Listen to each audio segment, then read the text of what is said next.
Testing, testing. 1, 2, 3. 1, 2, 3. 1, 2, 3.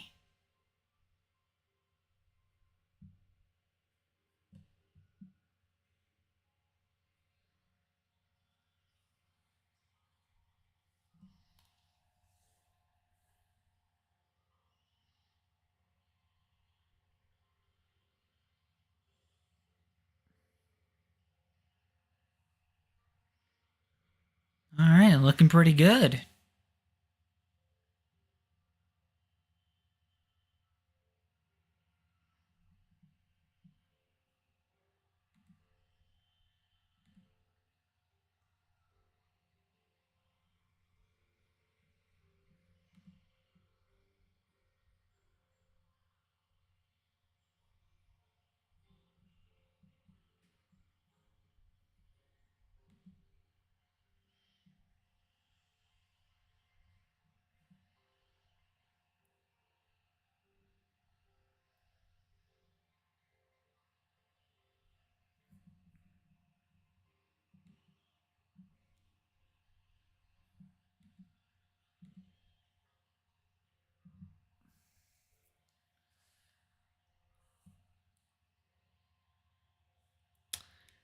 All right, just going to get started.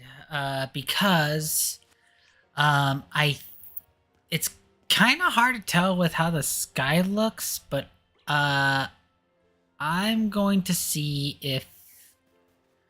um if I can activate the first fight. I'm not sure if it's the thing is that it's kind of hard to tell if it's like nighttime or not. If it's dawn, we might be a little bit screwed because we can only do one of the fights during nighttime. So I want to actually get to it as quickly as possible, uh, so that we don't miss that window. Because I'm not sure when will be the next time we could do that. So, yeah, apologies, even though this is like the first stream that I've had in quite some time, and I had to like immediately go into the thick of it. But I really, one of these battles, I really need to get going. So, and it also doesn't really help out too much that we actually have someone meeting us at the door. So, and this is in regards to the Team Star quest.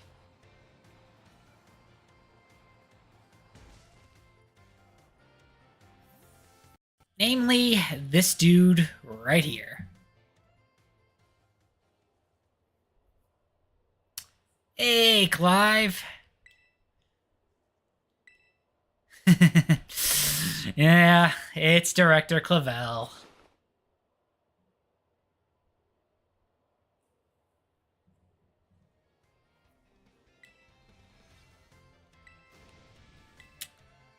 I already knew that.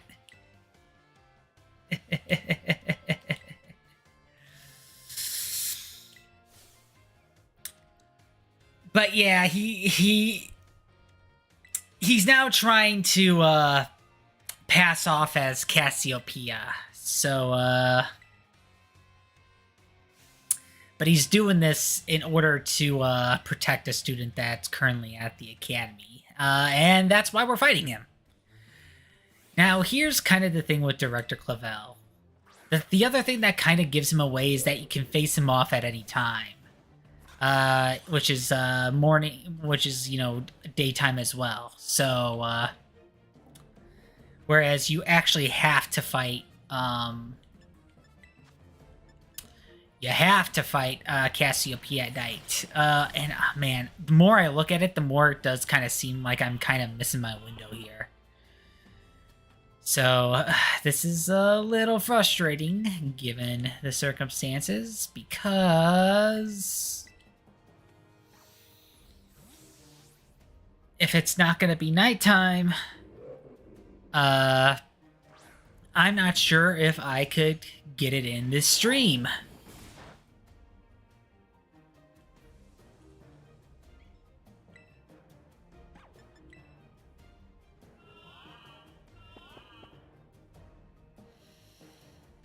In fact, it almost kind of looks like it's daytime already, so... kind of stinks.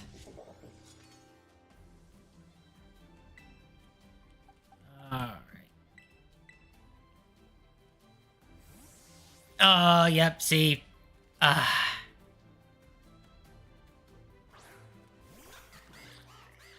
That's exactly what I was afraid of. We missed it.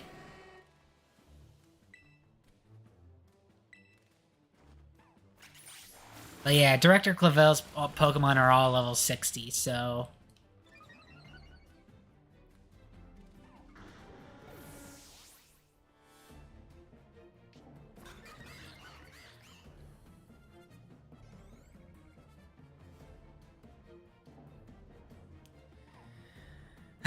Now that I've kind of missed it, I am gonna see about Pokemon Scarlet Violet Day-Night Cycle.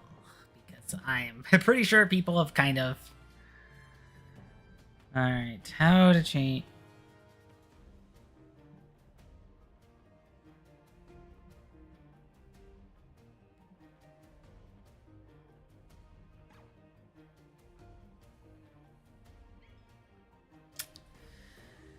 Okay, the in-game time cycles between dawn, day, dusk, and night every 72 minutes. That means there are approximately 20 Paldean days. Okay.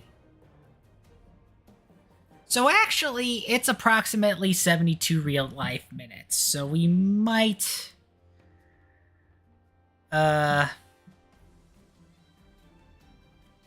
We might actually still be good.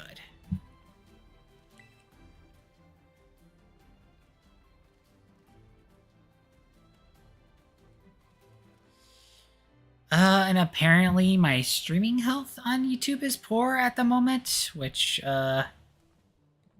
that's not good. Okay. Not sure what's going on there. But I mean, Twitch just seems to be doing fine.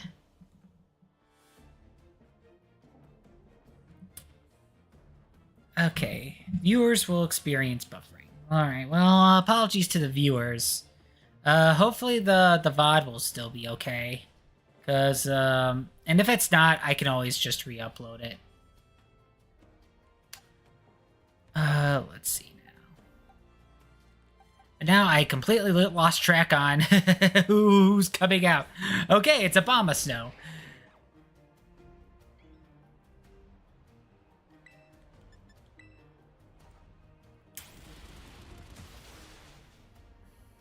And down you go.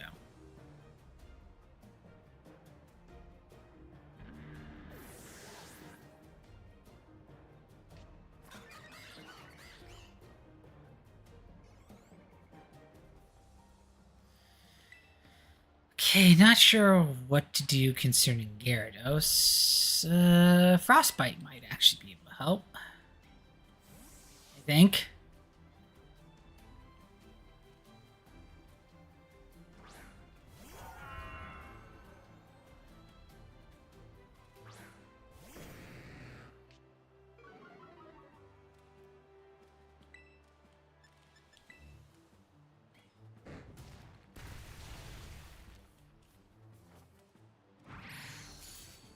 Sorry, I thought I thought I heard something for a moment there.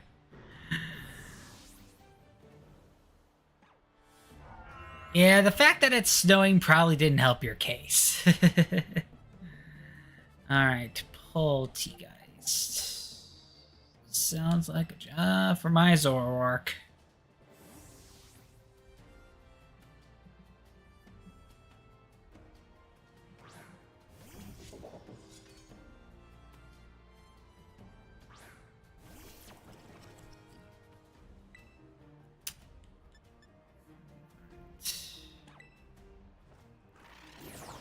You know, I seem to be able to take care of his team fairly well.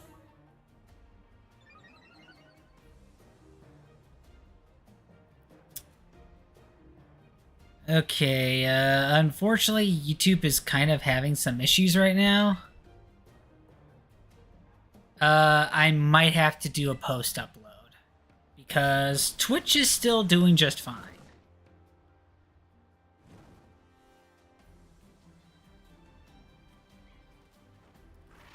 So apologies to those that are watching via YouTube right now. I'm not sure if it's something with the plugin or if it's something with just the site itself, but from what it seems, it's not.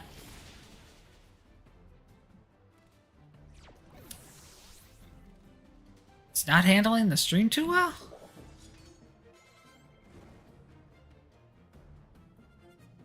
Which, of course, that's of course what I need when I come back, right? Is the site acting a bit bonkers?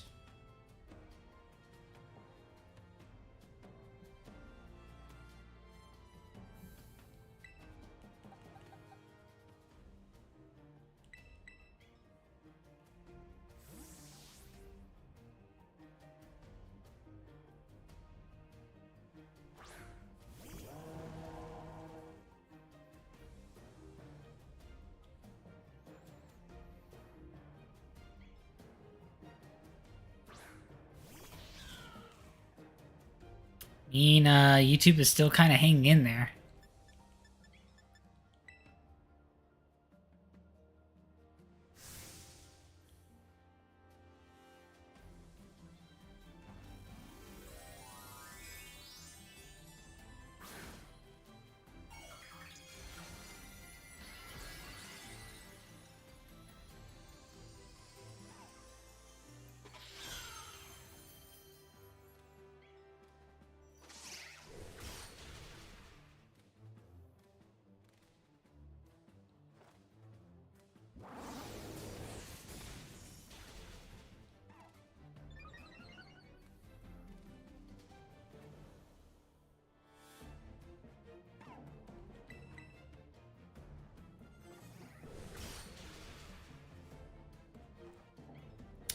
And down goes Director Clavel.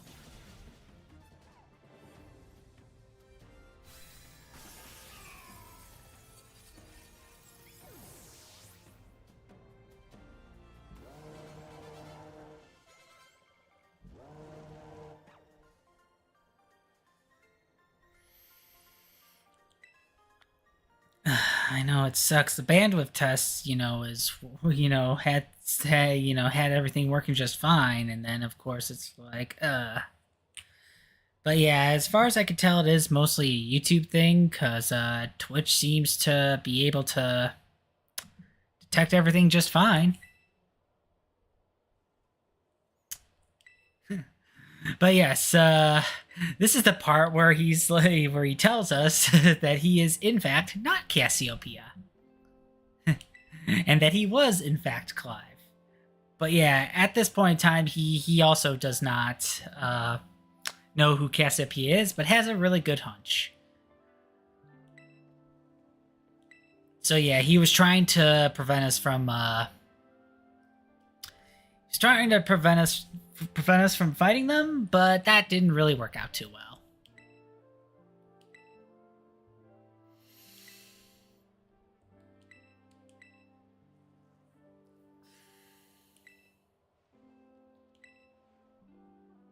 So yeah.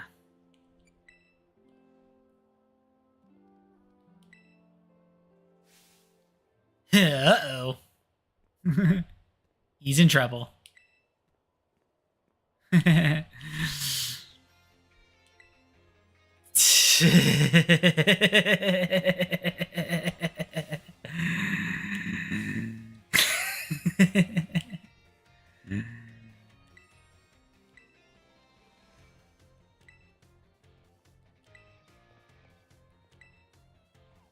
Yeah, so even though he wanted to test our skill, he ended up getting himself a little bit into trouble, because he's not really supposed to have a battle on school grounds without supervision, I guess, from faculty. It doesn't matter if you're the director or not. And of course, well, he's the only one that gets into trouble too. It's like we get off scot-free. Okay. So what I'm gonna do to hopefully pass some time is I do believe that there is stuff on the campus uh, that we still need to do. So I'm gonna do that first, and then go from there. Because yes, even though we could challenge Director Clavel at any time, Cassiopeia, we still have to wait until nightfall, and as you can kind of see, it's no longer night, so we're kind of screwed. But that's also why I was doing a quick check online. I was doing a quick check online. To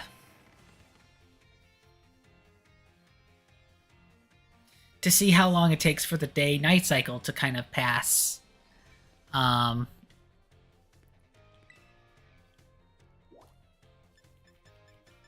Okay, so we can go to the... We could currently go to the director's office as well as the nurse's office, and then we're going to check to see if we have any classes left.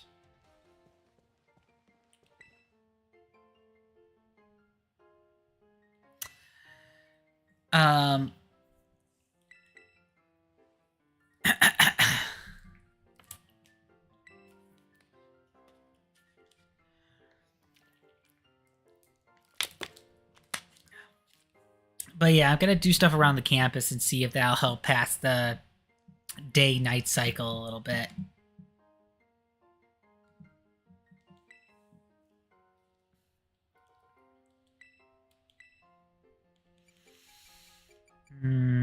Okay.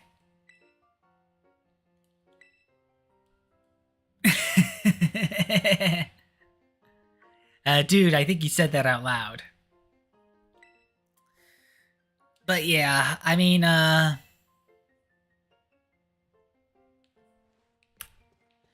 as it were, I had intended to stream yesterday because it was kind of like, I think, the last full day that I was going to be able to take advantage. Oh, thankfully the stream's healthy again. Awesome. Okay. Because, as it turned out, it was like the last full day I could fully take advantage of the 1 year anniversary event, which brought in a few updates, including the Ace League, which if you manage to finish that race, you get kind of like a unique vehicle that kind of more or less acts as a skin of the 4 vehicles that are already there. They also did like stuff with like emotes, added, as well as like have a bunch of lucky rewards for having another lucky rank, for completing enough lucky ranks, which include bonus decals. And of course, all that was going on when I was still trying to get my stuff back together, so I didn't exactly, well, I still took advantage of the event. I didn't really give myself a whole lot of leeway to stream it, unfortunately.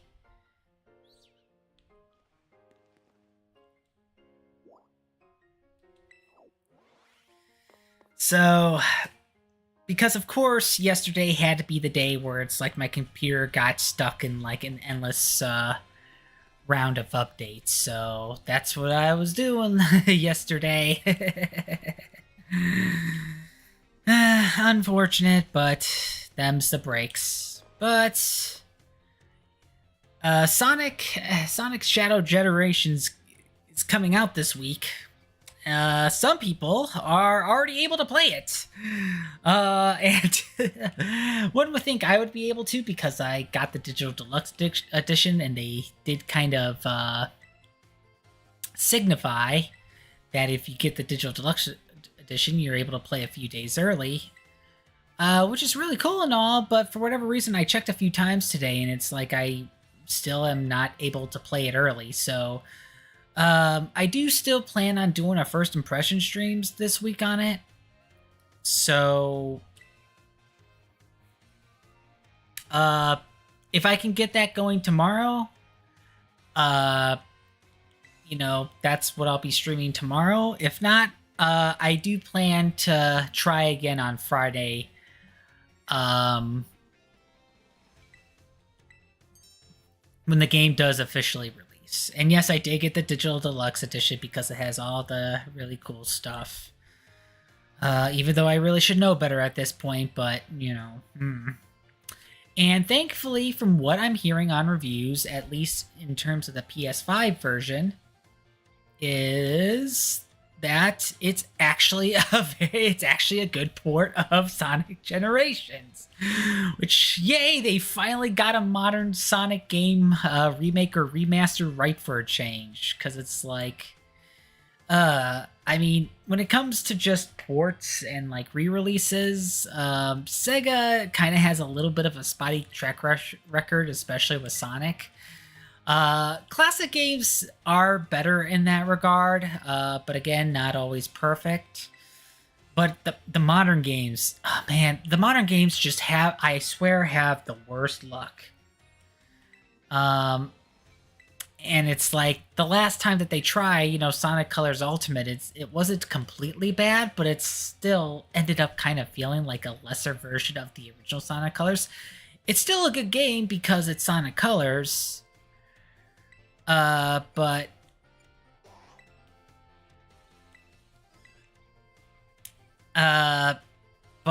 it just has a few extra rough spots, especially at launch. I mean, they did eventually improved it with like updates and patches, but it's like it was kind of once again hoping that Sega was kind of once again hoping that they just they took a little too much advantage with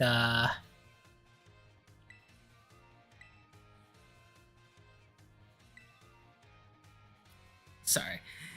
They took a little too much advantage that, since people like the original game, they'll like the port too, and that wasn't exactly the case. There were plenty of things that people, rightfully kind of critiqued the game on. Not so much Sonic Colors itself, but how, the remastered was handled, It's just, it's like, overall, it was fine. It could have been a lot better. And I did get the Switch version because, well, for one thing, I do not have a PS5. I also do not. I also don't play on my Steam account often enough to. Why does it keep doing that? Sorry. The preview on YouTube that I used for monitoring is still acting a little suspect, unfortunately. I think the site is still having issues. I do apologize, but again, if there's any quirks that come up with the VOD, I can always just private it and have the recording, because again, from what I could tell, Steam's working just fine. I know, it's like I really don't want to be distracted by this, but it's like,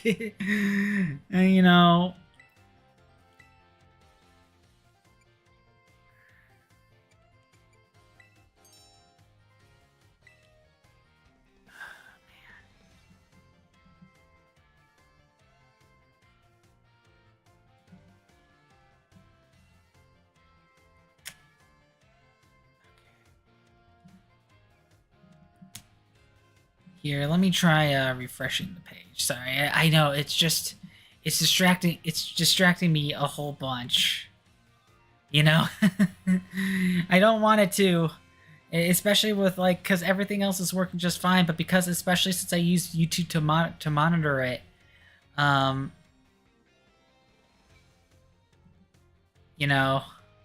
it's kind of important that everything kind of goes well. Okay, it seems like it's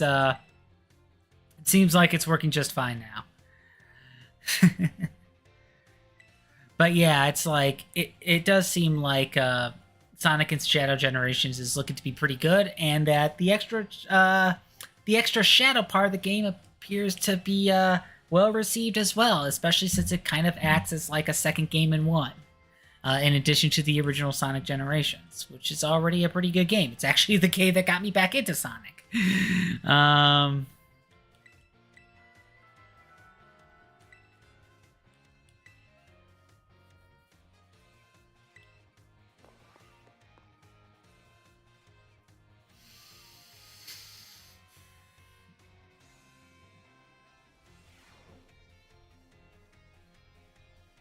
Alright, so... But yes, I did get the Switch version. Because even though it is locked at 30 frames per second, it's a consistent 30 frames per second, and the PlayStation 3 was also 30 frames per second, so I'm already kind of familiar playing the game at 30. You know, and that's just the thing with frame rate too. It's like, I know 60 is ideal, but I'd rather have a solid 30 than an inconsistent 60. That way it doesn't screw with the muscle memory.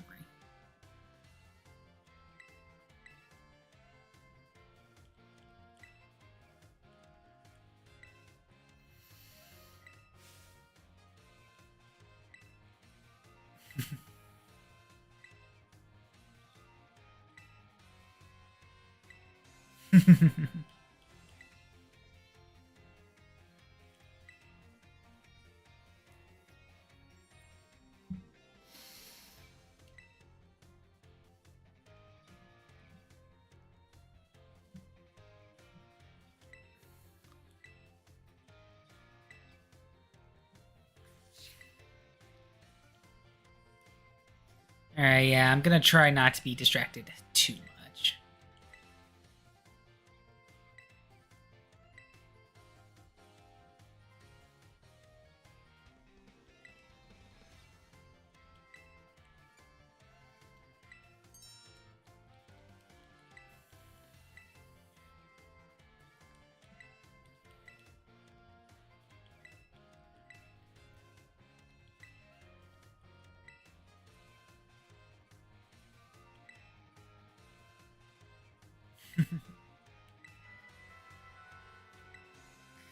So yeah, now I'm finally gearing towards the final exams of the classes. So yeah, gonna be ramping that up soon. Okay.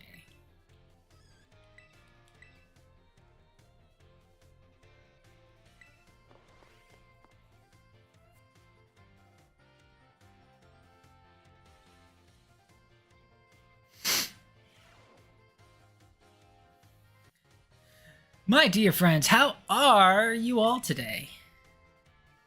It's time for the last year of Salvatore's language lessons. Etsez-vous... I cannot, I cannot pronounce that for the life of me.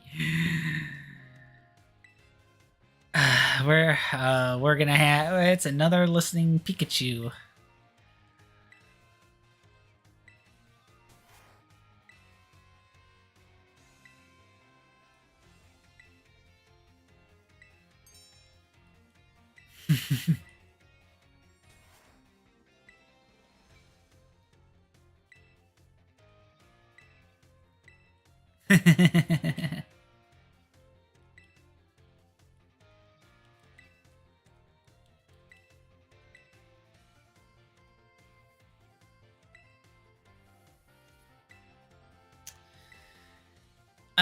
But yeah, while we're still on, while we're still doing like all these classes and stuff.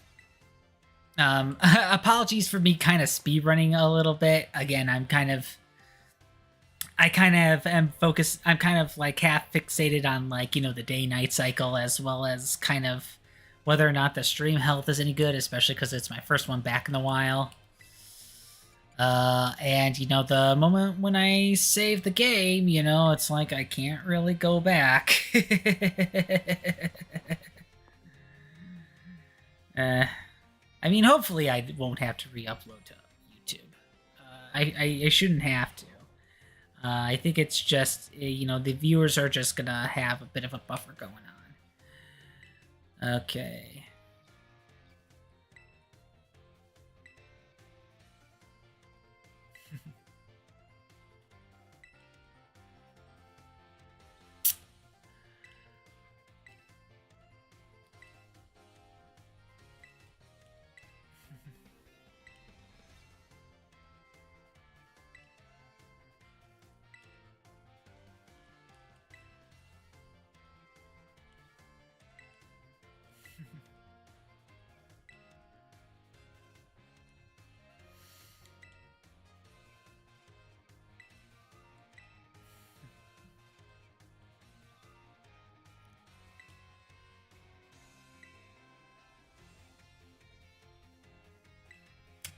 Official tournaments. Ah, ain't that nice?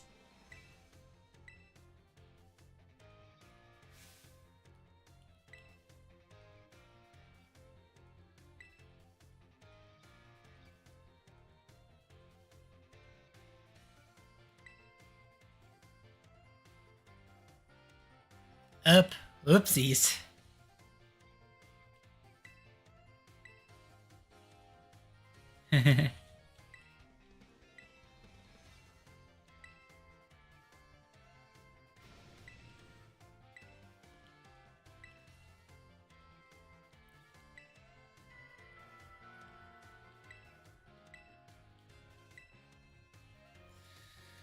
Alright. Yeah, and unfortunately, I think, we're gonna get a bunch of experience candy, like, after we, like, did all our training and stuff. Because I think when I was playing Scarlet, I think it was, like, kind of around, like, near the end of, like, when I was doing all the gym trainer stuff was when I actually took all the final exam stuff. I don't know why it kind of slipped my mind until, like, near the end of the game. But it is what it is.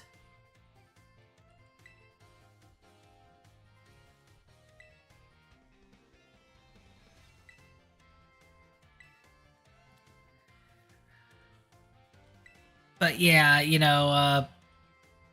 either tomorrow or Friday is when I'm going to be doing Sonic and Shadow Generations, and of course, then I'll try to get like another part or two of Pokemon Violet in.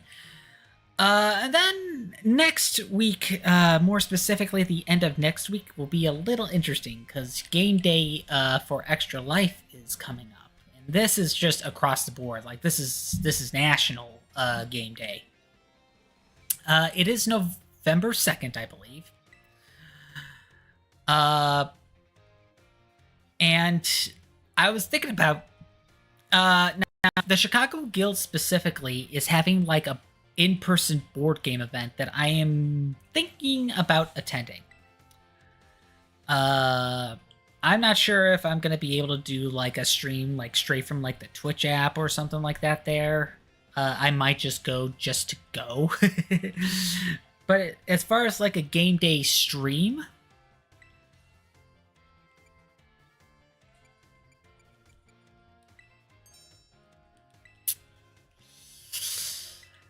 and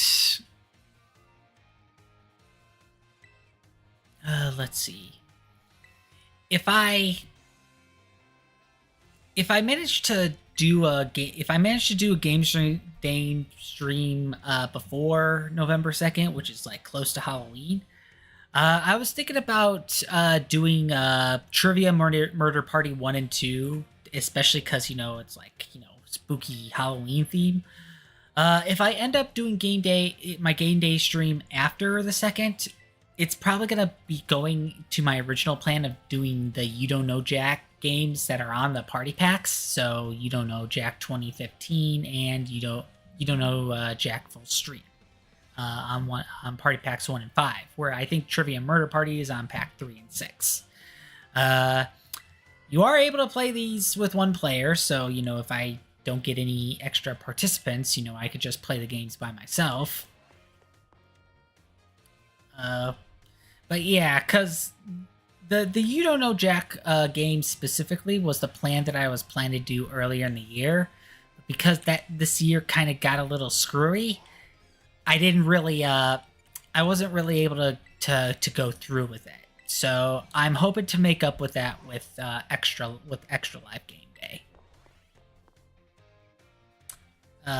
But since game day is so close to Halloween, that it's like, and since I'm thinking about doing something actually on game day, that's why I kind of came up with the idea of the before game day plan, and the after game day plan, which coincidentally enough both involve a pair of trivia games that you can sign on with one player via the Jackbox party packs. Thankfully, which I have for the games that I needed.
All right. We've taken care of all of our classes. Now it's time for the final exams. With these, you do have to get better scores throughout. Is it daytime? It's kind of hard to tell while I'm still in here.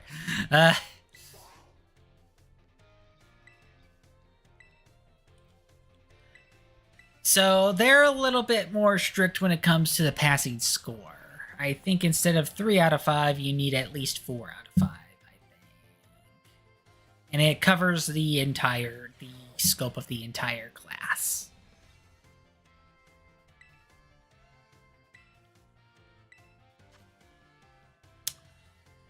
Okay, how many of the following 4 methods makes it easier to catch a Pokemon?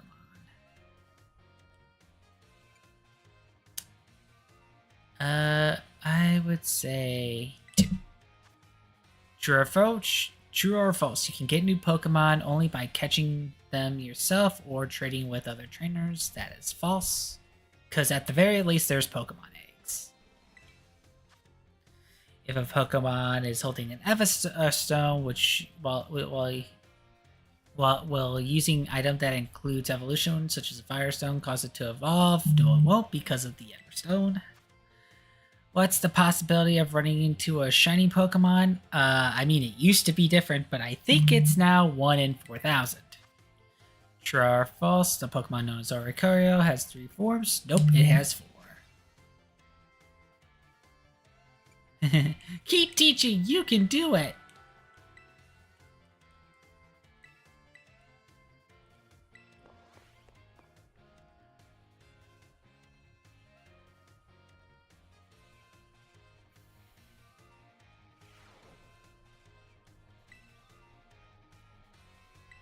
So yeah, we need at least 4. Alright, we passed. And we get 5 medium experience candies.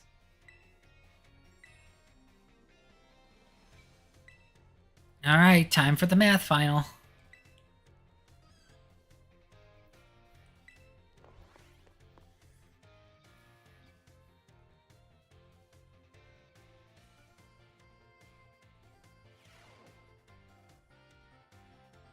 Alright everyone, it's time to begin our final exam. I'm sure the fun experience y'all had in my class will serve you well as you answer. Alright, how many Great Balls can you purchase with 3,000 if one costs 6? That would be 5. If a Water-type move with a power of 100 lands a critical hit on a Grass-type Pokemon, what will the move's power be?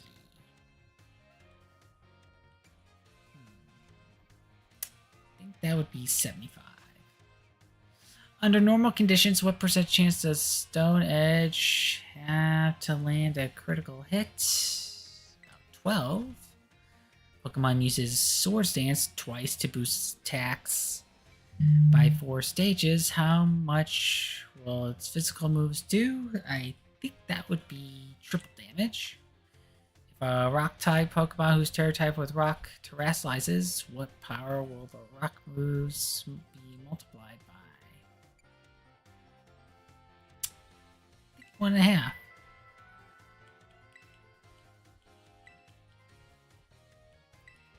It's been a while since I played, so kind of shooting in the dark here. We might have to retake one of these.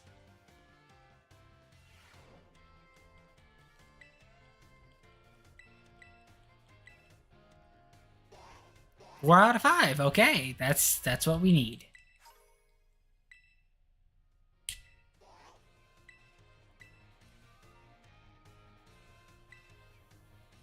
All right, history final.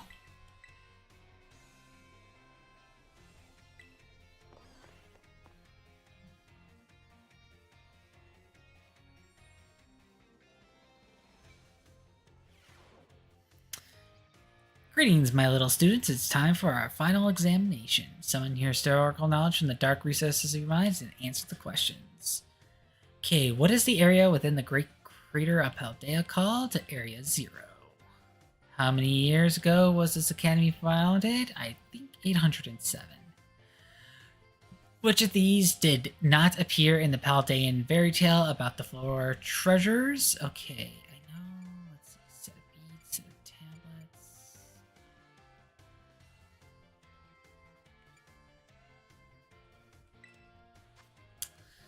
Which Area 0 expedition member wrote the records of the team activities? I believe it's Heath. How many years ago did Professor Toro invent Terror Orbs? That would be 10.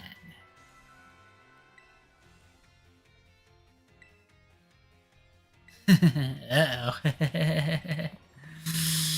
And she's a little bitter about adding the last question in there because it was recent history.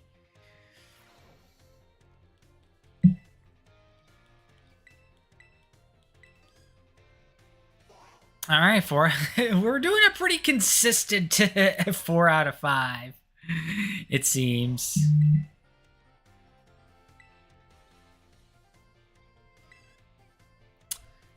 All right. Languages might be what will trip me up, just like in real life.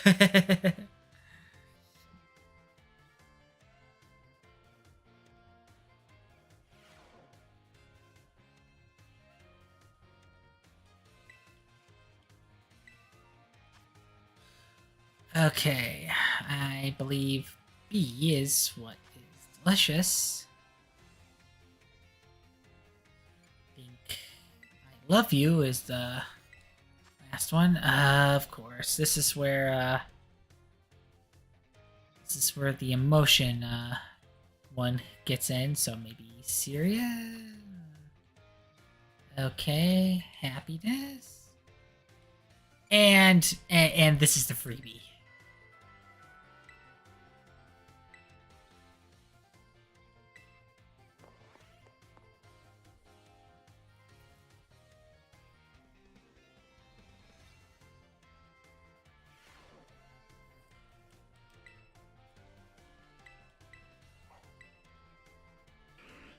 All right, another 4 out of 5.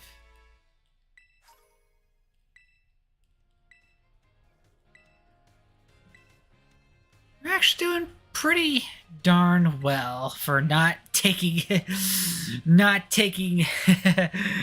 our classes in a long while.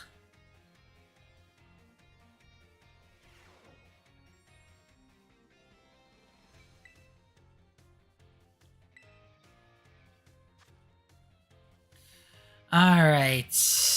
What cheer boosts attack and special attack? Go all out.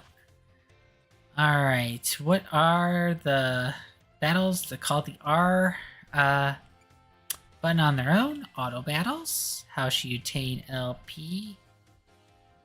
Let's see. Exchange materials.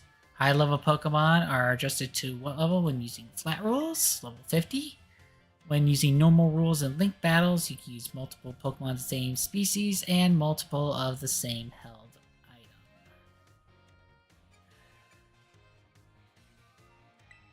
I think it's only flat rules when you can, so I would say true.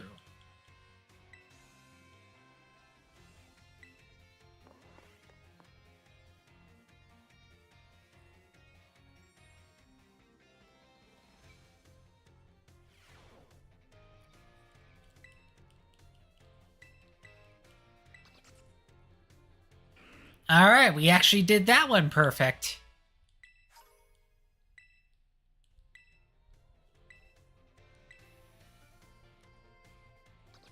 All right, 2 more.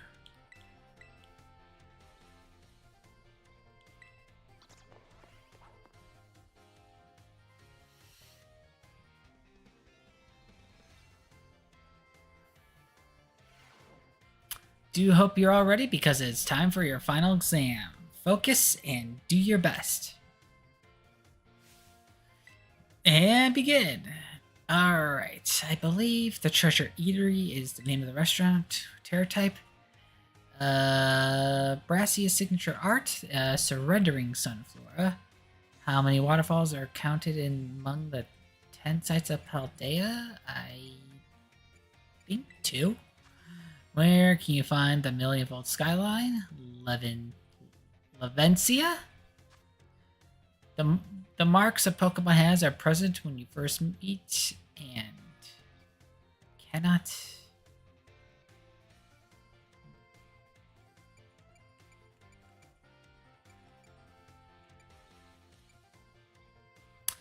I think it's false because I think this is the one with the involving the ribbons.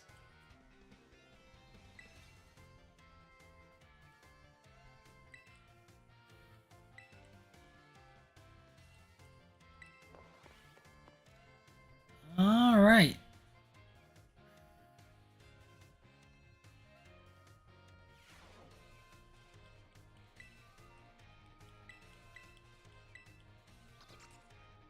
All right, 5 out of 5 on art.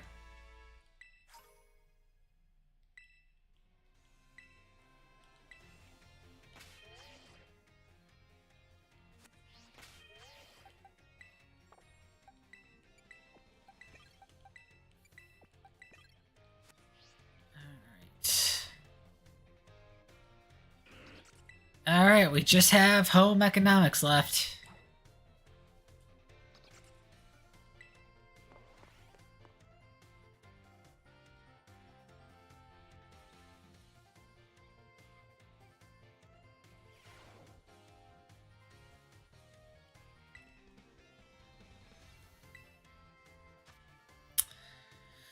Okay, which of the following meal powers make it easier to come across shining Pokemon? Sparkling power? Which of the following is not an effect of egg power? I would imagine strong Pokemon. What is a simple yet important tactic for increasing the effectiveness of meal powers? Make food with others. Which is something that I don't think I'll be able to do. What is the correct action to take when your adorable Pokemon becomes dirty? Pokemon wash? This is a question about Academy where she changed your uniform tops and bottoms to properly match each season. It doesn't matter.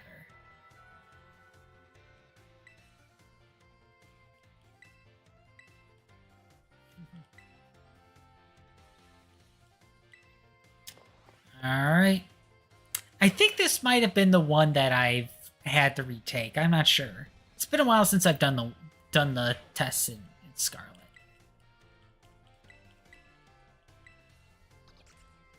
Five out of 5, okay.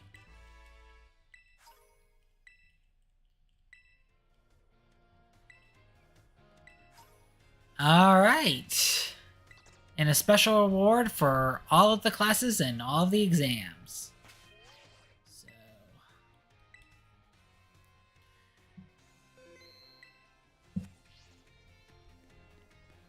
oh, and would you look at that? It's nighttime.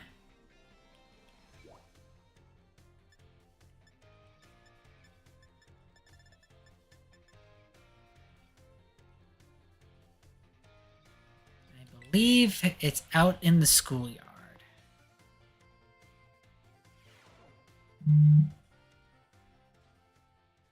And sure enough, Cassiopeia is Penny. That's definitely Penny. Yep, Penny was the real big boss of Team Star.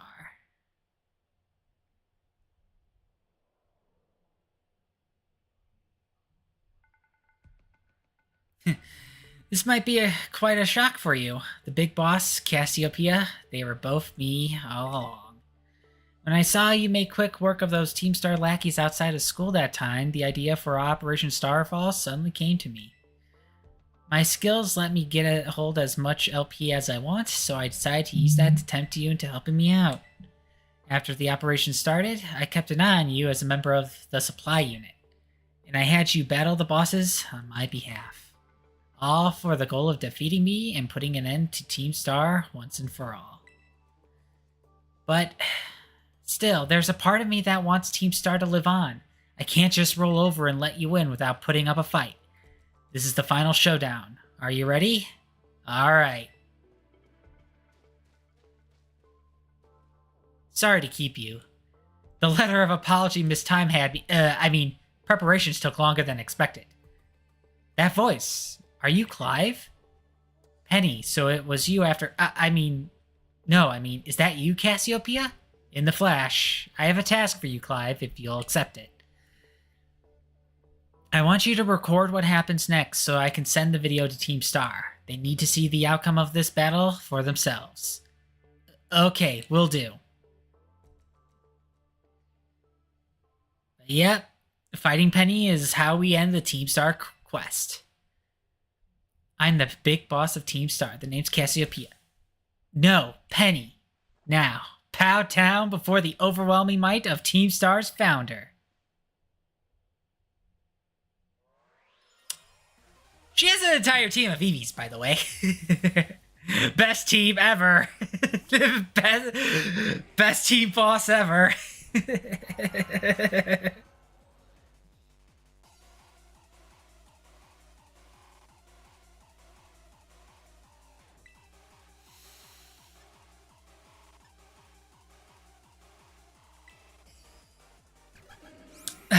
Of course, you gotta leave the baby allies.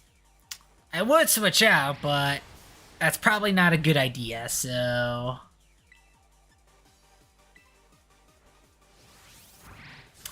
Frostbite, you're gonna have to hold the fort a little bit. Thankfully, Umbreon isn't really known for its attacking. It's mainly the tanky.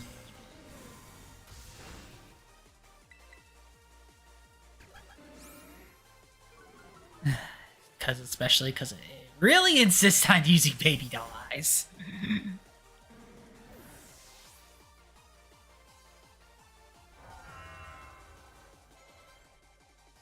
Alright, time for Flareon, which means it's a go-go for Quack-a-Go-Go.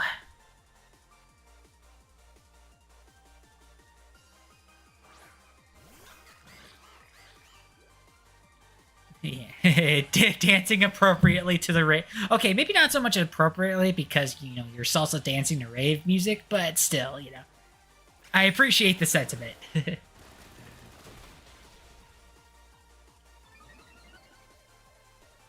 Alright, up goes its speed. And of course, Quack-a-Go-Go gets Moxie. Alright, the Jolteon might cause some issues. I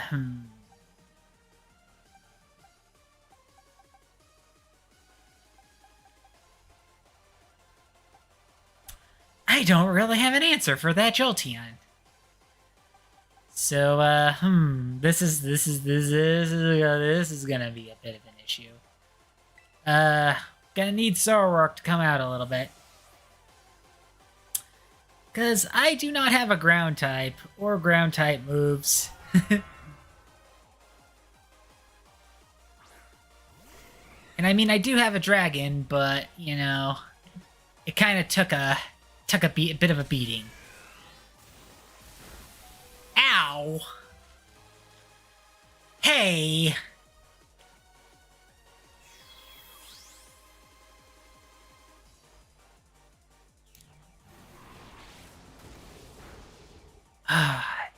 Didn't really do as much as I want. Yeah, just fire off 2 thunders. That is not a problem at all. Okay, well, Frostbite, you're gonna have to get back out there.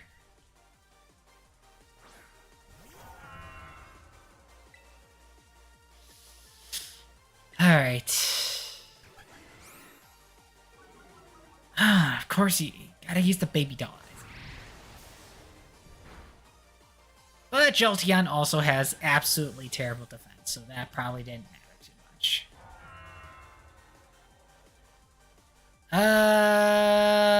Yeah, I mean, Leafeon, this actually still works. uh,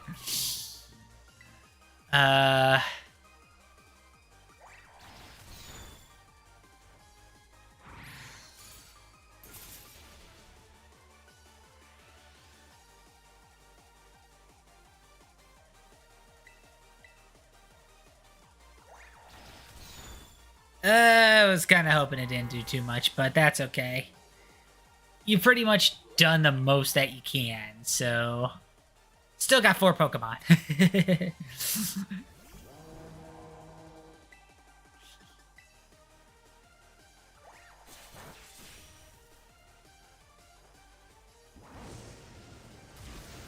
Alright, and down you go. Okay, I know she ends with Sylveon, so... And yep, there's Vaporeon. So, Shonime, you're up next.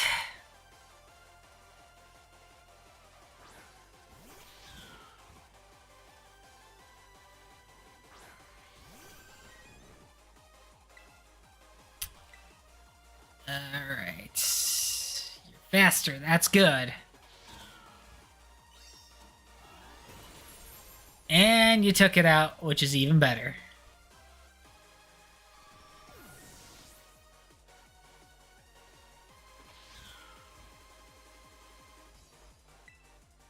Alright, well... I kind of really only have one answer to that Sylveon, and that's my good old Steel Shogun of a Pokemon here.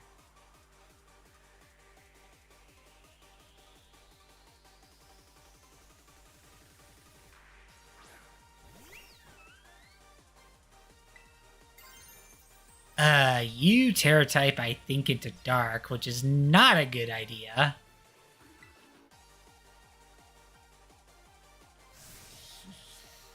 Because we kind of need more of your Steel typing a little bit.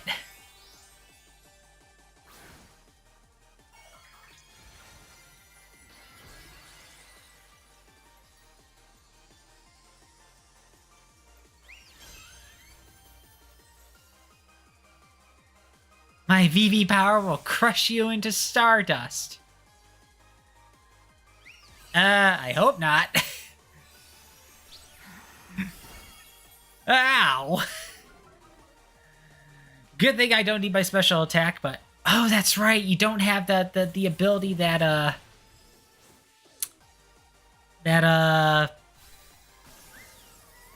that increases with, But I mean, the Defiant actually kind of worked in my favor.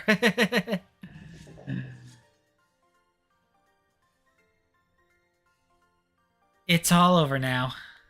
Yeah, I'd say so.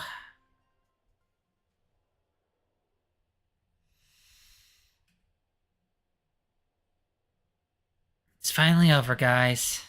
It's done. Alright, yeah, it's, That is it for Team Star.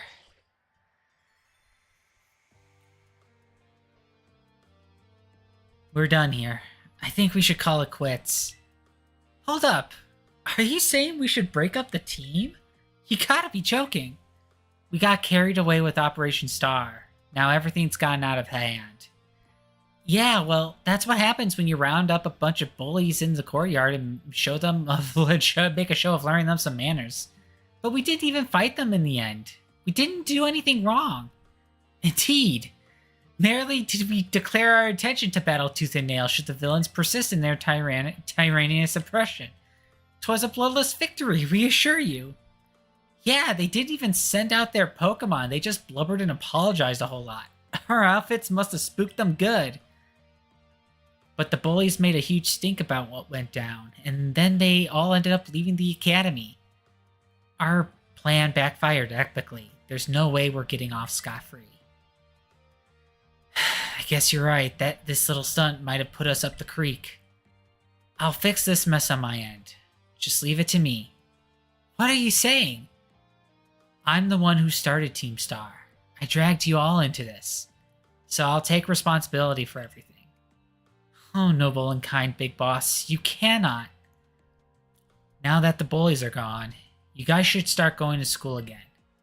Oh yeah? And what about you? I can't go back.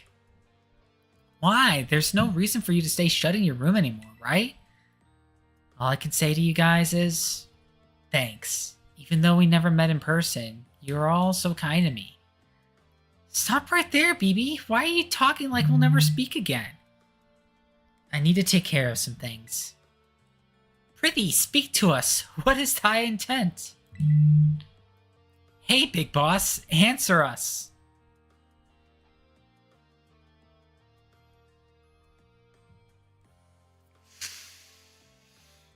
So yeah, unfortunately, of course, when the bullies, get spooked after those that are bullied or stand up to, to make a stand, it's the bullies that, I mean, not the bullies, it's the bullied that get in trouble.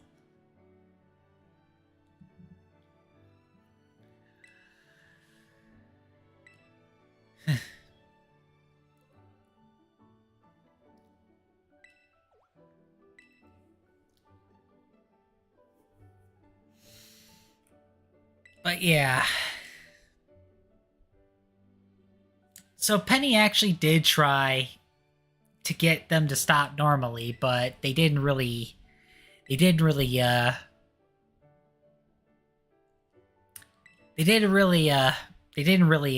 quit, and she can't really because they don't really give orders on their team. They could they couldn't Penny couldn't order them to disband, so they basically had to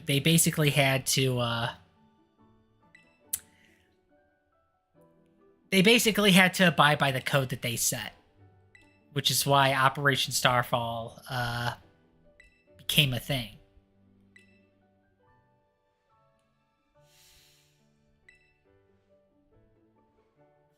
And of course, her friends are her greatest treasure.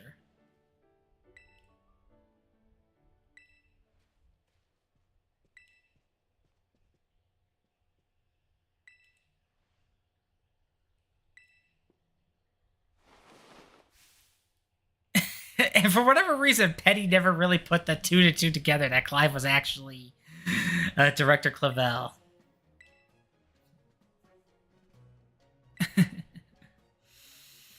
And of course, he kind of came up with the disguise so that he can talk with them plainly, as opposed to them as as opposed to being the director. And of course, he didn't really need to record the fight because, well, the other bosses of Team Star were watching.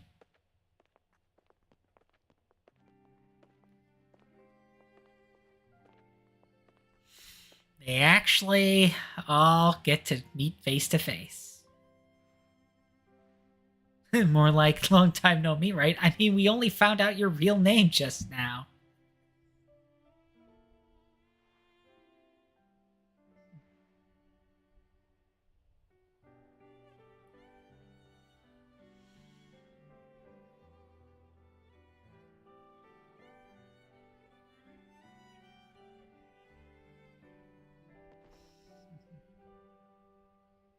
But yeah. Turns out everyone was just concerned about each other, and they didn't really know how to show it. Well, I mean, more so Penny didn't really know how to show it. But yep, they can finally start to move on. This was definitely a good way to do a team. Again, not necessarily a villainous team, just a troublemaker, delinquent team that, in the end meant well, but they didn't really have a good way to go about things, especially because, they were victims of bullying. And, the past the past teachers and everything, couldn't really handle it all that well.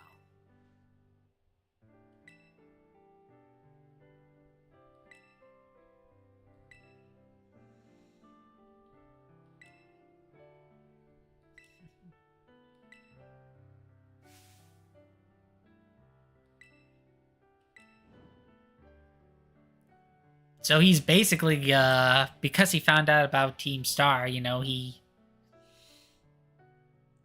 since he found out what Team Star really is about, he doesn't have to have them disband after all.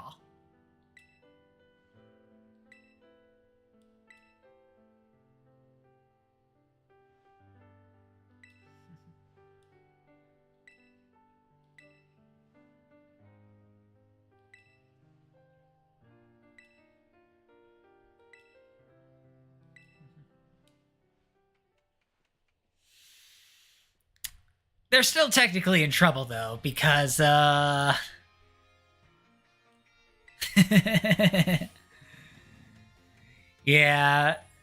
repeated lateness, customizing school uniforms without permission, unauthorized usage of academy equivalent. Basically, not to say nothing about the Pokemon Power vehicles. So they technically still needed to to make things right somehow.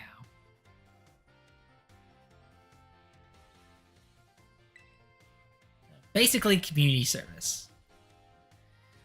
He's actually going to be putting use of kind of how Team Star did things into actual learning and training opportunities for the students.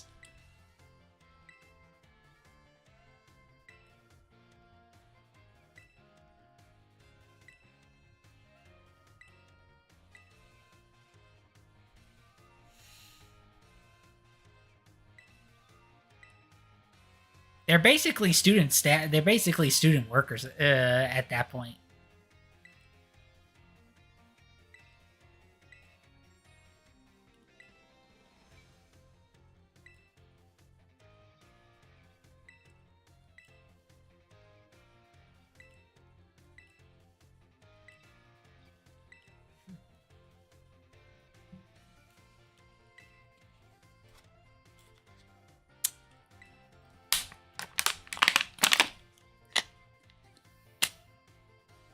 Penny is also in a little extra trouble because she was hacking the system to give us league points, and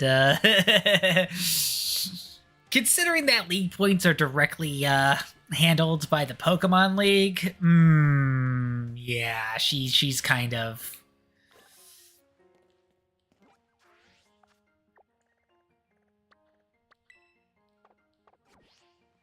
you know.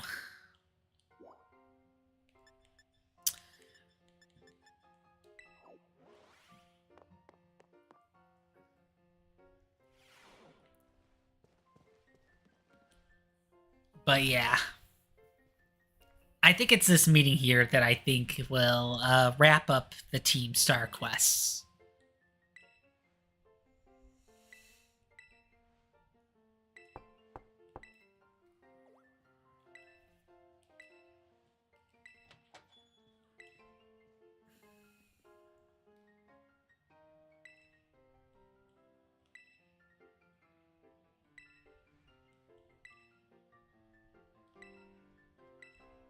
See, she also happens to be a hacker.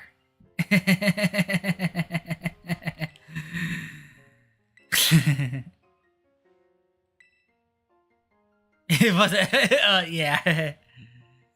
But yeah, unfortunately, the one that is going to handle her punishment in that regard is not the director. That's gonna have to be the chairwoman. That has to kind of handle that. I think really all she ended up doing was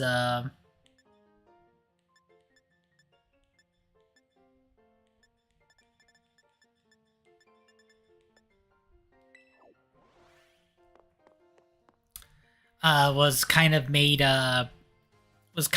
Penny basically beef up the security systems.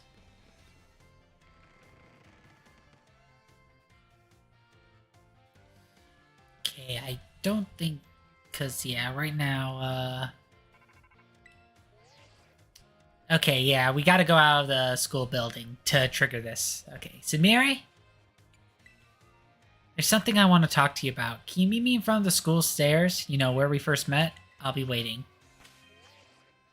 Oh, and my team's all healed. That's nice.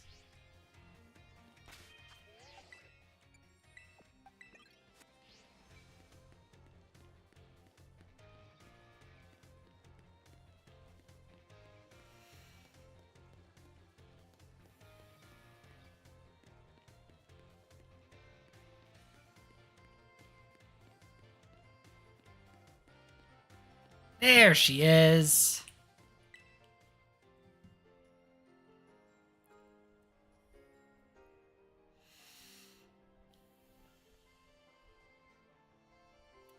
Hasta la vista.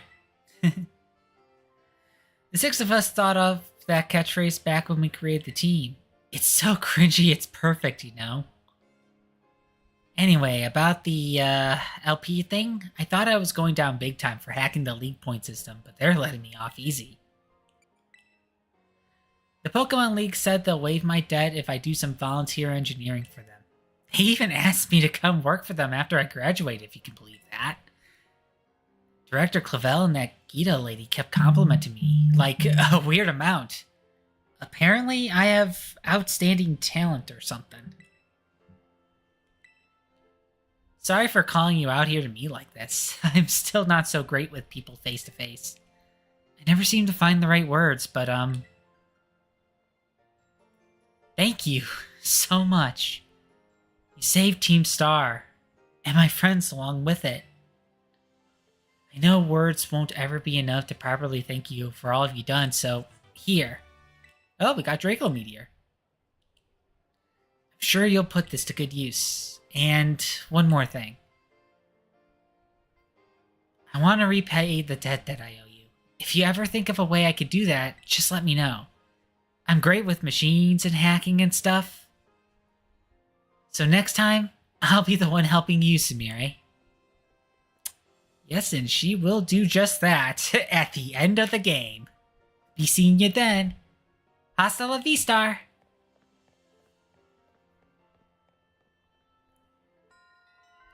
Alright, that wraps up Starfall Street.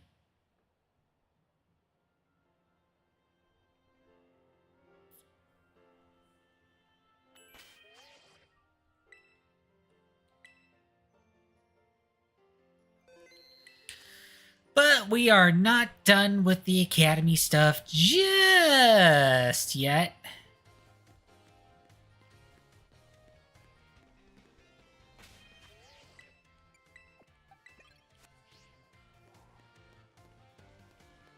We're gonna check in with all the faculty and stuff, and then we're gonna make our way over to Arvin to end his quest line.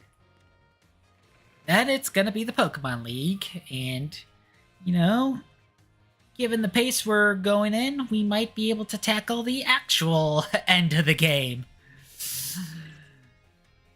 Today. Alright. Oh, well, we're already here. So, here's the thing with Miss Raihan.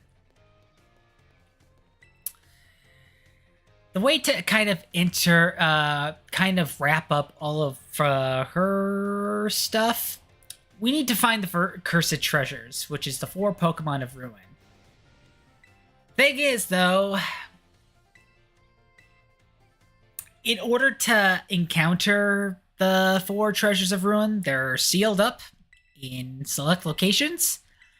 And in order to do that, you know those stakes that we've been kind of randomly pulling up as we see them? Well, each of them have 8. So... yeah, we have to do a little bit of a scavenger hunt for that. And that is something that I do not intend in doing with the normal playthrough. In fact, even in Scarlet, I didn't even bother until I was already done with both the main game and the expansion. So, we will get the locations of the shrines on our map, at the very least.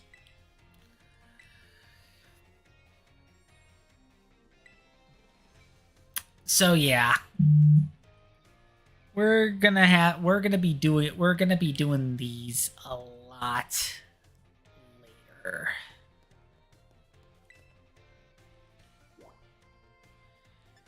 To say the very least. Because I did say that I was thinking about doing extra Pokemon Violet parts for some of the extra content. Treasure Ruin stuff is gonna fall into that.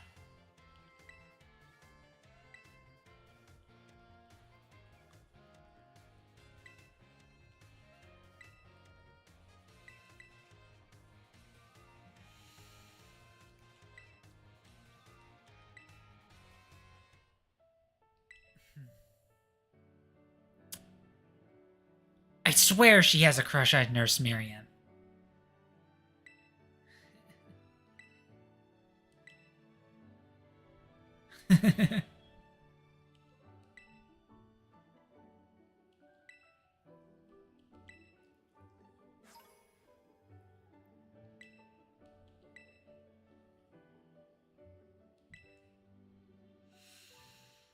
So yeah, once you get an item and see the you formed a close bond with, you basically wrapped up kind of the little side quest with the faculty.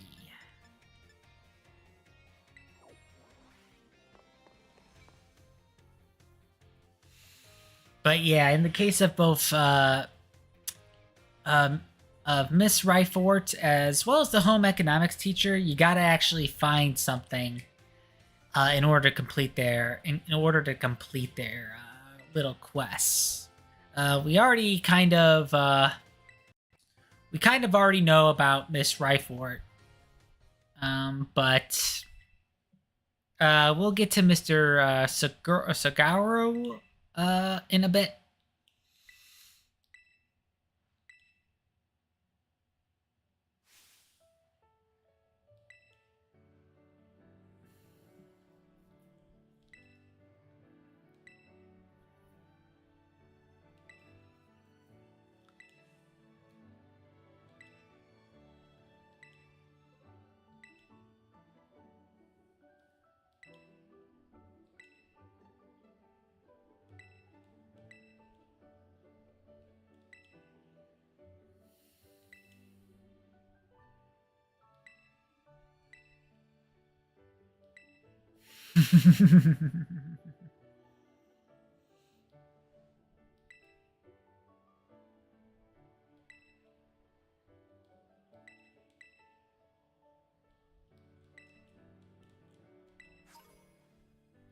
$50 Dragon Terra Shards. Ooh, that's nice.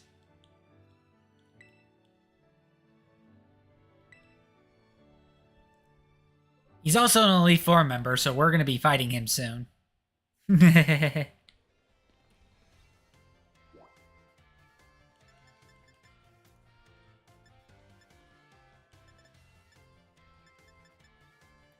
right, now for the other little fetch quest that isn't quite little. So yeah, there is a way to get Herba Mystica outside of the Titan quests. You would have to compete in. You would have to be able to complete very, very, very high level Terra raids, which can be very hard to do, especially on your own. Thankfully, in the expansion pass, there is a way to get Sweet Herba Mystica, but that would require a lot of patience. That would require a lot of patience and a lot of waiting.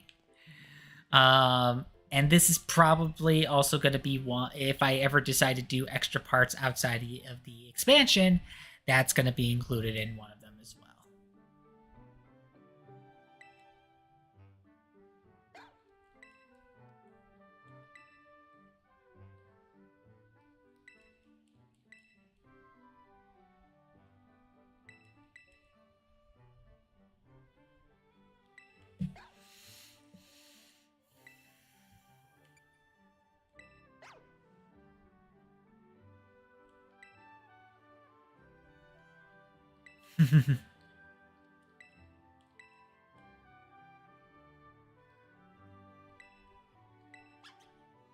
Aww.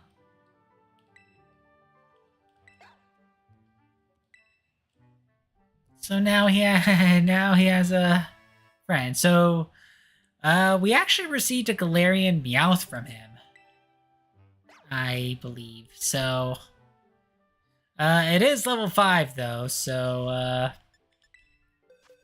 we probably yeah, it's like unless if we really needed a steel Pokemon, probably not going to use it, but still, the sentiment was still much appreciated. Now I gotta reorganize all of this.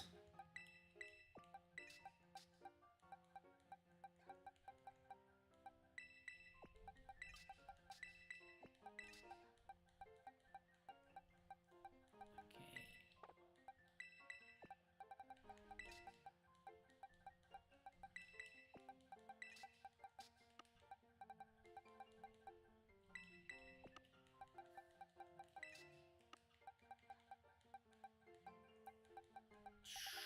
42.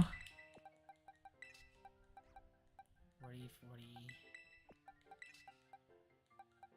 Okay, that's 39. 37. This is 38. 37. 36.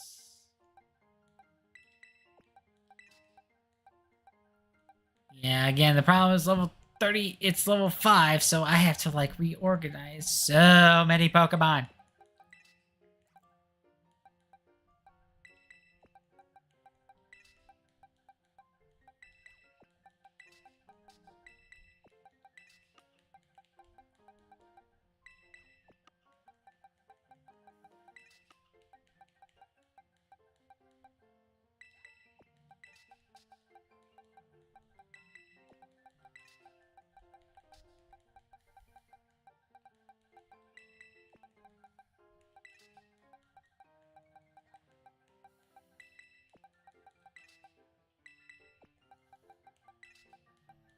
Yep, still working on it.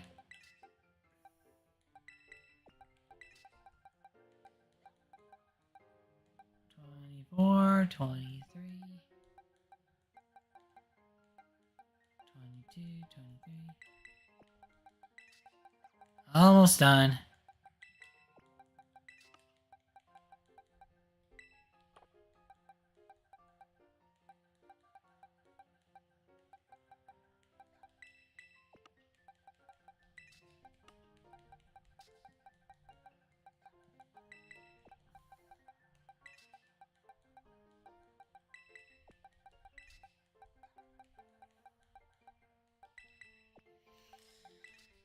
Oh boy. Okay, let's see now.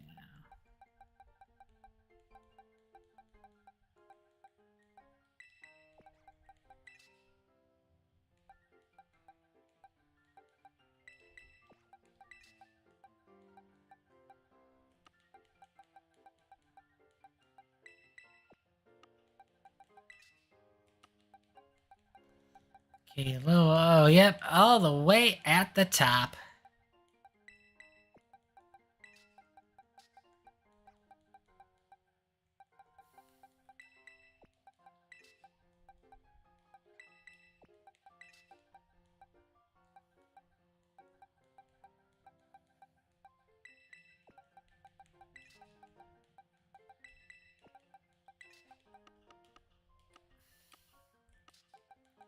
Here you go.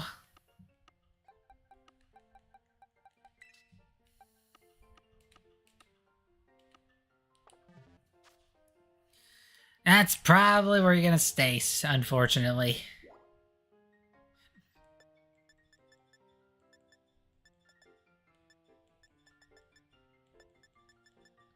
Alright, it's schoolyard time.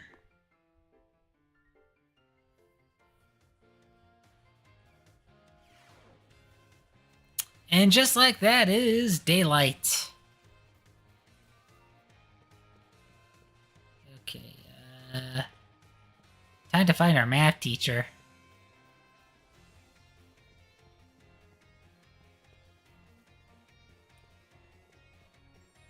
Well, that's the Pokemon battling teacher. All right, there we go.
She was kind of doing a little bit of both, and she wanted to focus one over the other.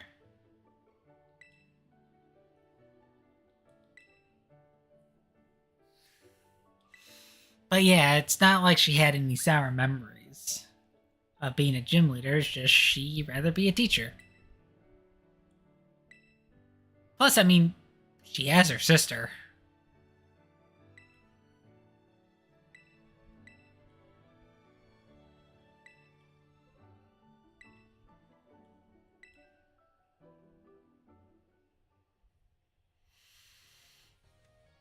So, yeah.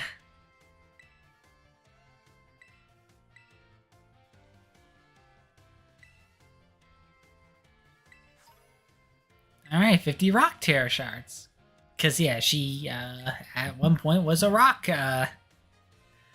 trainer. Well, rock gym leader. But a year and a half ago, she decided to be a... Well, no, I think she already was a teacher. She just wanted to focus more on teaching instead.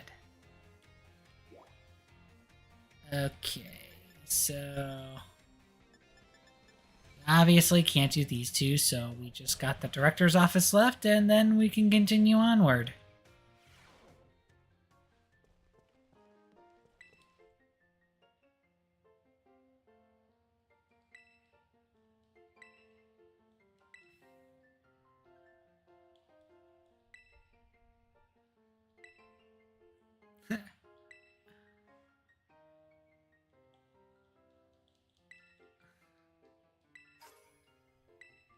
Alright, big nugget. Money!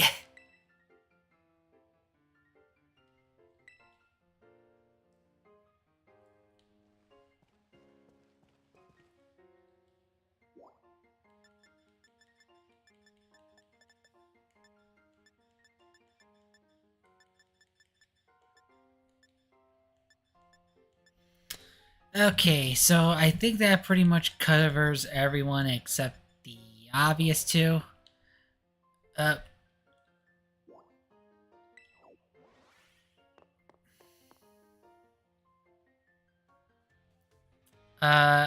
cause yeah, I'm not sure if Nurse Miriam just only had the one. Cause it's kind of not highlighting her. So... I do think we're good. So with all that said, I think we covered everything that we can at the Academy at the moment. And let's focus on with the other endgame stuff. So right now we are going to focus on ending Arvin's quest. But first I gotta cash in on this big nugget.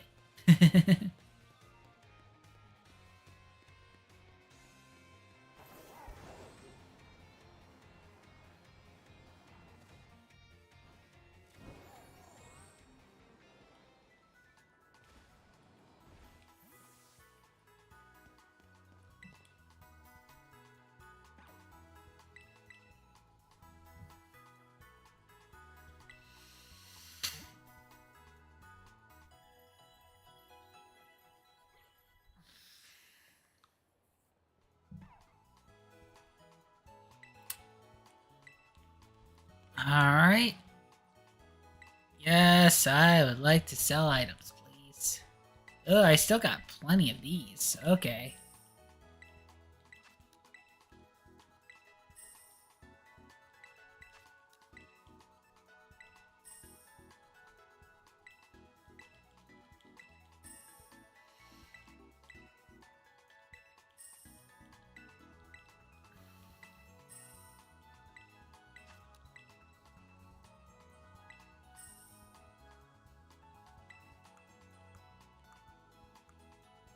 Yeah, a lot of rare candy mediums, that's for sure.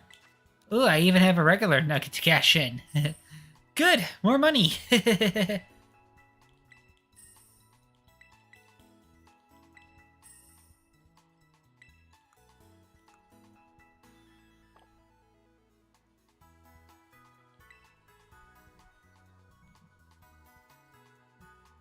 Sorry, a little distracted by what YouTube is saying about the stream quality. Thankfully, OBS and Twitch are still good. So again, if the VOD playback is not that good, I can always just make it private and just upload the video file. All right, but now.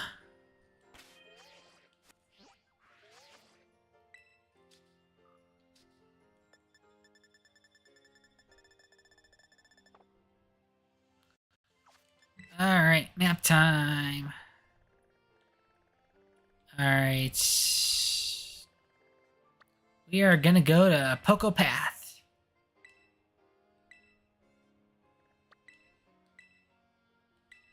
Because this is where we're gonna fight against Arven. And it's just a fight against Arven. Nothing too complicated.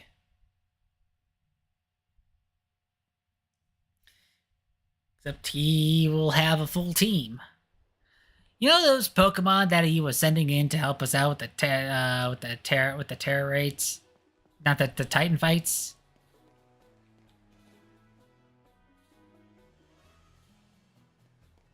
Oh, I was supposed to be over there. Oops. Seriously, you beat me here? Yeah, I'm not sure what took you so long. You know, took me like 2 months to get here.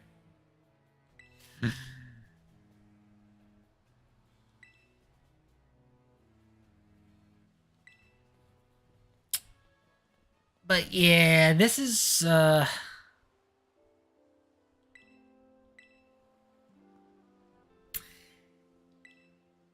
yeah, this is kind of why Arven is regardless of the professor that you play in whatever game, it's kind of the same. Arven has basically an absent parent, and the only kind of family that he had was his boss Tiff, and that was the dog that we were trying to get back into good health this entire time.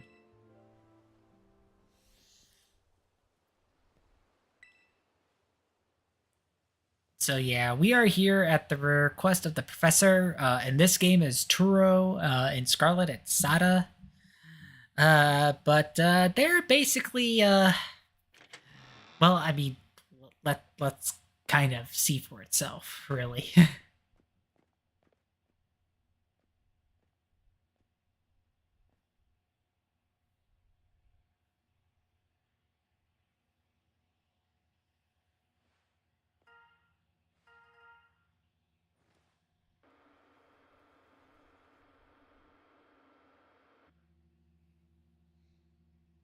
Yeah, they're kind of trapped in Area Zero right now. You know, the forbidden place that we're not supposed to go to. Specifically, the deepest point of Area Zero in the Great Crater of Paldea. Yet they're basically asking us, 2 students, to go down there.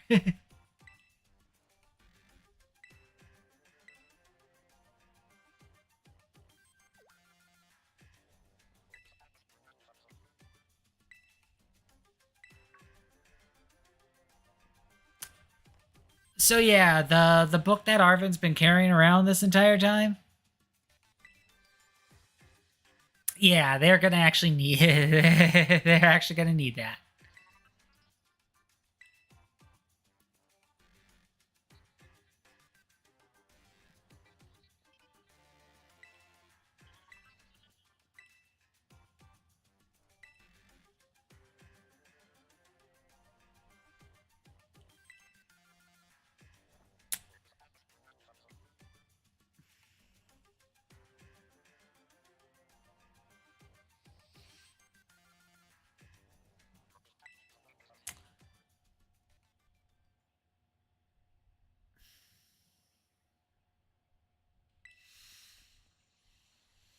So yeah, and of course he's also asking Arven to go to Area Zero. So which is how his precious Pokemon got wounded in the first place in the Great Crater of Paldea. So yeah, not exactly not exactly something that Arvin can accept willy nilly.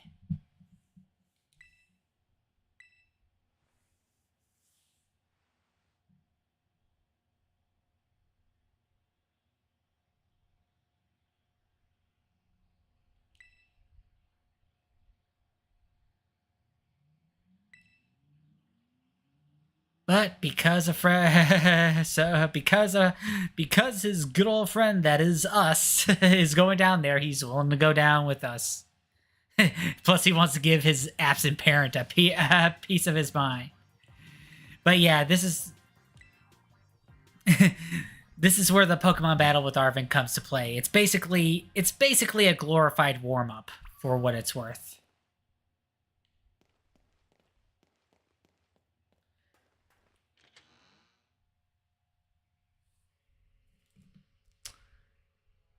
How long have I been streaming today?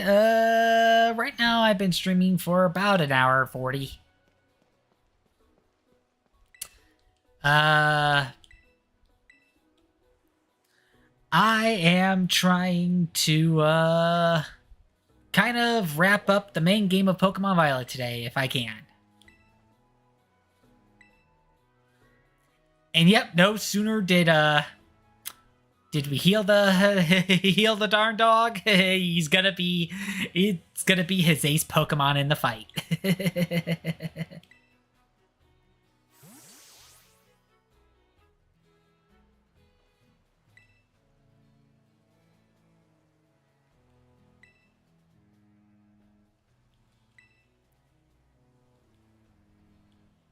But yeah, he has a full team, and it's gonna be the Pokemon that's been kind of helping us on this little adventure.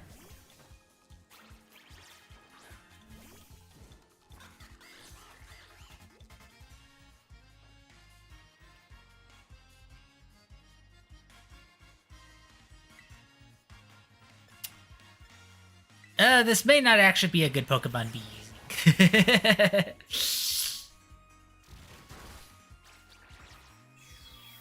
You have Psychic Veins too? Come on, man.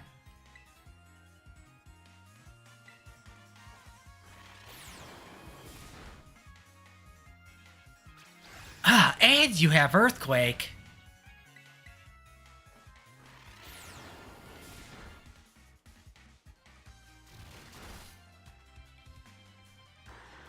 Okay,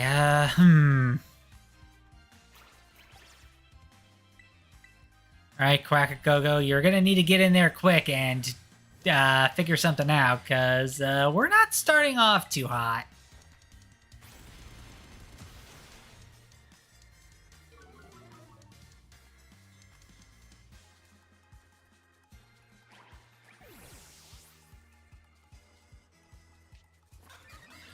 Oh, we got that Moxie. Alright, Toadscruel is grass and ground. Do have a nice Pokemon for that, though. 'Cause I think they're both weak against... both types are weak against ice, so... your Toadscruel probably is not going to have a good time.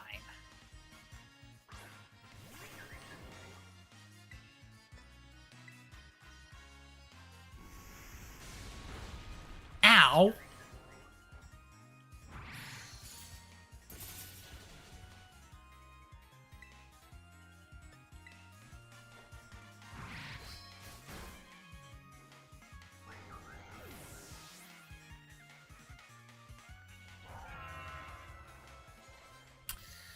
Okay, Gargantual. That is a rock type. So Quackagogo is probably going to have to come back out.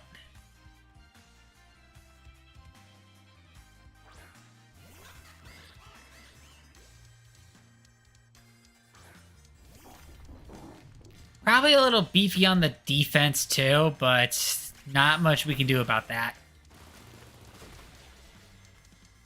Ah.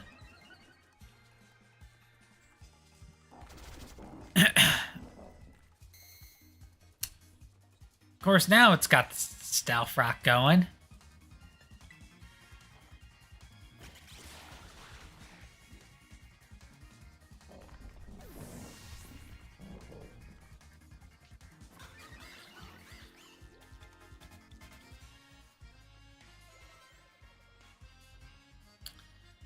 Okay, score villain.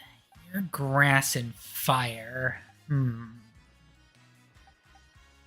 Uh, that score villain is.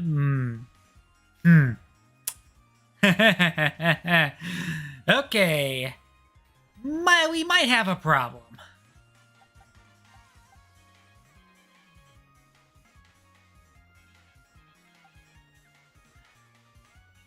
Might. Screamo Gator might have the best shot, actually.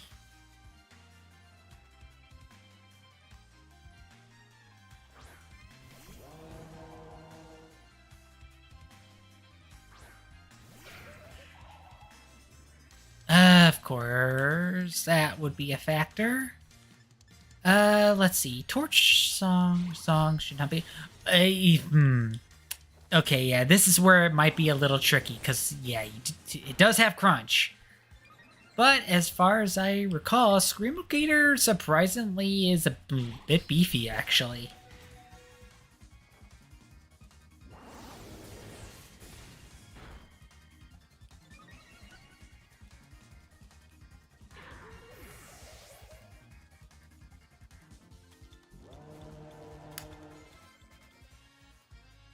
Alright, Cloister. That is... It is also part ice, so... And it does have a bit of defense on to it, so...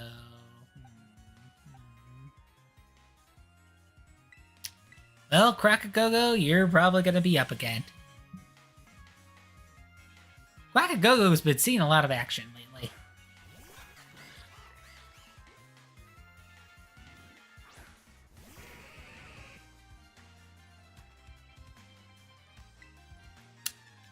Alright.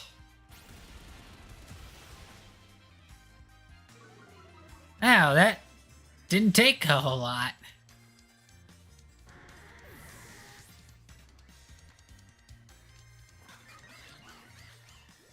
Oh, probably because of the Moxie. Alright.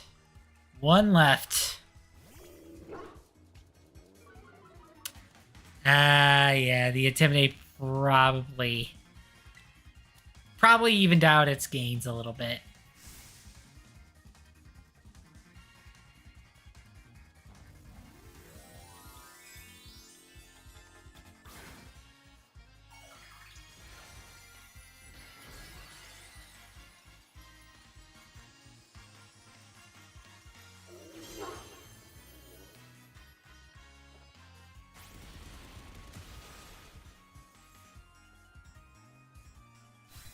And sorry, Arvin. Looks like your Mabatif got a little beat up again.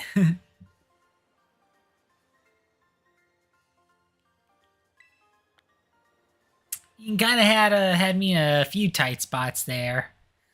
You know, the battle looked a lot farther than what it was.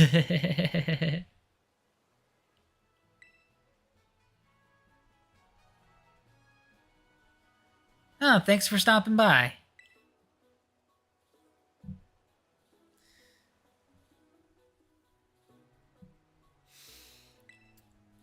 But yeah,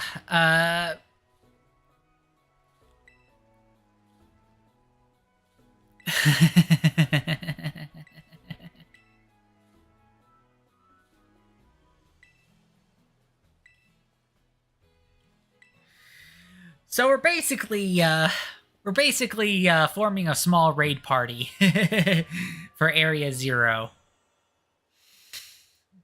We already basically got Penny owing us a favor.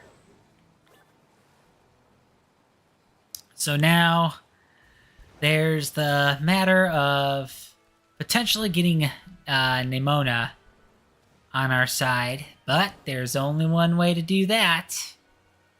And that is to give her the fight she wants, which means we're going to the Pokemon League, people. That's the last of the original 3 quests that we got left.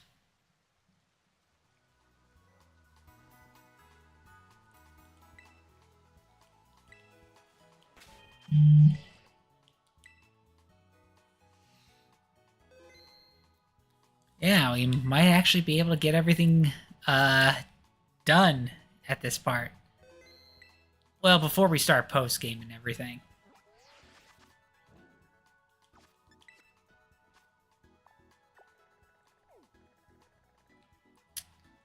Okay, where is the closest to get... Because, yeah, we can't... Let's see. Maybe here?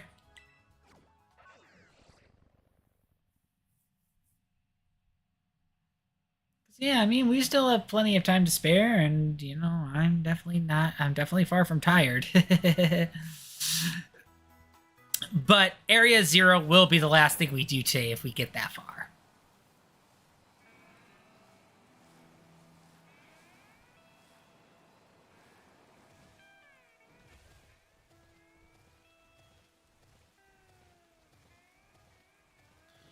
Okay, so this actually kind of required us to complete Arvid's quest before, or at least all the Titan stuff beforehand, because... And we're not even going the right way. We need to go more this way.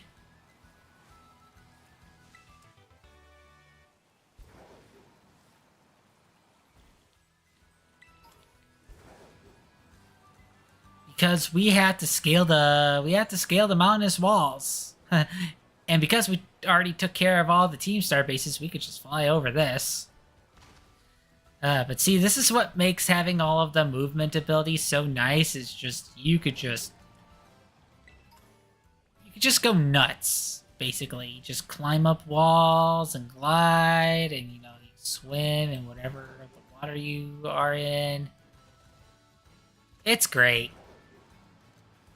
I was sorely missing this. But now I have it again, and I'm happy.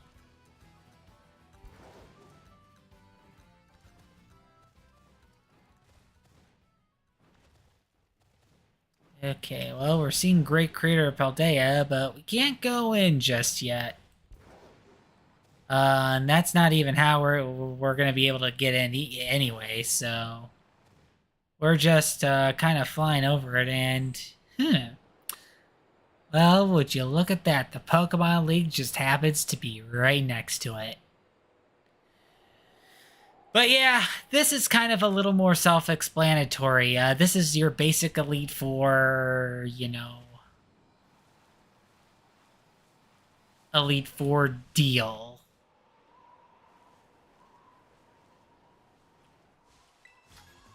And, well, there's a trainer here, so might as well.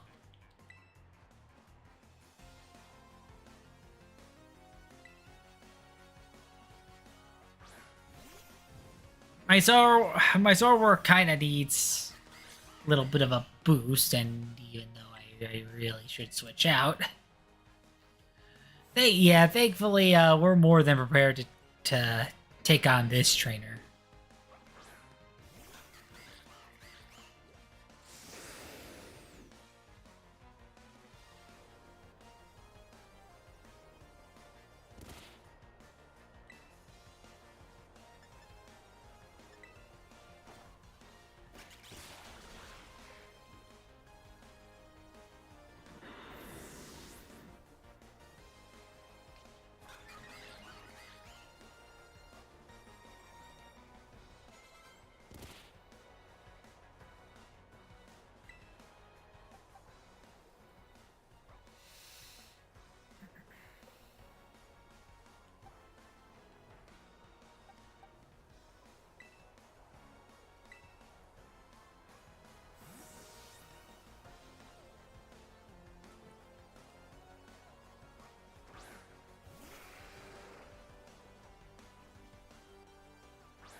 Ow.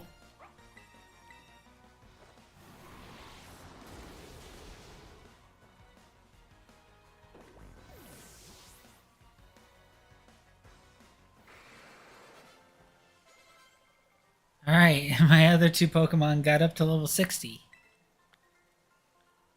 60 to 63, I think that's a pretty good range.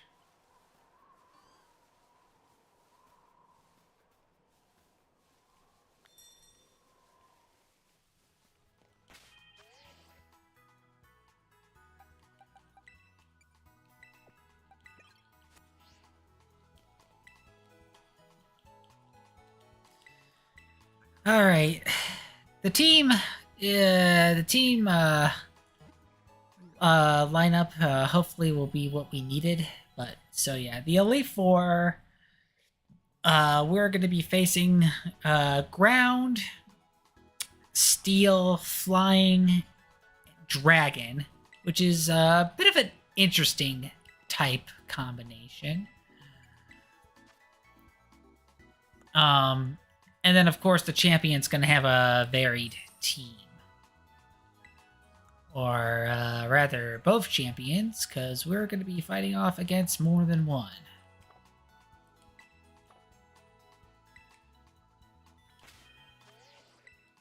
Alright, gonna save right here. YouTube.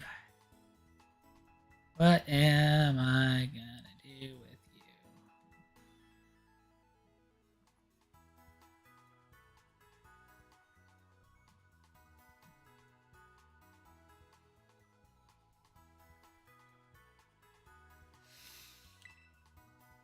Okay.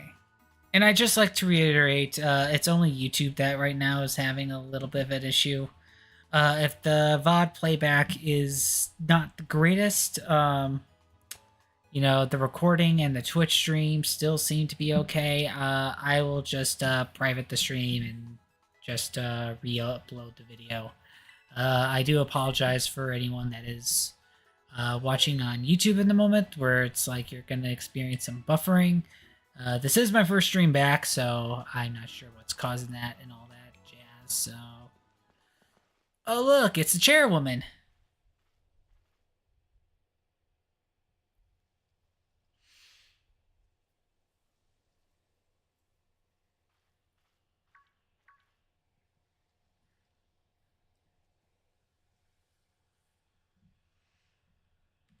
Also, YouTube, I do not know what you mean by using a keyframe frequency of 4 or less, because I'm pretty sure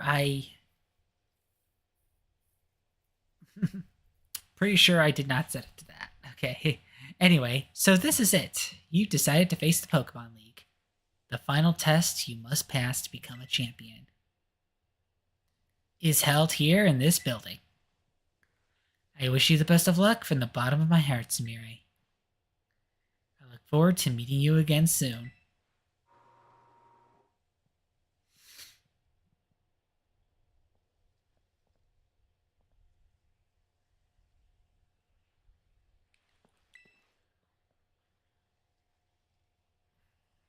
Are you ready to face the Pokemon League's champion assessment? Yep. It's the only thing I have left.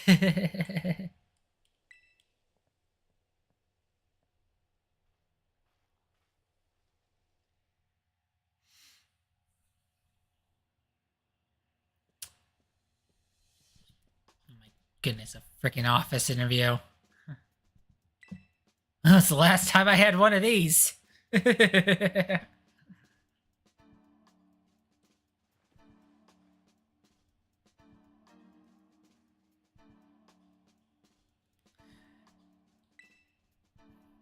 But yeah, I think it does kind of matter a bit how you answer these questions.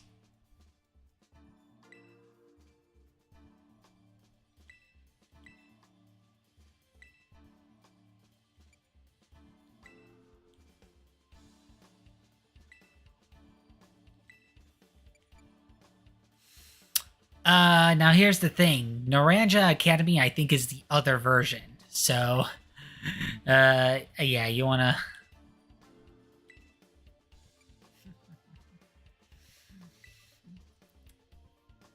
You want to be a little careful.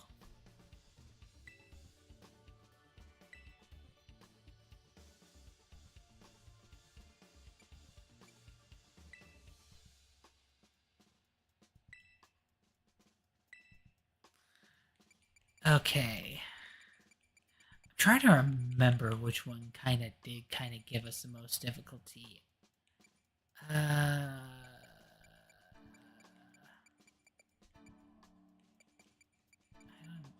don't know exactly. I do have to remember. I think I have to remember how I answered. So I like to say I think the Lavincia gym might have given us most pause just because of the lineup that we had at the time. Okay, and it was Iono.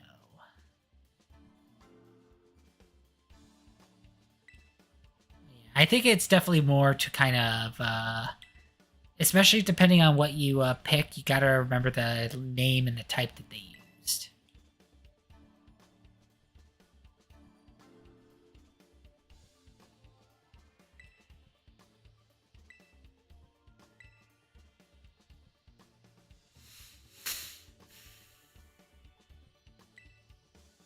Okay. This is just telling us how we remember our start, if we remember our starter. Okay,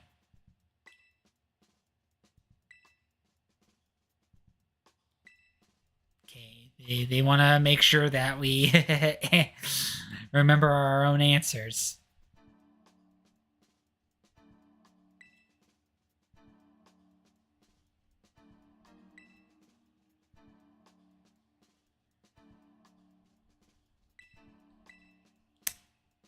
I'm surprised that they even allow you to pick a no.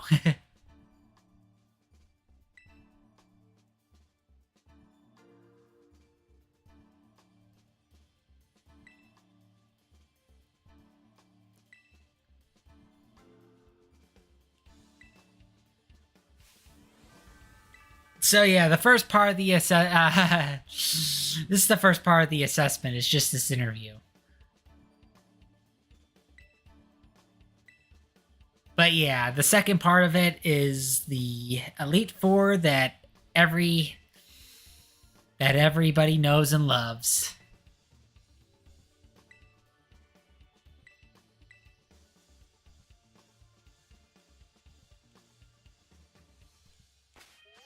Alright, we have the Pokemon in the order that we need them in.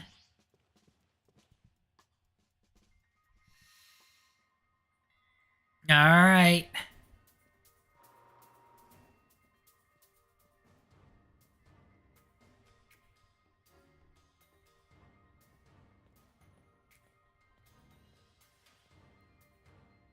And they're all people that we've met before, too, so... But of course, you know... Haven't really got a whole lot of a measure as far as, like, what their teams are and stuff. So, yeah. Rika is actually the first one.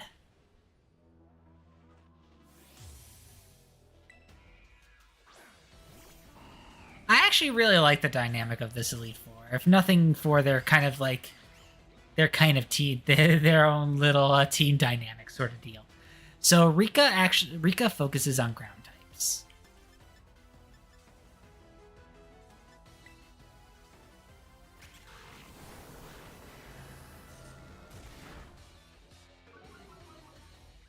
So Future Sight, that's a bit of an interesting move.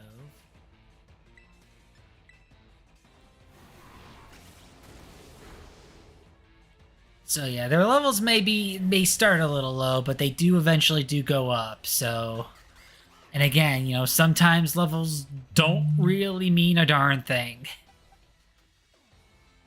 If the matchup is a little screwy.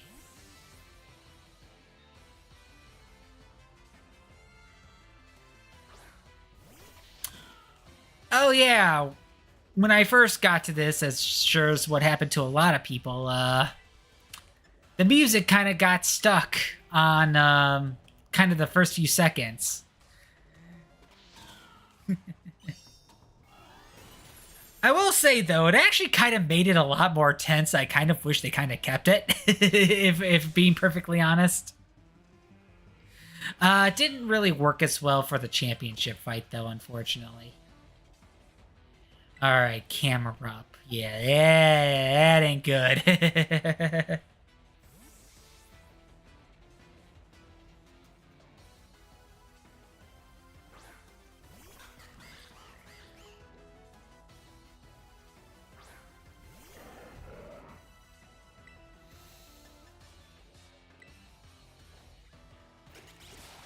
All right, thankfully, you're 4 times weak to water.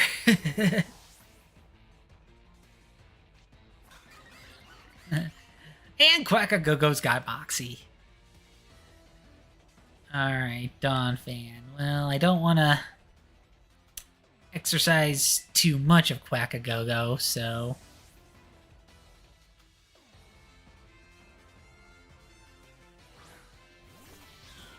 But yes, they did fix it in a later update.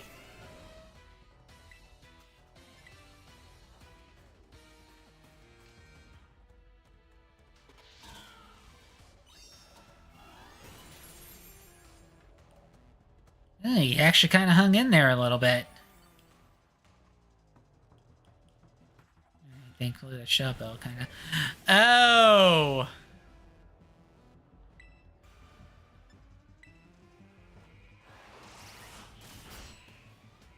Didn't expect you to have Poison Jab. And I say that because her go-to Pokemon is Clodsire.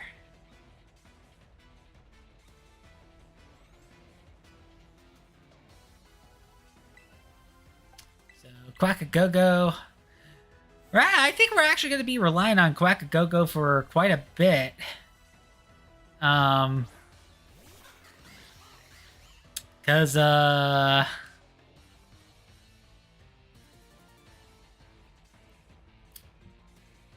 know, the next trainer is Steel type.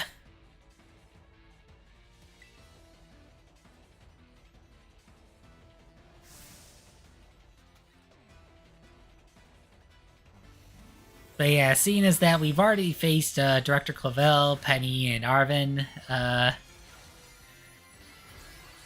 good chunk of the Elite Four should be rather little issue here.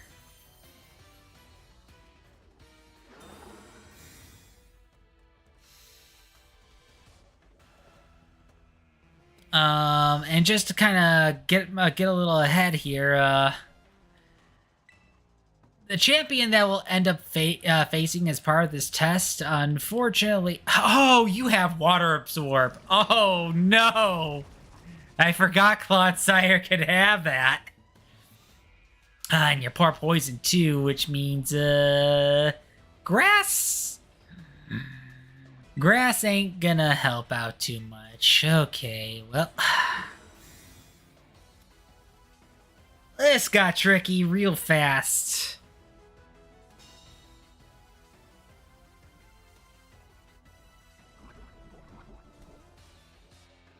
Of course, the Poison type is also not really gonna let the fighting moves do any good. I mean, you got Mega Kick.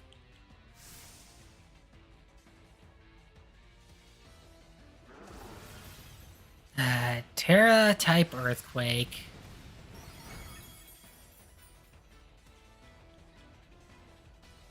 Alright. Starting to get benefits from, you know, all the mealtime stuff.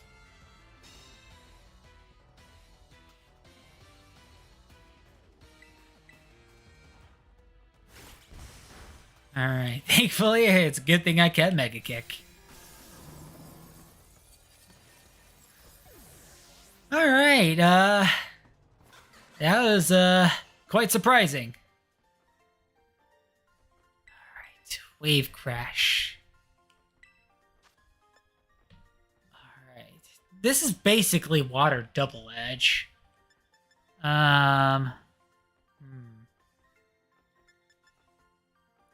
This might... Thankfully, I'm able to relearn moves. So this might actually come in handy later. I'm not going to have it as part of my moveset right now.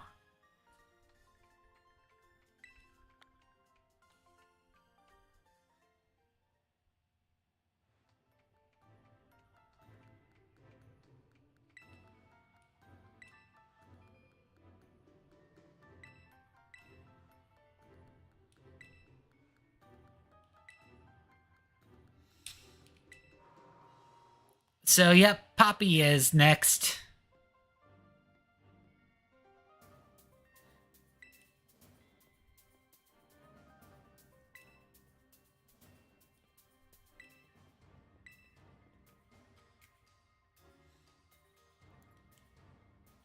Alright, thankfully they will give you time to kind of heal up. You know, as long as you don't interact with the trainer right away, you should be able to...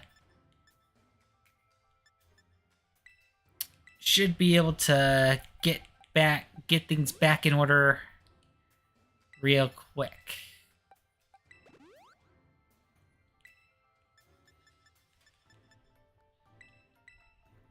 Kind of want to save the max potions a little bit.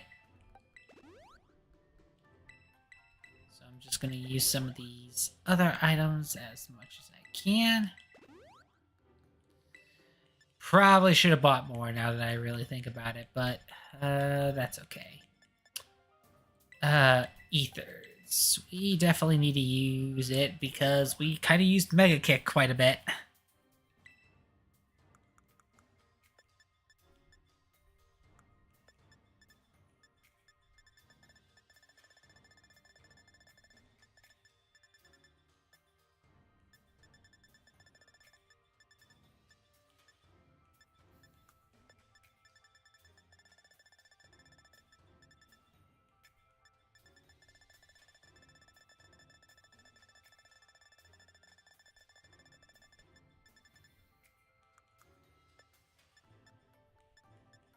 Oh yeah, that's right.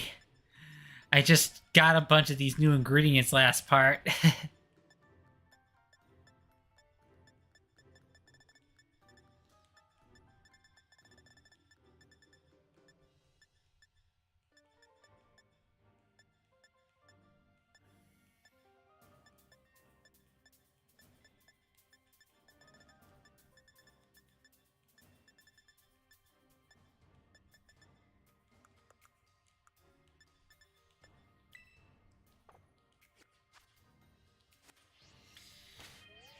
Okay, and let's see.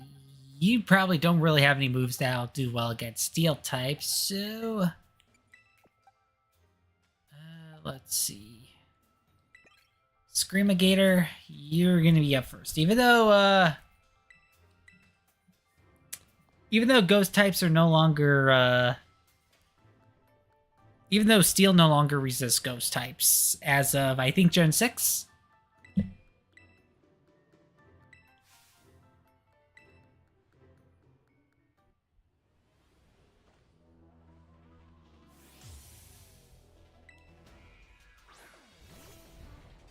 Yeah, she just basically just starts straight out with a copper jaw.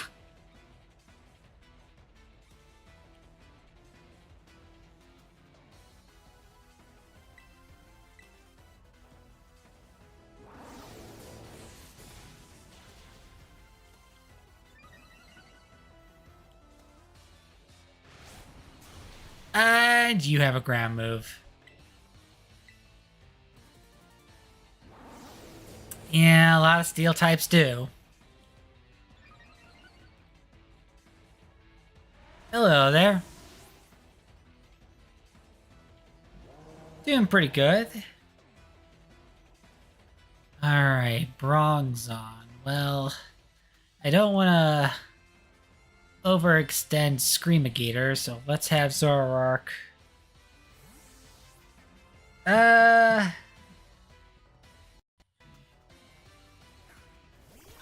Sorry, let's see. Unfortunately, sorry about that, Alan. Unfortunately, if you send a lot of messages too quick, the auto mod kind of kicks in. But to answer your question, I'm not interested in custom graphics at this time. Sorry. Okay.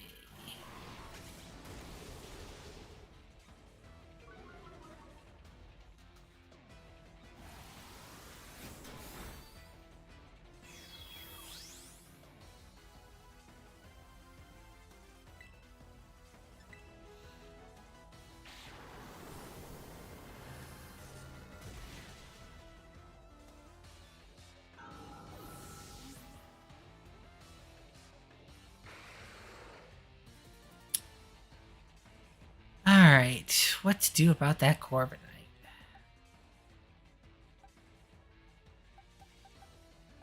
Um, Hopefully Scrimmigator can handle it. Gonna need a max potion though, cause yikes.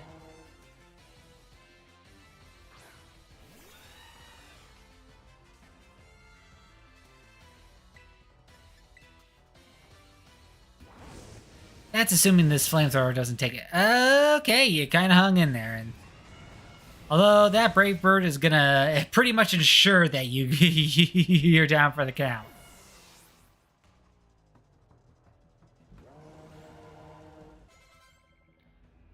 All right, Magnezone. Hello there.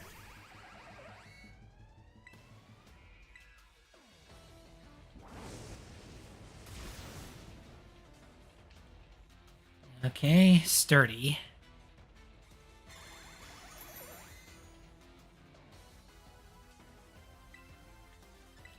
Yeah, probably the special moves are probably tearing her team apart, so the light screen is probably gonna help race Pokemon out a little bit. Alright, Tinkatongue. That is fairy type. That is fairy type.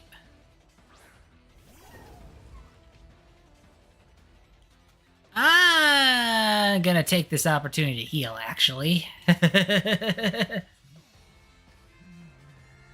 um,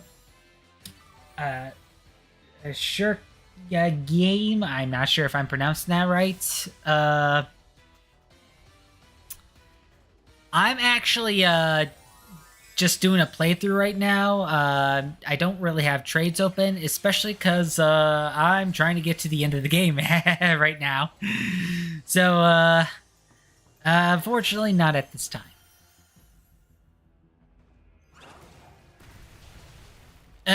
You have Stone Edge.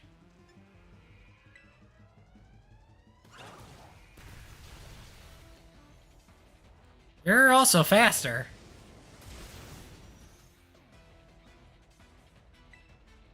And you're definitely bulky. So is Screamigator.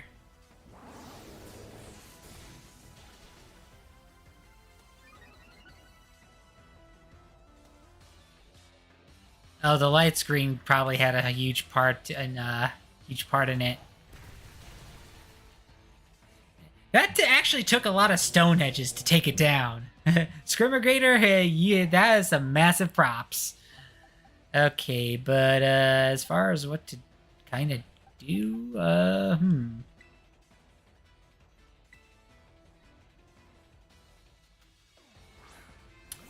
Okay, close combat should be super effective because now it is only steel.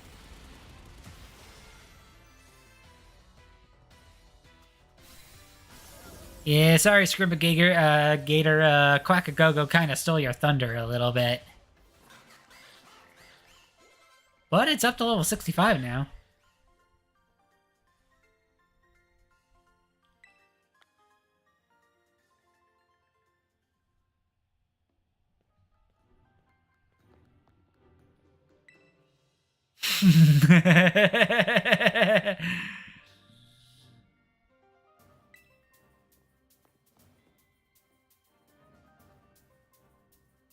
It's your turn, Mr. Larry. Yeah, Larry's actually also part of the Elite Four. He's not just the gym leader.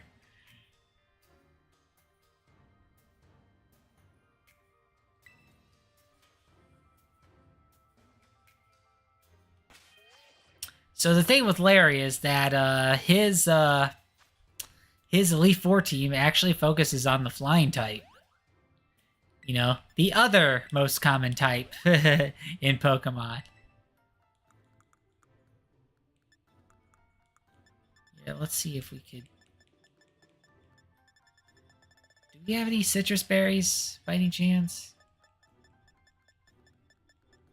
No, just orange berries? Okay. Well, I mean, I guess I'm just gonna have to burn a max potion for a little bit of health.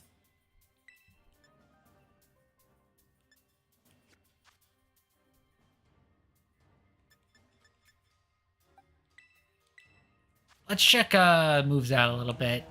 See if we're still good. Most of the Pokemon are, I guess, pretty good on a chunk of them because it's been only taken a few moves. Let's see. Not yet, because I totally forgot who I was going to start with. I think Frostbite. Yeah, let's start with Frostbite. Because Frostbite is Ice type. So, you made it this far. I serve as a member of the Elite Four too. Yes, unfortunately for me.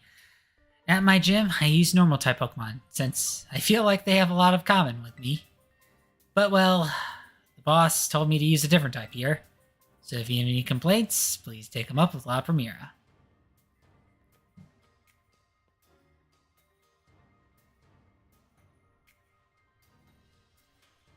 Anyway, time to get to work.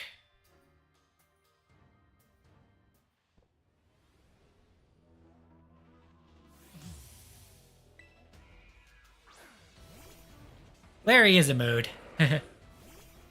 I appreciate it, Larry. Started off with a very good favorable matchup for me. Grass and flying, don't mind if I do.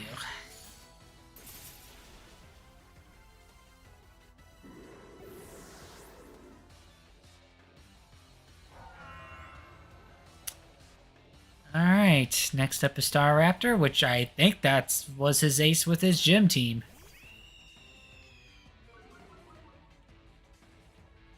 Yeah, thankfully I think Freeze Dry is a super move, so I totally forgot you could use that.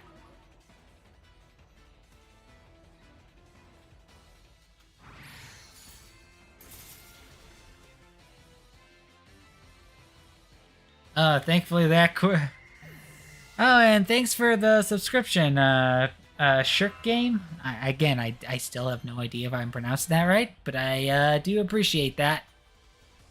Show 9 wants to learn. That's a very handy move.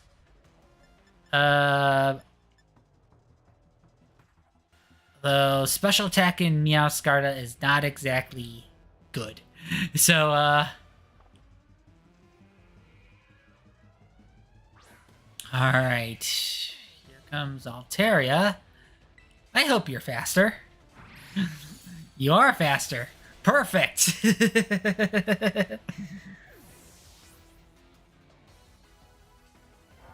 Man, Frostbite is just pulling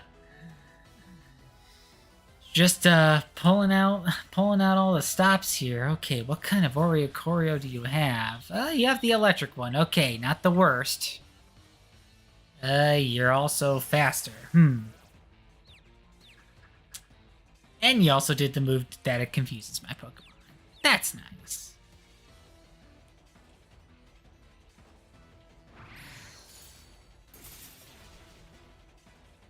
Okay, didn't quite get the results that I was hoping for, but that's okay. Frostbite's really hanging in there.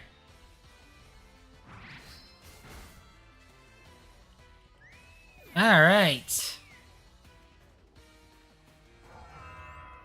Alright. Flamigo is also a fighting type. So, Frostbite, I think you're done here. As far as who to use next, well, now Zoroark might actually be handy.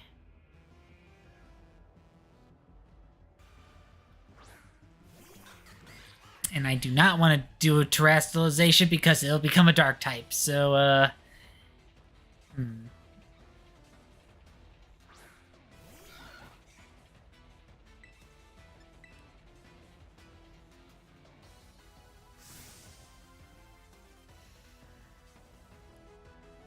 Right.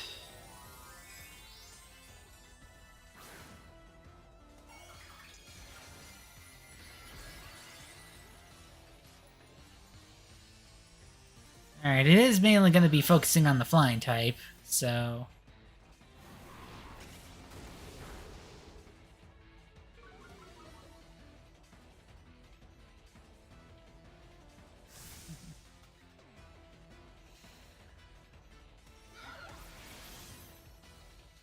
Oh boy. Ow. But it'll do some damage to itself, so hopefully that'll be the edge that I need. Alright. 3 down.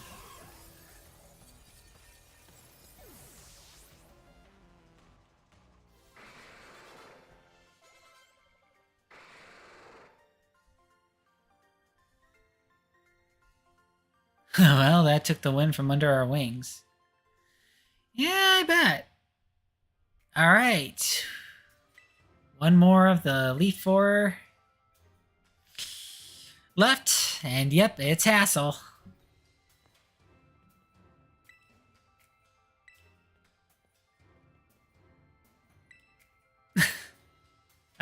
Larry, kinda need to yell.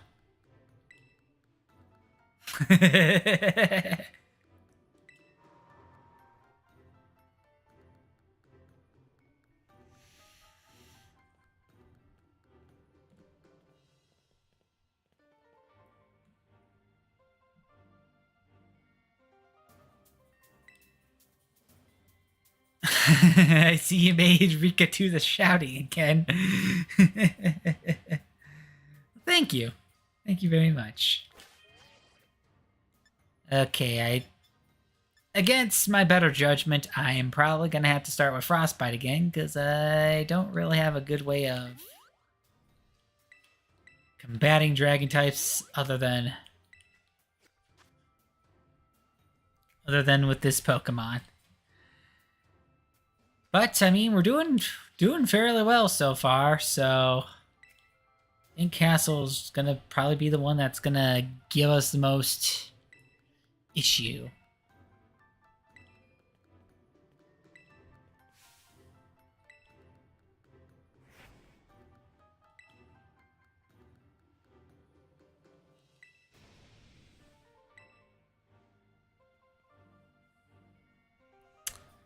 Alright, last Elite Four before the champion.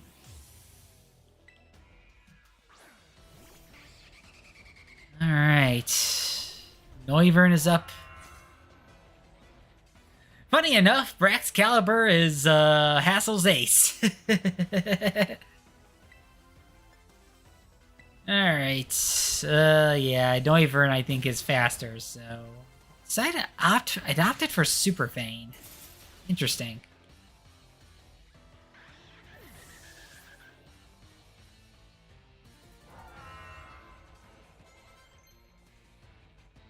Alright, Screamagator. Overheat.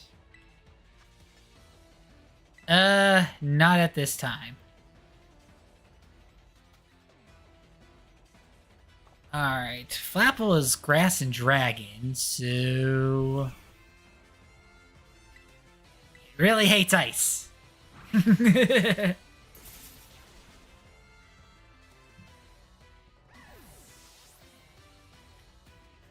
Man, and Braxcalibur is more of a physical Pokemon, so, okay, Dragalge is Poison and Dragon.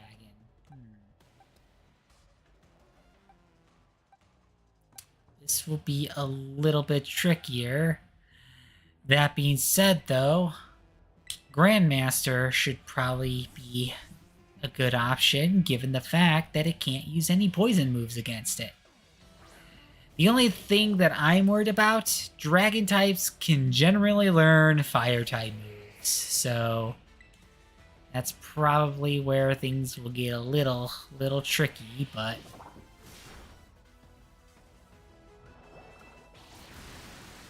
opted for Hydro Pump. Okay.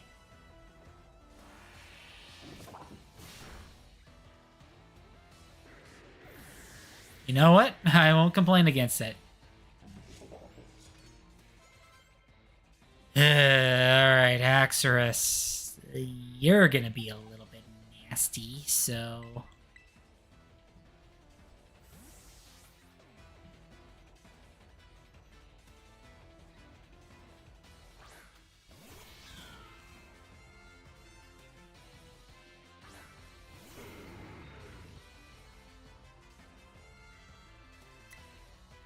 Alright. Shonime, you got a fairy move on you, so I hope... Oh! Oh, but Protean actually kind of worked in my favor because it turned it into the fairy type. Nice. I really needed that.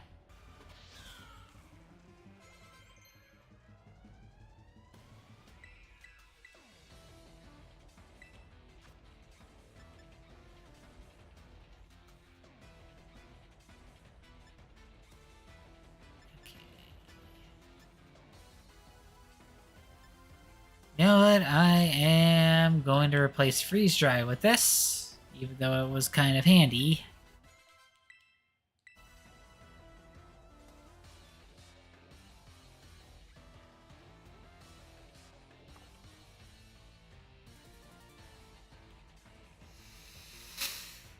Yep. He has a Brax caliber of his own.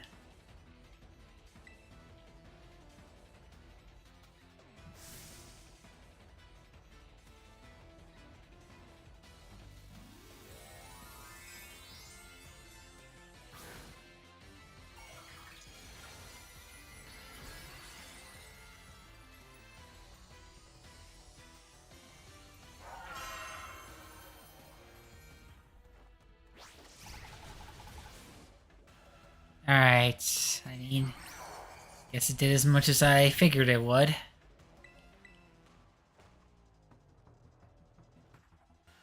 No!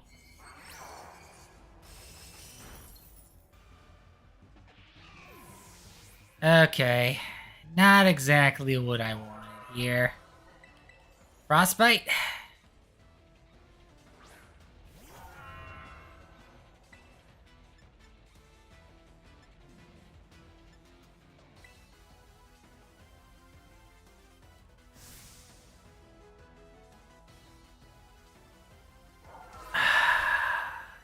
That's just great.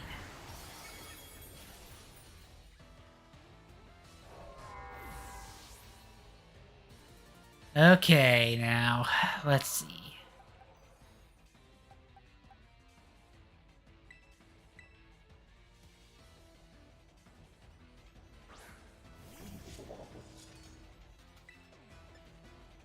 Okay, I have just about... Oh, come on!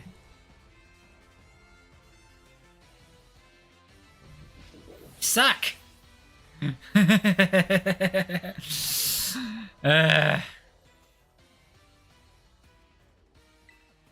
you're really testing my patience.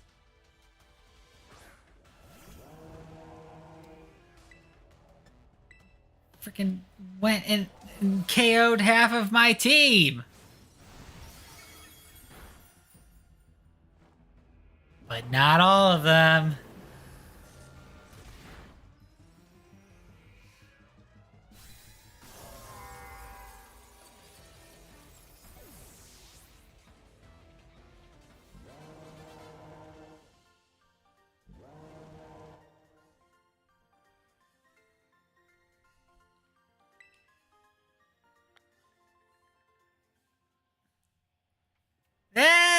kind of had me for a little there.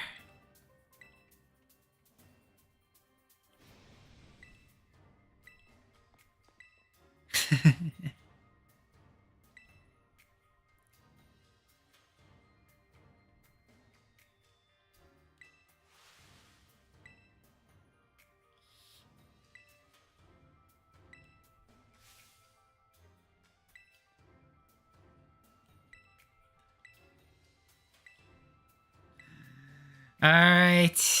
Yep.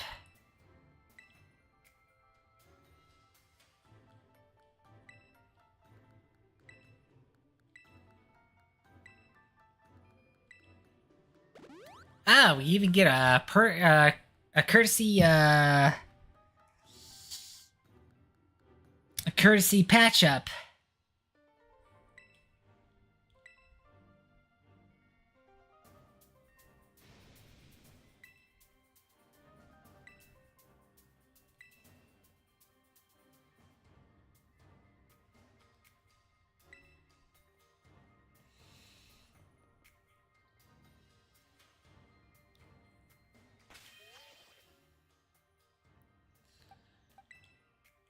Okay, I'm gonna have my Zoroark lead. I think this even includes all the moves.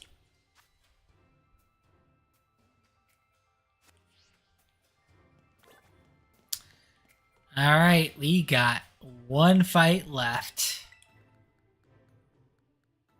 Well, technically two, but the only fight here.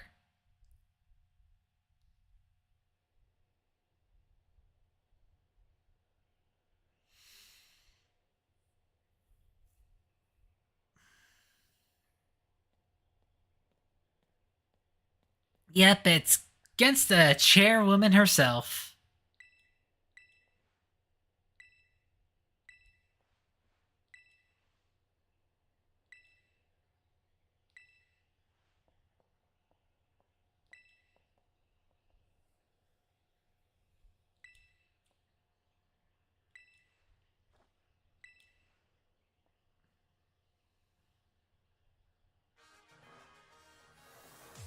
Alright. Against the top champion herself, Gita. And, well, unfortunately, her team's a little lacking.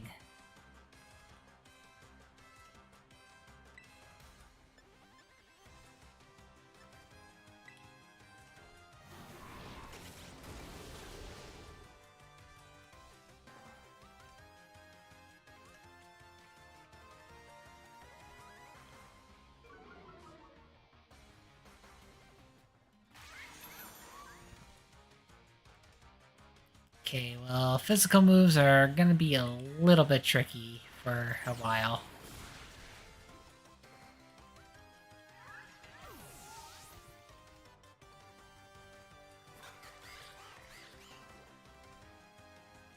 This is kind of one of the first problems right here. She immediately sends out the King Gambit, and that would have been a nice Pokemon to have for later.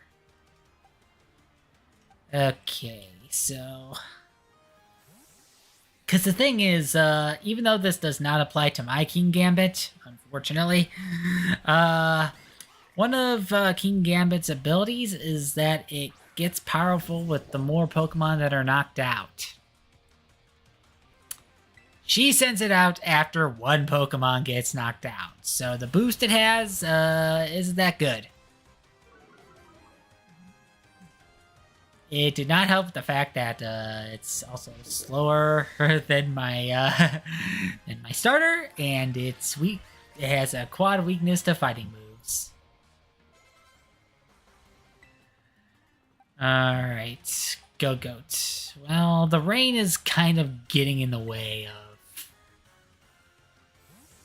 of using my fire Pokemon at the moment, but I have a good alternative.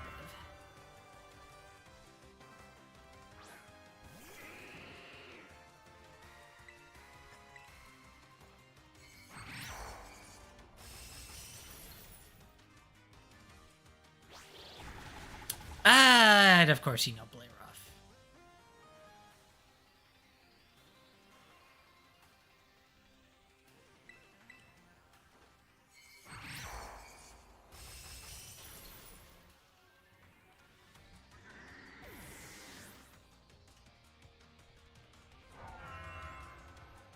Yep, and the reflect is gone. Alright, Avalugg. A little bit trickier to be sure, but...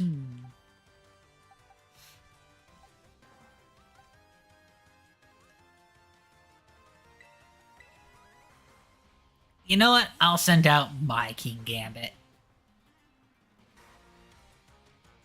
Thankfully, it has Defiant instead, so it won't be a waste that I'm sending it out now.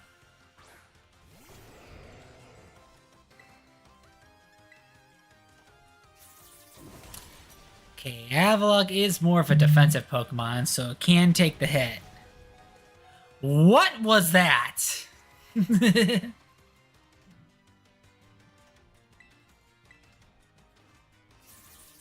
But dang. Way to take that hit.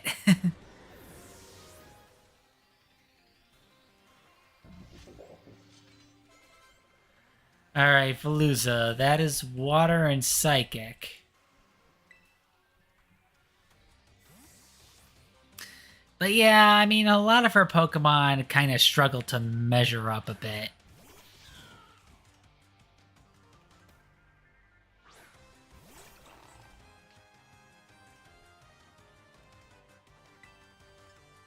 Like, I could take this out easy.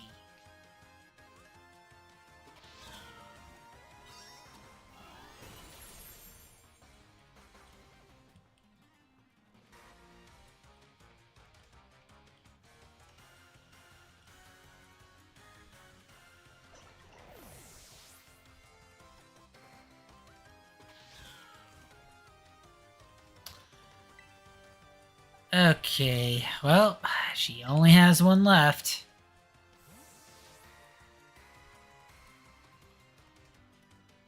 But yeah, I mean, Hassel was a lot harder with his Brax Caliber alone. This Glamora that she sent out, it really should have been her opener because its ability is that it leaves a set of toxic spikes. Instead, she uses it as her last Pokemon. Whereas, you know, the King Gambit should have really been the closer. But I think they kind of made Glamora... They made Glamora, I think, the last Pokemon, I guess, to match the design of the trainer, which is, like, again, doesn't really make much sense at all.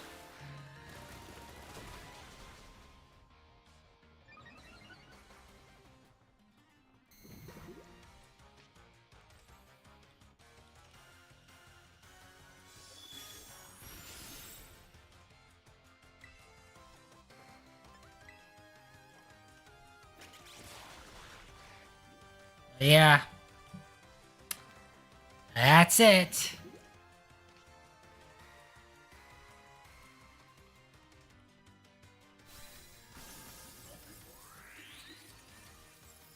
And unfortunately, I think that's how she goes about her rematch, too. In the initial post-game. I should stress.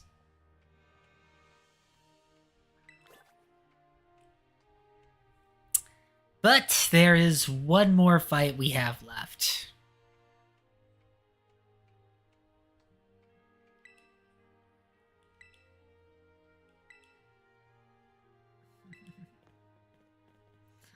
So yeah, we have champion status now.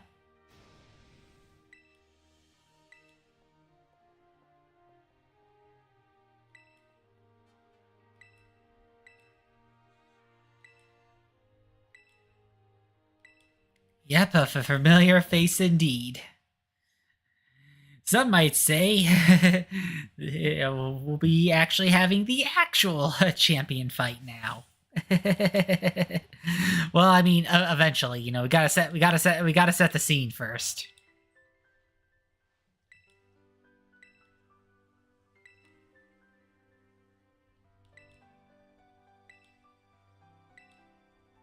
She's not gonna let you say no, for the record.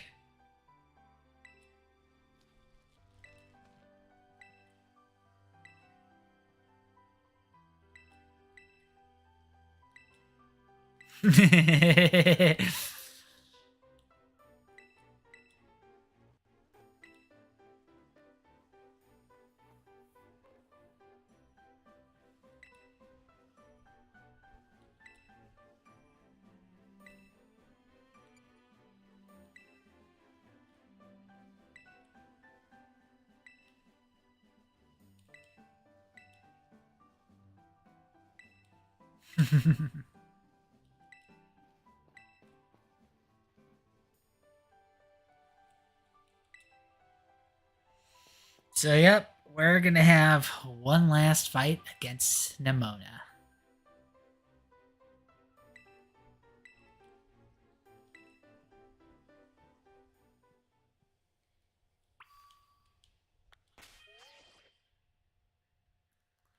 Okay, but of course, we gotta heal up our team.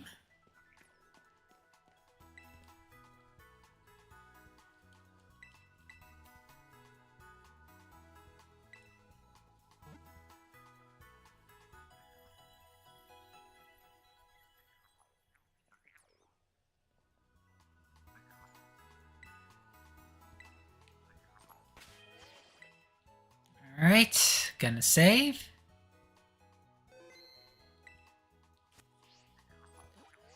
And of course, we are gonna make our way back to Mezagoza.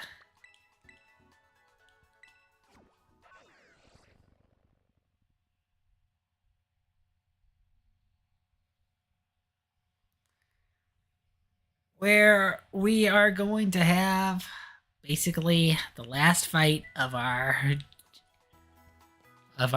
typical gym adventure.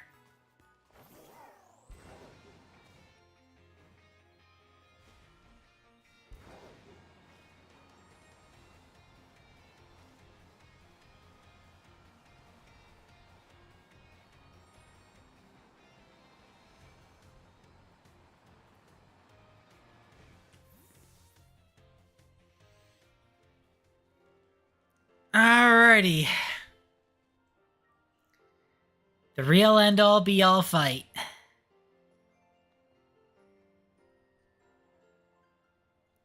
Yep, a battle between champions.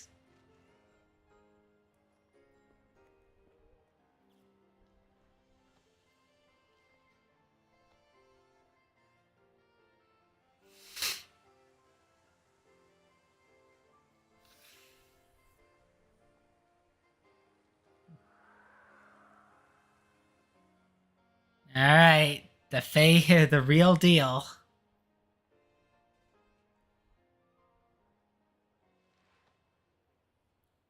She ain't holding back now.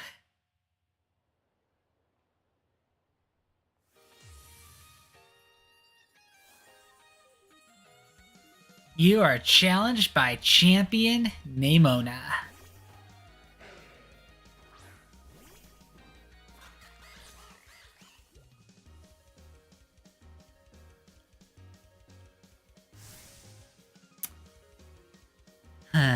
Alright, she is starting out with Lycanroc, so... Might be a bit tricky. Well, giving me a move, although those Self Rocks are gonna hurt later.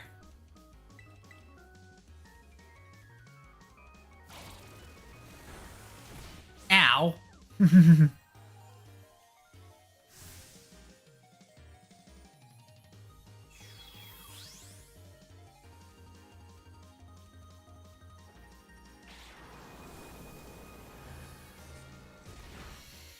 Alright, one down, 5 to go. But even if I switch, not exactly in my favor. Okay, Palmot's fighting. I don't really have a good one for Palmot. Unfortunately.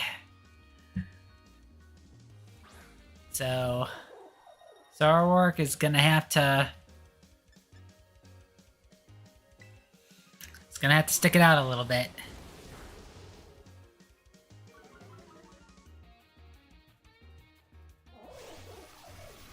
Okay, that double shock is gonna actually get rid of its electric type. And probably should have saved that, but okay. You know, by all means.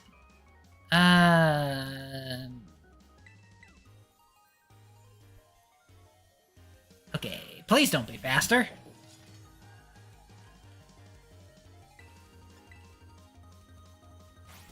go!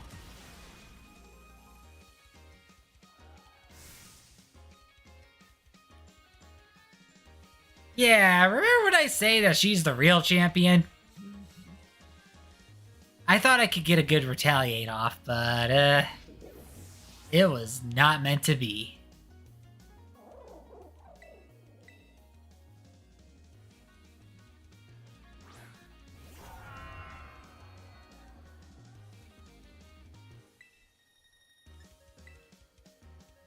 I still have only taken out one of her Pokemon. She's nearly taken out 3 of mine.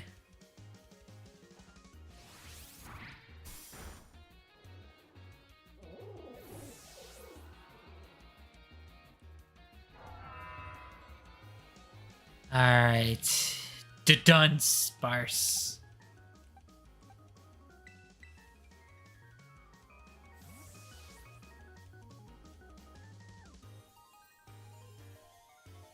Okay, it is normal type, so...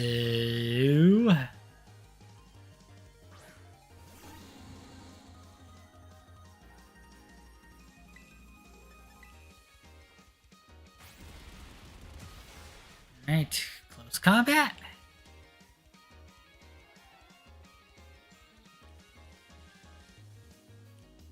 Alright. Hopefully that balances out a little bit. I was kind of bruising for a while.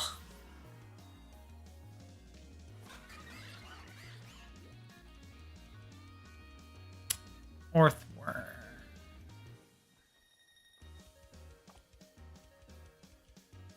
Okay, I might actually still want my Quackagogo to be out.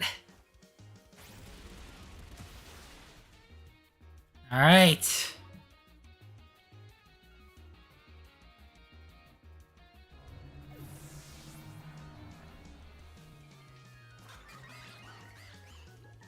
Okay, Moxie.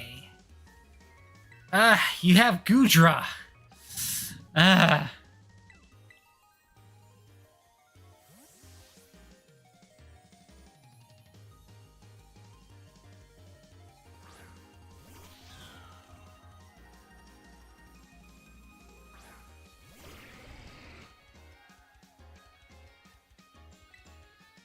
Okay.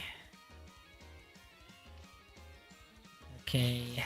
And it landed. That's good. Alright. One more.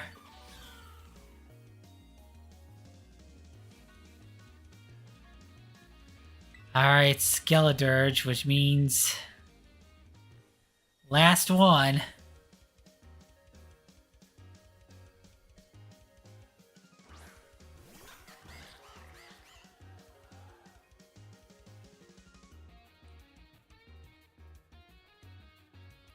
Man, this was certainly tight.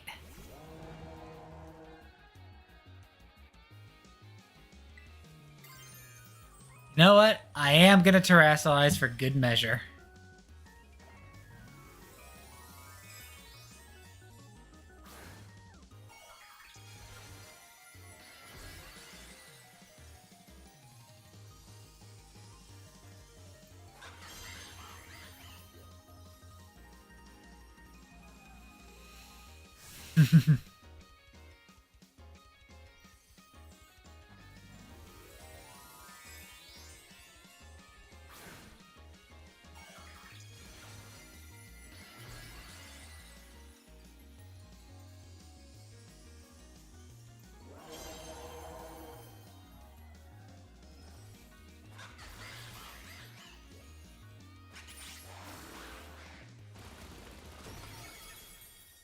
Oh boy.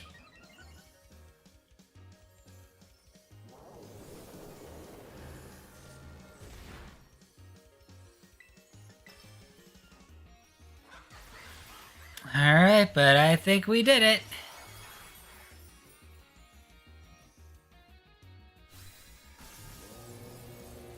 Alright.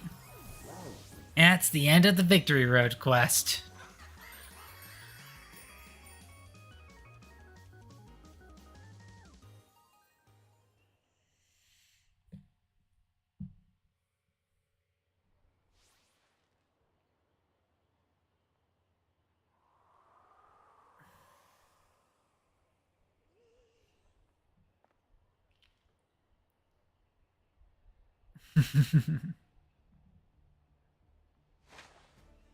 All right.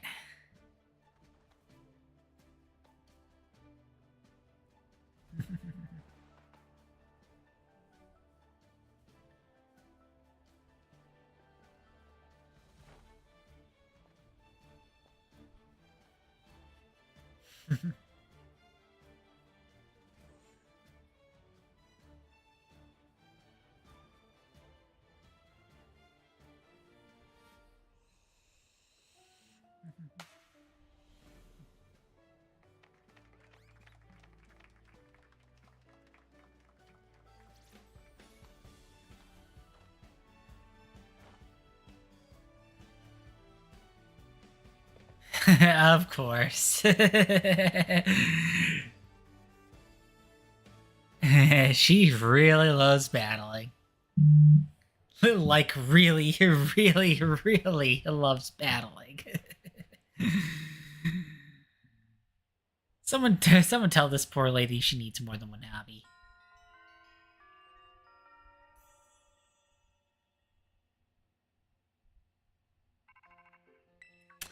Alright, but with all three of those quests complete...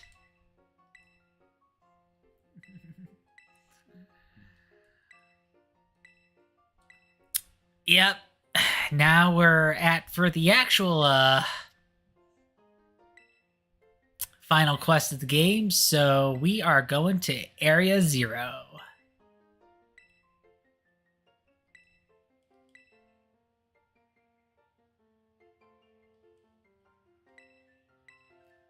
You know, going to the going to the place that we're not supposed to be going to.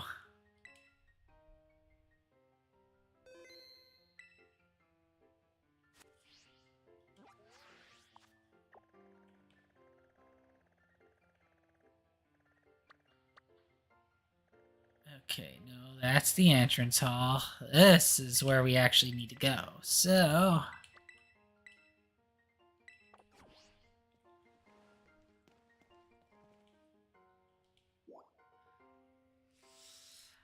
Uh, I'm trying to think if I already have a Groudon, in my Scarlet version.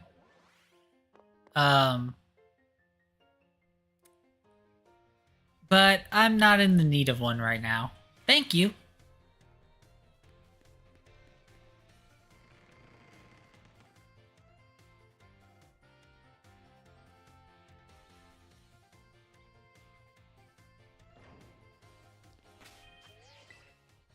Okay, first things first, we are saving. And as much as I could easily leave it up to next part, I just think, you know, especially because there's a very good chance that the Area 0 part might end up coming up a little bit on the short side. I figured, you know, we've only just hit like the 3-hour mark.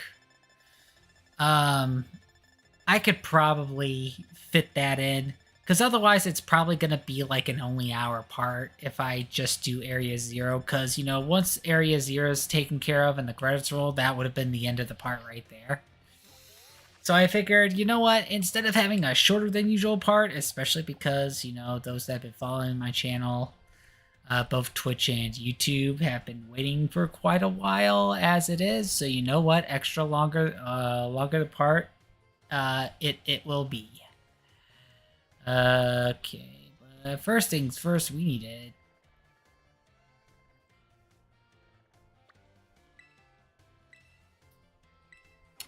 need to actually get to the entrance of Area 0.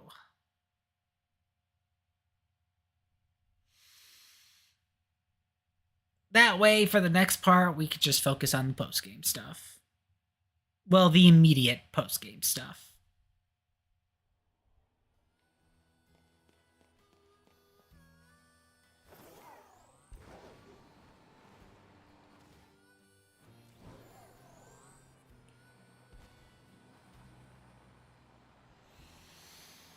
All right. But yeah, we've definitely been kind of proving our mettle, so we're gonna take the leap, as it were, into an unknown land. Or I guess not entirely unknown, just mysterious to the point where it's like we're technically not supposed to go there, even though we're champions. Hey, over here.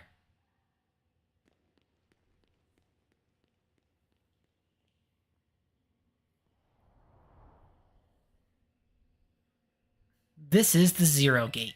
It was made so researchers could try to observe the inside of the Great Crater of Paldea, what folks call Area Zero.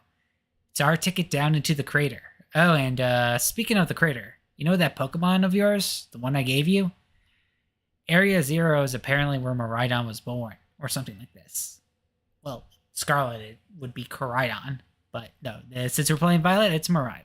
Maybe you'll be happy that it finally came back home? Not that I really care or anything. Anyway, our two new teammates should be waiting for us inside the Zero Gate. Guess we should head on in.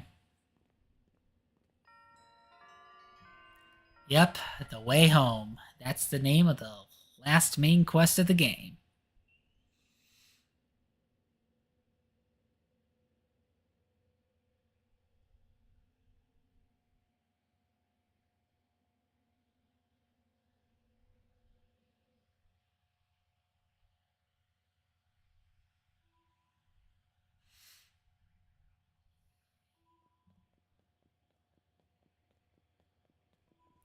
Whoa, kinda dark in here.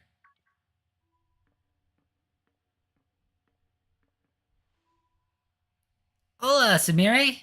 Arvin said there'd be tons of strong Pokemon, so here I am. Once she heard she'd get to battle awesome Pokemon, she was here in a second. You're an annoying little pest at the academy, but I guess you can come in handy for this. Spoken like a guy who wants to get beaten in a battle. More importantly, why is it so dark? And where's the awesome Pokemon? Yeah, it is weird that the lights are off. The last time I was here, the electricity was up and running, but now... Well, now the lights are on. But why? I turned them on. And there's Penny. Seems like they were on power saving mode. I hacked into the system controls and overrode the settings. Oh, it's you! The kid with the fluffy Eevee bag. I guess? My name's Penny. Well, hey, we never got to actually talk.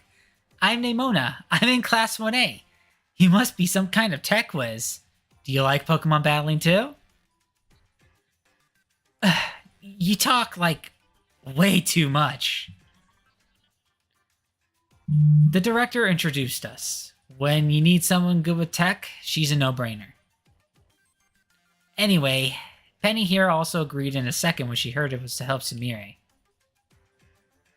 I'm not really the adventuring type, but I owe you, Samiri. And I pay my debts. She's surprisingly old-fashioned like that. And of course, everyone knows me, Arvin. My loves include my boss tiff and cooking and biometric identification in progress. Hello, Samiri. I have been expecting you. And it seems you have gathered a group of formidable allies as well. Sorry, who are you? That's my dad. Probably. What? That's Professor Turo? Nemona, student ID number 805C001, and Penny, student ID number 803B121. I thank you for coming. Of course, Professor! Oh my gosh, it's such an honor to meet you in person.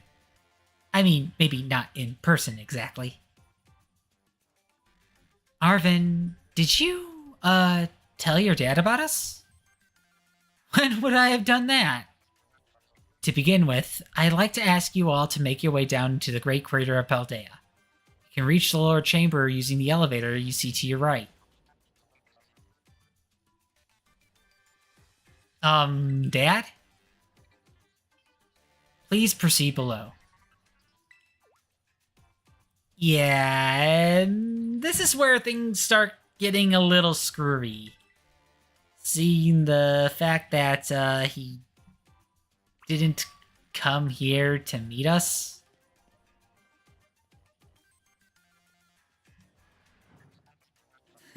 Personally?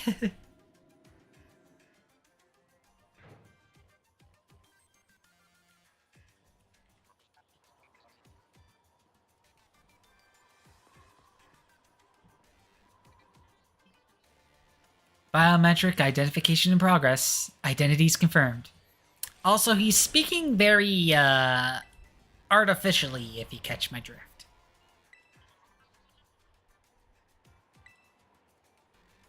Once you step through, you will be above Area 0.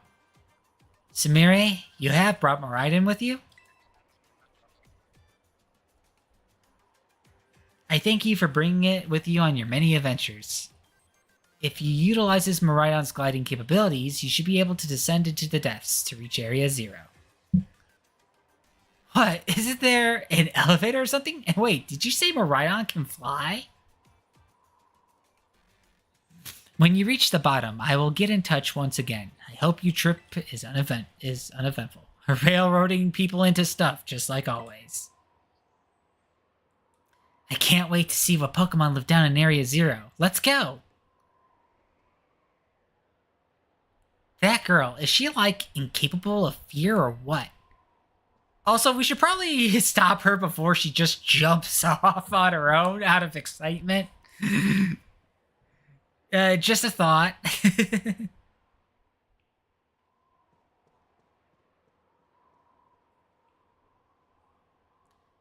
Sumire, ready for the worst? Good, that's all we needed to hear. Get out that Pokemon of yours and we'll be off.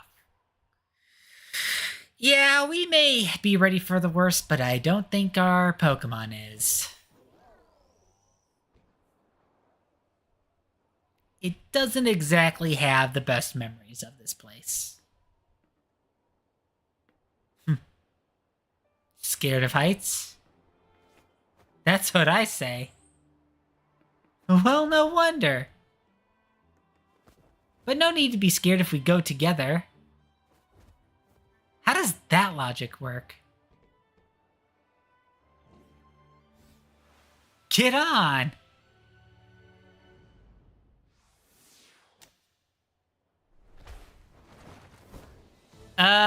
This is not safe.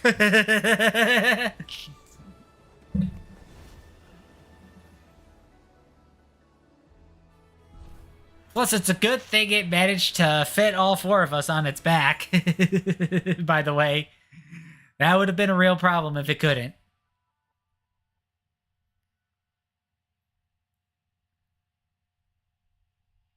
But yeah, Area 0 is a very surreal area, as it will. Basically of Pokemon in general, not just Scarlet and Violet. Like, man, it is getting off some creepy mystic vibes right now.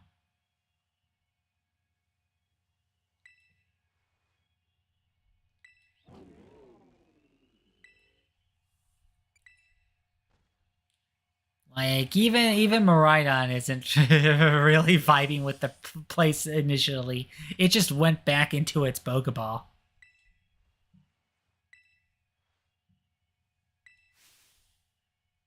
Wait a second, where's the student council girl? She's gone. You don't think she... Everyone, you have to see this. Area 0 is amazing!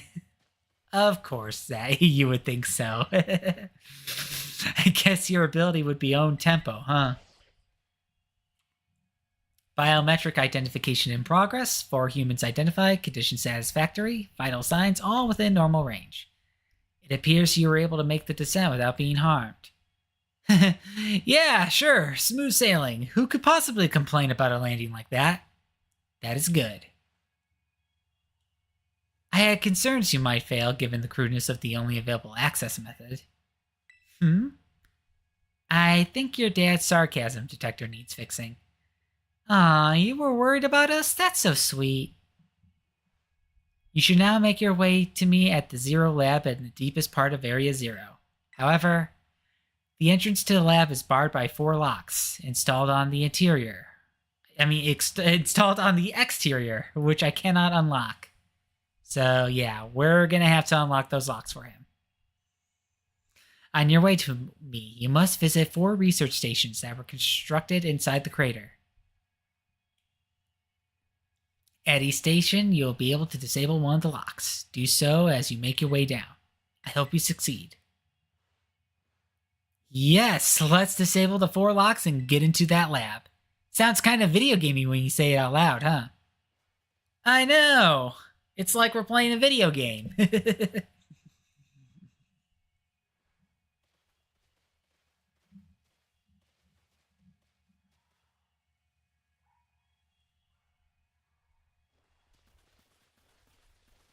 But yeah, Maridon isn't gonna be able to get out of the ball for a good moment. Thankfully, the path itself is just basically straightforward. There are also some really strong Pokemon here too, but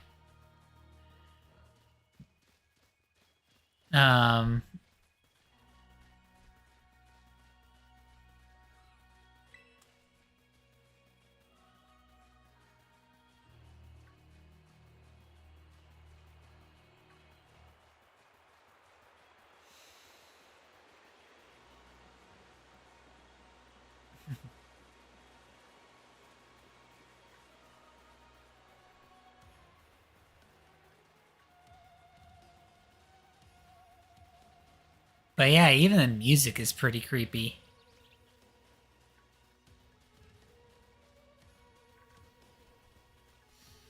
But yeah, there's gonna be quite a number of scripted battles here and there, so that's not really we're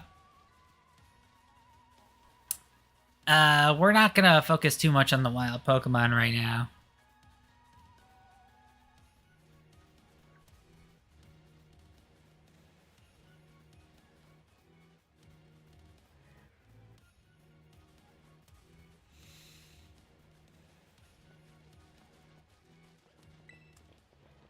But yeah, everyone's kind of conversing with each other while we are making our way down.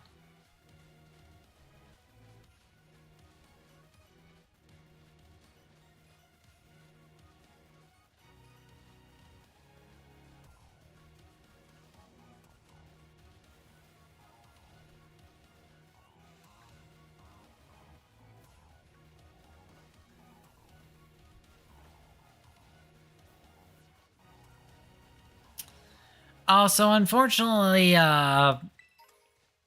they only really have a map for the general area of Paldea.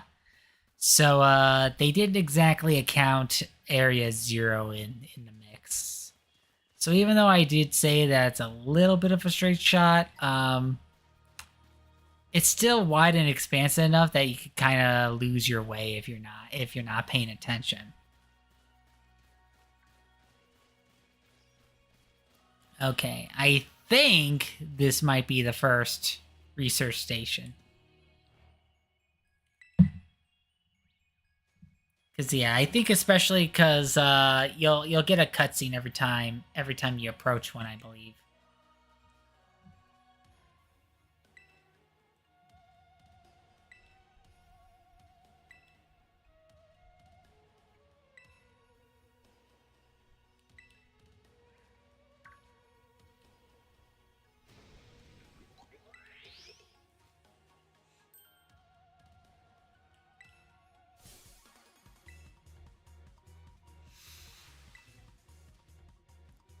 So yeah, things start normal enough. Oh yeah, and you'll have a partner to fight alongside you in most instances.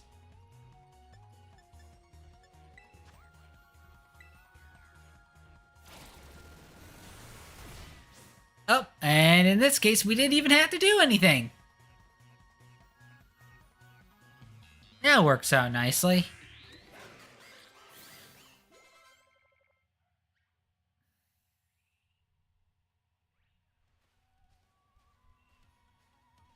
Are there going to be a lot more of these rare Pokemon down here, you think?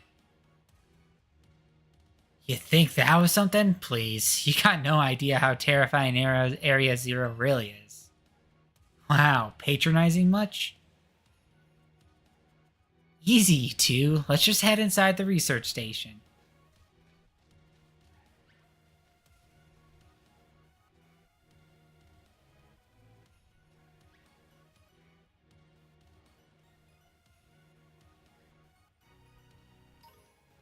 Okay, but before all that, there's an item that I noticed that was in the other corner, so I'm just gonna grab that real quick. Or two.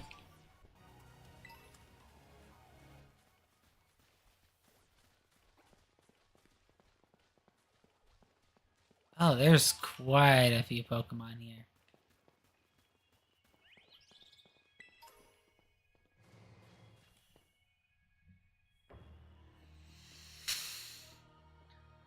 Alright, first lock.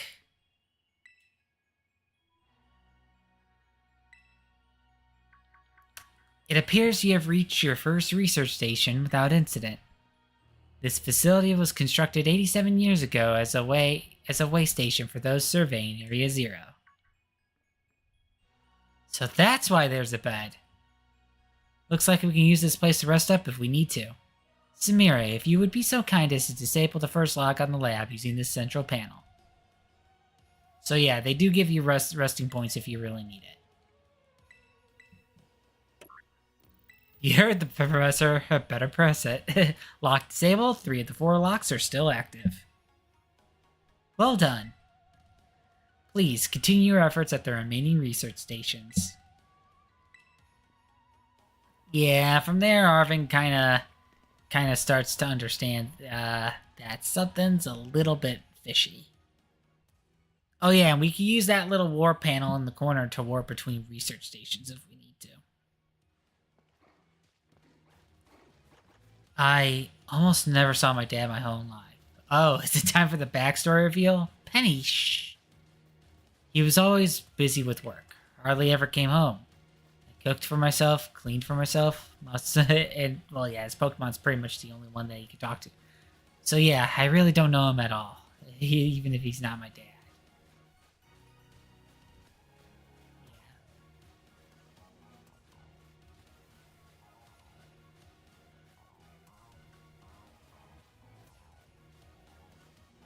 He's not exactly appreciating the fact that his father or mother and Scarlet not exactly appreciating the fact that someone who only started off with only sending emails because they're so busy, then basically went completely AWOL until they needed a favor.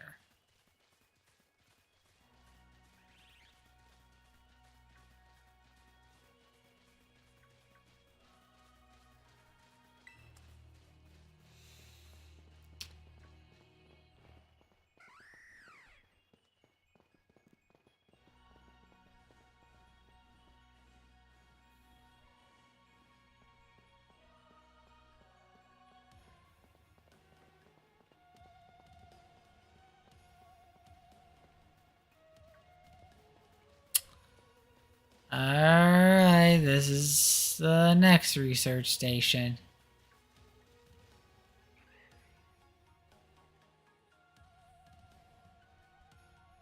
The second research station. About time, too.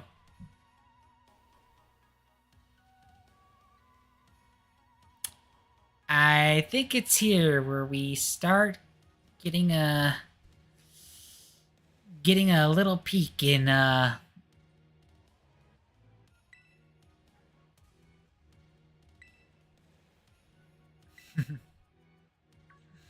little peek in Pokemon that are a bit unusual. So in Pokemon Violet, the Pokemon that we'll run across are a bit more futuristic. Uh, and in the case of Pokemon Scarlet, we run into Pokemon that are more prehistoric, but they are definitely they're unique. Either way, they're a unique clarification of Pokemon called Paradox Pokemon that are essentially variants of Pokemon that already exist, but have their own quirks to them. Like, for example, this metallic Delibird. That's just straight up called Iron Bundle.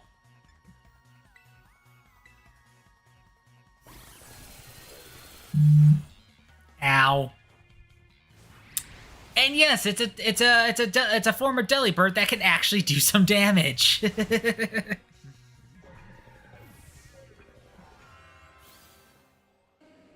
Go figure.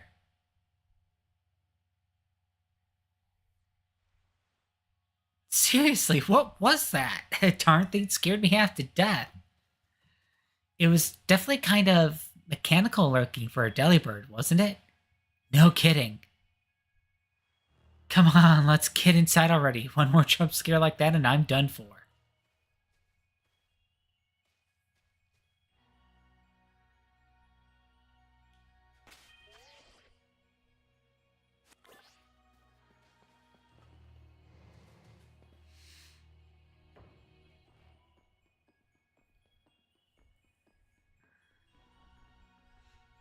Well, this looks like pretty much the same as the first research station. Seems like wild Pokemon don't come in here. We should be safe to catch our breath. Hey, seriously, what's with this place? That Pokemon. I've been wondering about that myself. I think maybe that Pokemon was one of these? Huh? What's that book? Monsters of Area Zero. As we descend further into Area Zero, we begin to catch glimpses of mysterious Pokemon. Though we wonder if these compact, cruel beasts were indeed Pokemon at all. One of our team suffered a brutal blow from such a beast and was mortally wounded, forcing us to retreat for a time. A member of the survey team captured this photograph by chance. I noticed a passing resemblance to the Pokemon known as Donphan, yet differences such as its texture and the way it moves suggest it's biologically separate, to say nothing of its treads of iron. Monsters of Area Zero? So they aren't actually Pokemon? I don't really know. What do you think, Sumire? I don't think they are regular Pokemon. Maybe. They definitely do look different at least, and I've never seen any of them in a Pokedex either. And on cue, Professor Turo with the explanation. Professor, some of the life forms that you see residing now within Area Zero are future Pokemon that lived in a distant day we have yet to see. Future Pokemon? What? That's awesome! Oh, come on, there's no way that's possible. The Zero Lab, where I'm located, contains a time machine. It summons the future Pokemon to this place. So that thing my dad spent forever researching down there, he actually got it working? Indeed. Though the cost was catastrophic. The cost? But a time machine? You mean you can actually travel to and from the future? Or the past in Scarlet? It is theoretically possible to travel to the future. However, for a being such as a human, it would not be possible to return to the present. Well, that's horrifying. Dad, you... Why did you call us here to Area Zero? Arvin, If possible, I would like us to speak when we can meet face to face. It would be easier for you to understand once you can see the situation for yourself.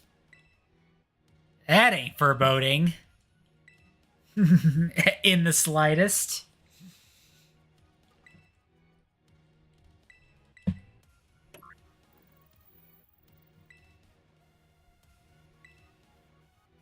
Well done. Please continue your efforts at the remaining research stations. Hey, Samire. You know that book you told me to bring? I think it's got something to do with that place. Or more like, everything to do with this place. But I'm not the one he expects to fix whatever all this is. You are. I think you should be the one to carry it.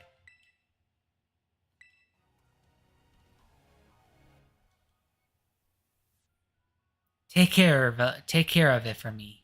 Okay, Sumire?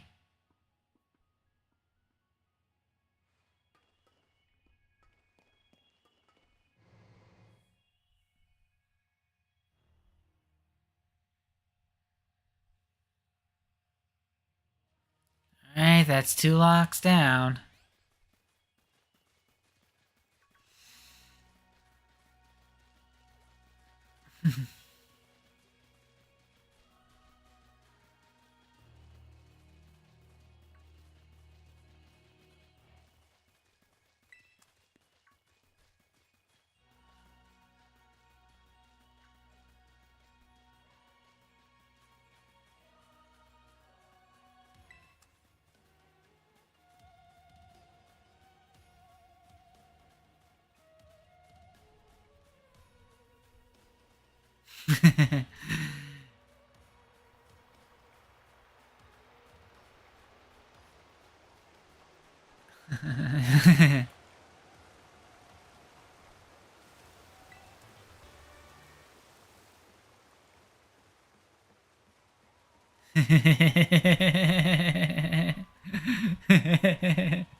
But yeah, especially because, this part's going to end up longer than usual. I'm just kind of bypassing as much of the Pokemon here.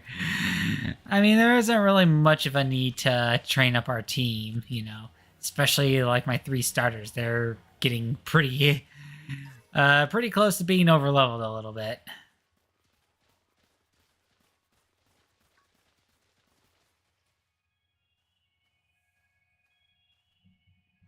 All right, another research station.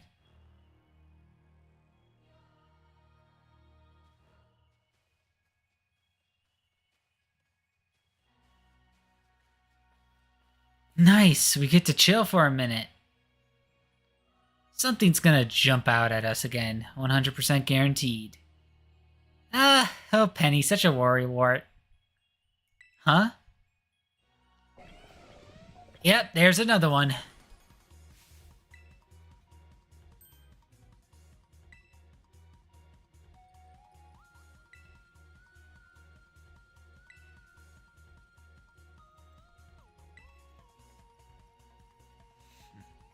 So yeah, one of the Titan Pokemon that we faced was actually was one of the Paradox Pokemon.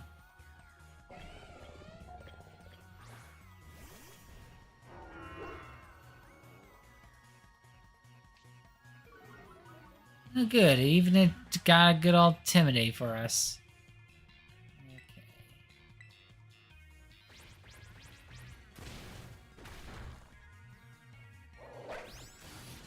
Fire Fang, nice. Kind of a shame it didn't do a whole lot, but that's okay.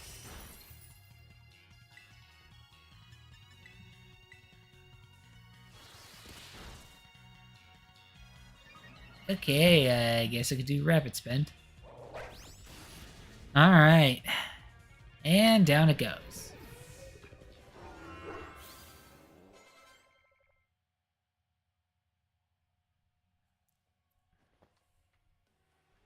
See that? Victory's ours. Maybe the one we saw when we were searching for the Herpega Mystica came from down here. You two got to meet one of these Pokemon before our crater get-together? Jealous. If we got these things from the literal future roaming around Paldea, that's a major problem. Isn't Professor Turo doing anything to keep them under control? How could he let this happen? Yeah, right, because it's not like oh so brilliant Professor Turo ever messes up. Come on, Samiri, let's get into that research station. Yeah, we're gonna kind of find out just kind of how things kind of went wrong in a hot minute.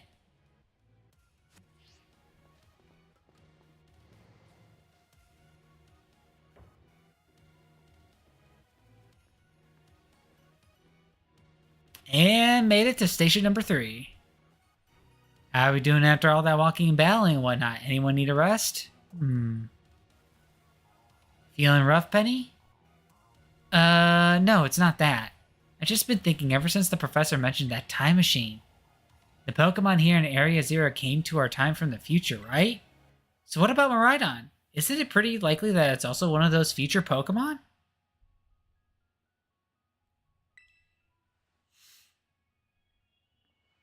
Huh. I think you're onto something. It's kind of giving off future vibes. Even its name sounds future-y. Wait a second, I totally forgot. Hey, Arvin. You had Miraidon's ball, and you told us about its forms in the first place. You must know something about it, right? You still remember that from way back? No wonder why you're everybody's little star pupil. Guess I got no choice then but to tell you what I know. That Pokemon. Miraidon, that is. It was found by my dad when he was working on his time machine. I believe it would be best for me to take over the explanations at this point. Professor! Miraidon, which I entrusted to Samire, was the first Pokemon that was successfully retrieved from the future by the time machine. Seriously? Through analysis of its genetic makeup, as well as its behavioral patterns, I came to realize that what I had discovered was in fact a futuristic form of Cyclizar, the Pokemon commonly ridden in this region. Well, that makes sense, I guess. They too look alike. Many other Pokemon also came to this place from across the boundaries of time. But I was never able to bring over more than 2 specimens of Miraidon. Huh? You mean there's another one around here somewhere? What if they're family? The other one could still be somewhere in Area Zero, waiting for finally to be reunited with our Miraidon. A heartwarming family reunion? Exactly. Imagine how thrilled they'll be if we can get the family back together after all this time. If only it worked out like that. If we could proceed, Sumeri, please disable the next lock using the central panel there.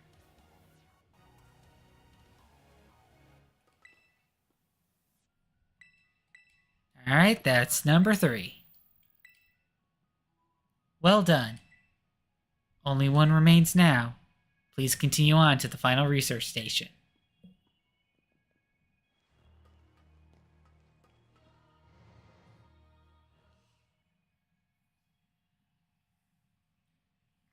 Alright. So Miraidon's a future Pokemon. No wonder no one's seen it before. Sumire, you gotta let me battle Miraidon right now. It still won't come out of its Pokeball. Oh, right. That was the first I heard of it coming from the future myself. It was just some weird Pokemon my dad brought home all of a sudden one day. We all lived together at the Lighthouse Lab for a little while. My dad made me promise to keep it a secret, and I had to take care of it for him too. So that's why you knew so much about it. Yeah, but then one day Miraidon just went nuts against some wild Pokemon. A few of the folks nearby ended up seeing it, so the secret was out. Once that happened, my dad took it and went back to Area Zero. Guess it makes sense if it's a Pokemon from a different age. Yeah. Oh. Kind of cut it to the exposition a little bit.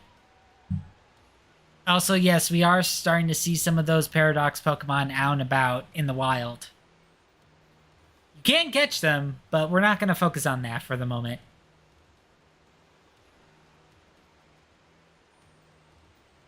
Oh my gosh, look at all these huge, gorgeous crystals. They go all the way to the bottom.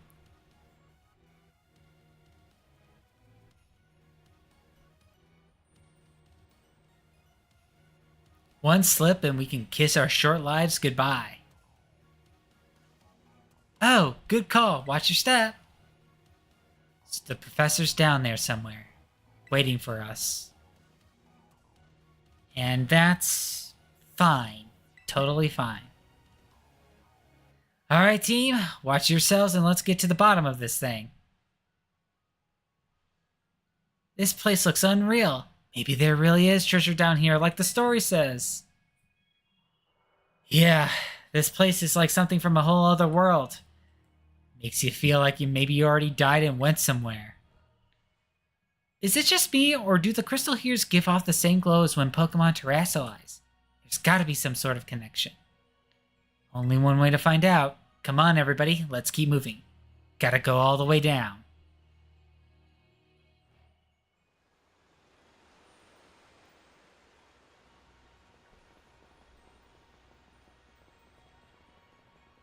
Ooh, we're already getting some nasty looking guys over here.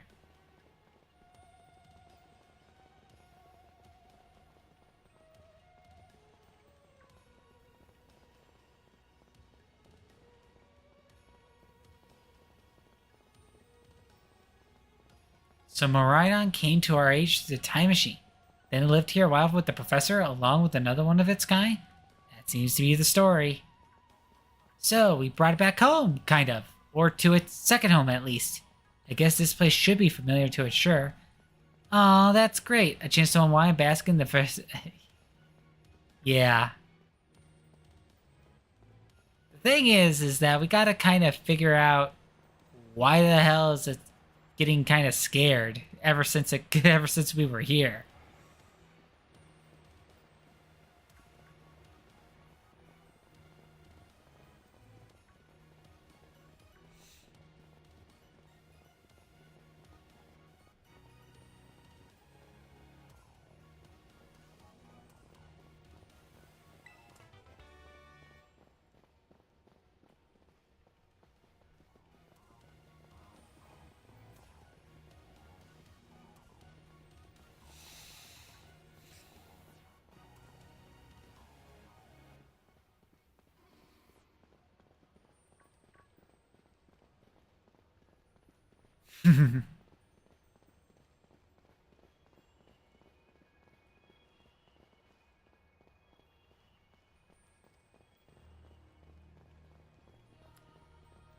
Okay, that is likely the research station we need to get to, but the problem is, getting to it. And we kind of don't have our ride Pokemon right now, so,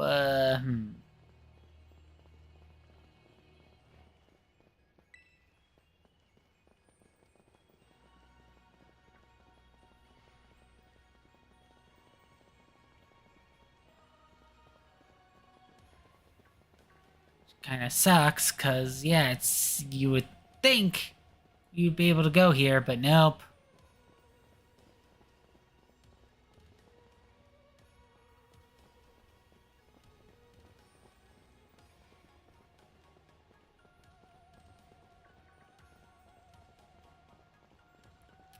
Maybe I, like, skipped a cave or something.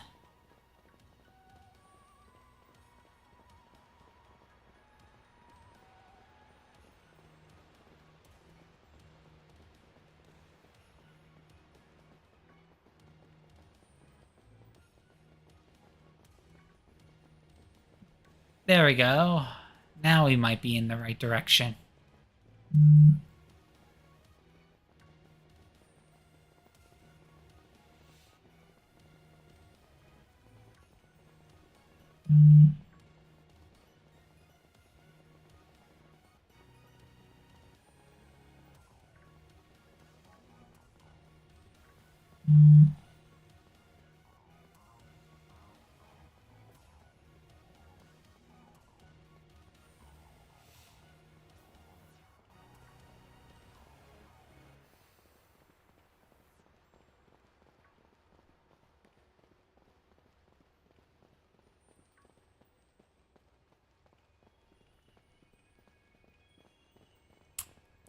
Alright, the last lab.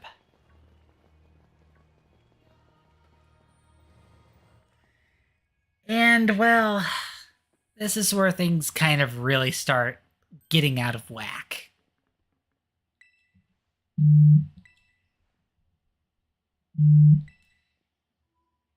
Hello, children. Yeah, Professor, you scared us. I'm sorry. Why is everything in here all busted up? I'm sorry. Hello, children. Come again? I'm sorry. Sorry. Sorry. Hello, children. Hello. Hello. What the heck? Stop that! You're creeping us out. Hello, child. Children. Children. Initiating restart. Yeah. About that.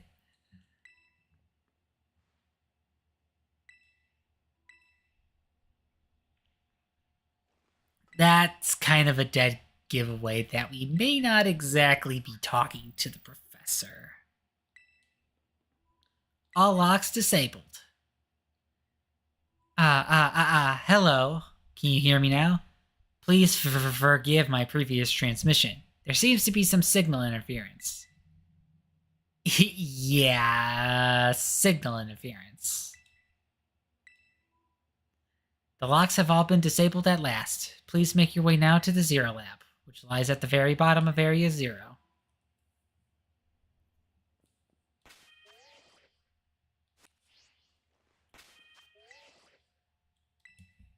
Okay, figured I'm gonna save here. But yeah, I think this is where Arvin kind of really caught on that it's like, yeah, something's up. There was definitely something off about the professor just now, right? Maybe it's just a little dramatic flair to get us all jazzed for more eventually. What, that got you jazzed? Yeah, maybe even big time jazzed. You need to go see a doctor. That's just not right. Never mind. It's nothing.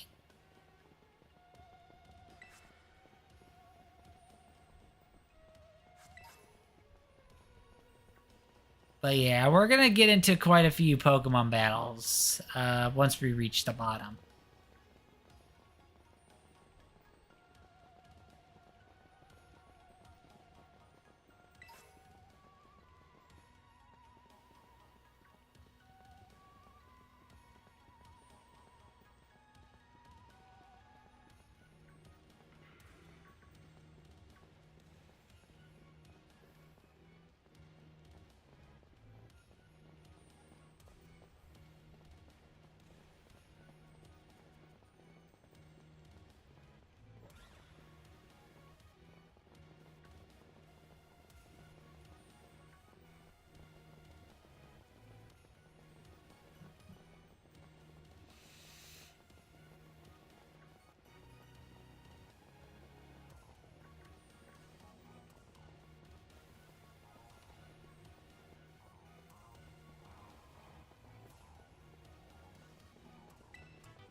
Yeah, it's a little bit of ways down.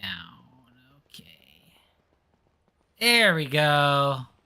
This is where we need to be.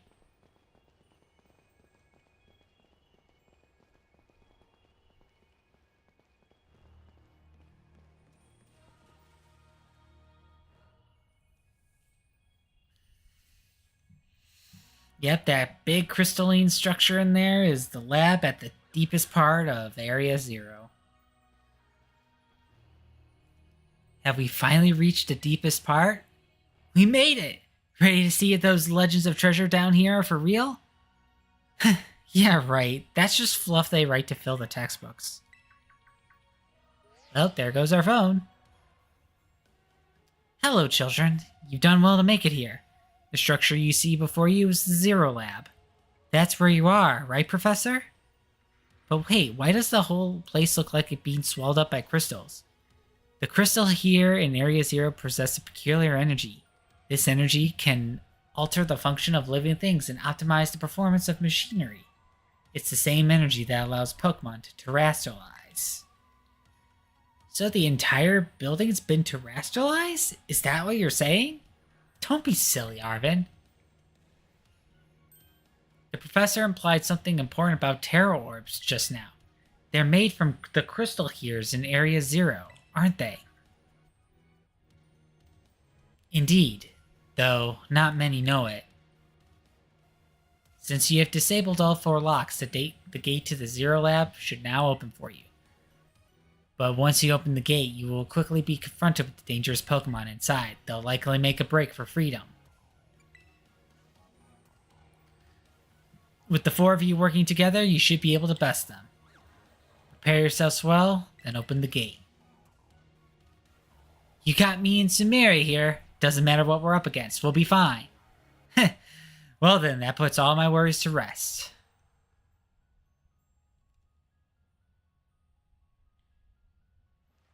So, yep.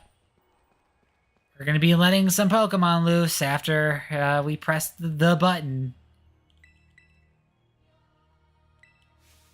Hold it! Huh? Why? We're finally on the cusp of getting into the lab. Look, if it's true that a bunch of really dangerous Pokemon might come at us, then shouldn't we also have Miraidon help? Yeah, if Miraidon were like how we first saw it in the Inlet Grotto, that'd be a huge help. I want to see it battle. But it hasn't even wanted to let us ride it ever since we came down to Area Zero. And it can't enter its battle form in the first place. But it's really strong. I know it is. It ate all those Herba Mystica we found too. When it really matters, I'm sure it'll fight. And Area Zero's where it used to live. If you bring it out of its ball now, maybe it'll be able to find its family too, right? That's pretty sensible by your standards, Arvin. I don't know. Go on, Sumeri. Let Miraidon out.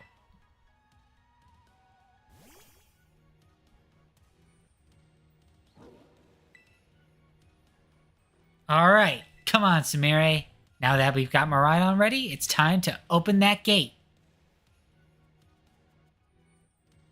Yeah, this is kind of where things start to go wrong.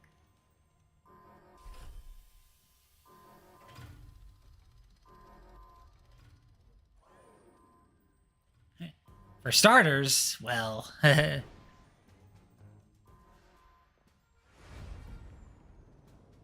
looks like we found the other Miraidon.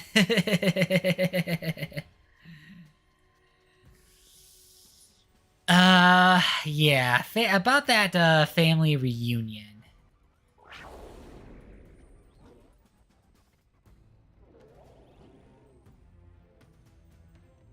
It seems our Miraidon's kind of scared on the other one, and the other one's being pretty darn aggressive.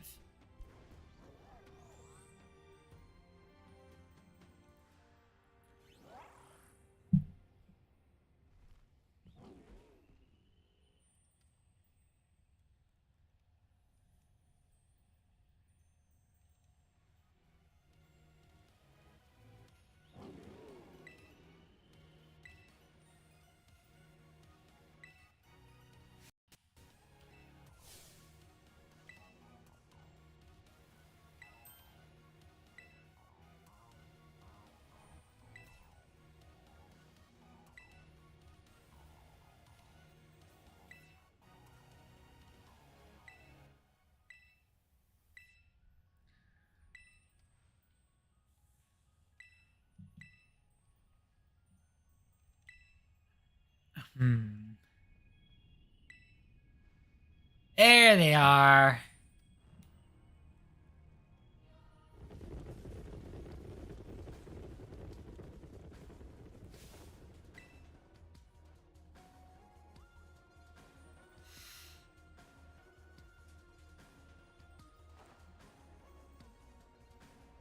Yeah, kind of a little surrounded right now.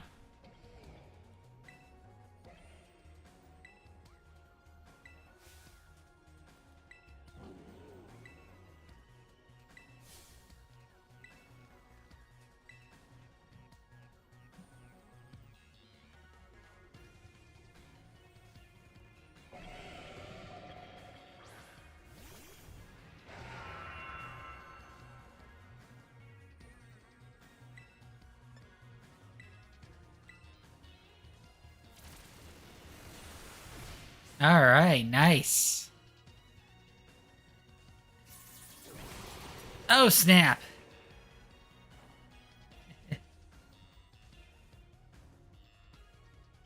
Come on, man. All right, yeah, I'll just... Okay, maybe it won't entirely do everything for me, but okay.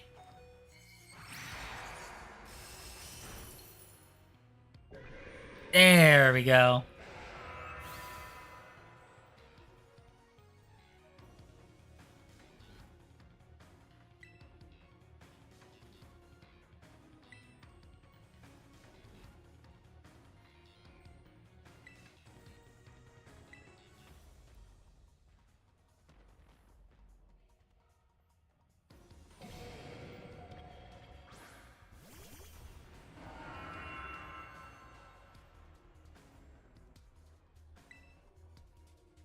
Okay.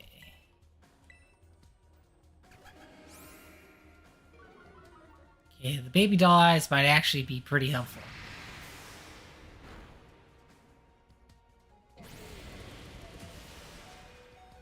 Ow.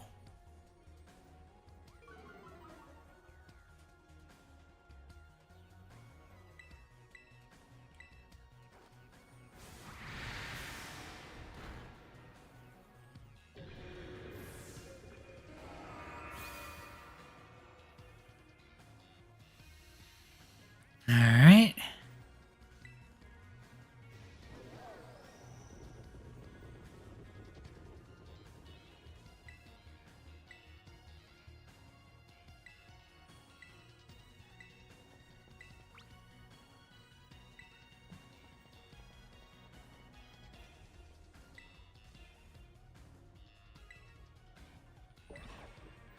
Okay, here comes another one.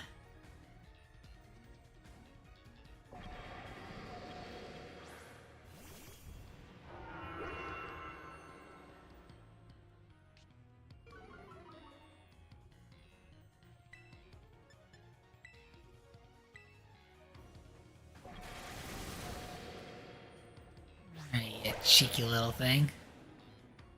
Alright, well, super effective with the fairy move.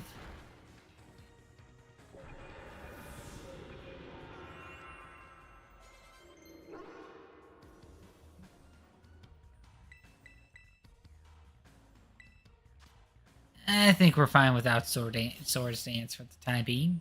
Kind of surprised it took a while for it to learn it, but okay.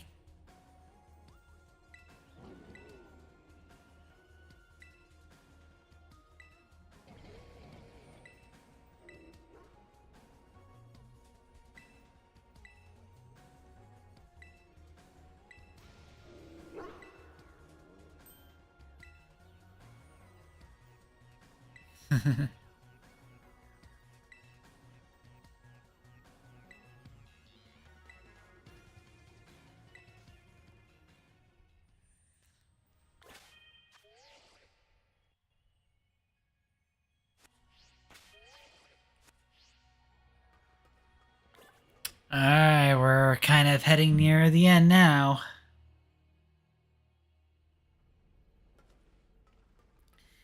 This is where kind of the big bombshell kind of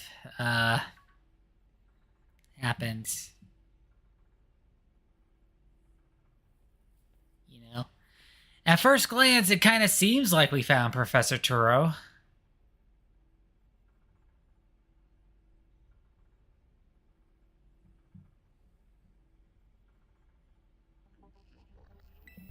Yeah, that's not really Professor Turo. And yes, it is the exact same with Professor Sada and Scarlet. Hello, Samiri. Thank you for coming.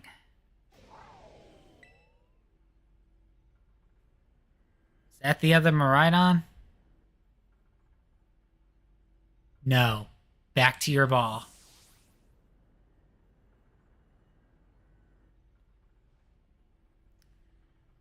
That one is far less tractable and far more aggressive than the one you traveled with. Your Maridon fled Area Zero because it lost to the other one in a territorial struggle. I'm afraid that there is something for which I must apologize. I am not the true Professor Turo. I am an artificial intelligence the Professor created, imbued with his memories and knowledge. In short, I am an AI-powered robot. The real Professor passed away during the incident that destroyed Research Station Number 4. Yep, the real Professor died. The Pokemon was not to be blamed. It was the original Professor who failed to accurately judge its full power. I believe the Professor wanted nothing more than for the Miraidon to survive and thrive. That's why he threw himself in front of your Miraidon in an attempt to protect it. From the time I first reached out to Director Clavel and asked to be put in contact with you, I was never more than an AI. So yeah, they've already been dead even before they initially reached out to us. Sumire, the reason I asked you to come to me is because I have one last thing to do here at the Zero Lab, and I desire your help. In short, I wish for you to put a stop to the time machine the original Professor created. Any questions can be addressed as we make our descent. Follow me. So, yeah, basically the Professor went a little too far with their research. It got out of control. They ended up dying.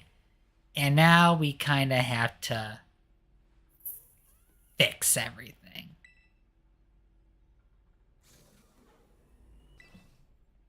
So we're about to basically do that, but of course, can't just stop the time machine and be done with it. There's always a snag. Sumire, it is truly a great relief to me that you came. I will answer any questions you may have. Is there anything you wish to know?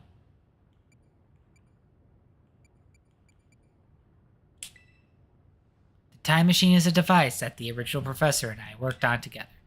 It sends Pokeballs to a different point on the timeline to catch Pokemon there, and then it can draw them back here to the present. When he was alive, Professor Turo had a great fascination for Pokemon with another age. What you might call future Pokemon.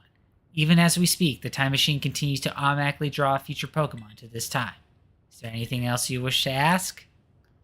An AI is an artificial intelligence created by a human being. A computer draws on the original Professor's knowledge and memories to calculate all of my thoughts and actions. The results of those calculations are expressed by this mechanical body, built to resemble the Professor in every way. Humanity does not, in fact, possess the knowledge to develop such a sophisticated AI at present, but the crystals that make up the Zero Lab have made such a thing possible here. They are also why I cannot leave this place. Is there anything else you wish to ask? As I explained to you before, the original Professor no longer exists. During the destruction of the research station, his physical body received grievous injuries that left it unable to sustain life. I am afraid that this fact may be difficult for his son Arvin to accept. I now manage the Zero Lab in the original Professor's place. Is there anything else you wish to ask? The original Professor had a dream of a world in which future Pokemon might live alongside present-day Pokemon in harmony. But these Pokemon have gained a strange power due to their adaptations in the distant future, and this power has proved too terrible. Their very existence brings destruction to the ecological balance of this current age. The original Professor would say that such destruction is a natural part of life. At present, the barrier around Area Zero is still working to keep the future Pokemon from escaping into the rest of Paldea. But we've begun to see Pokemon appear that can break the barrier, such as Iron Treads. Eventually, they will break free of this walled garden known as Area Zero and run rampant across the Paldea region. And when they do, the rich and varied ecosystem of Paldea will be trampled beneath their coming. I may have been created as a copy of the Professor, and yet I cannot seem to find the logic in allowing such a tragedy to occur. But any hope of preventing it would require overcoming the greatest AI that the original Professor ever devised. Sumire, you have become a formidable trainer. Now use that strength you've gained to destroy the dream Turo once cherished.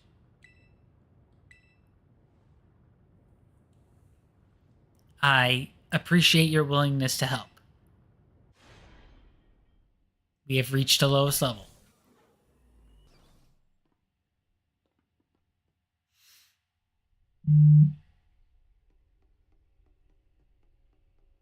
And here's the time machine.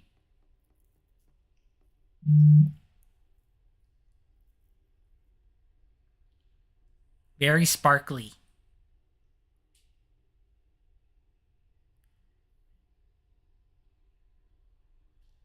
Behold, this is the time machine we perfected using the power of the terrestrial phenomenon.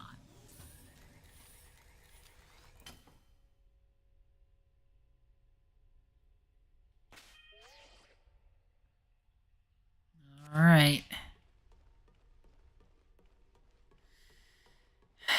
So yeah, remember that part about you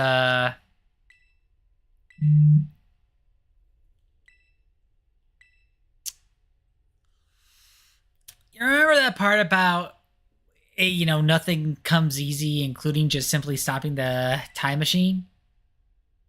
Yeah, about that. The AI was specifically designed be to basically be forced to fight us. Should we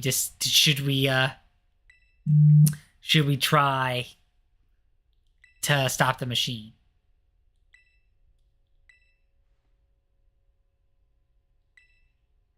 And yes, he will have a team full of Paradox Pokemon ready for us.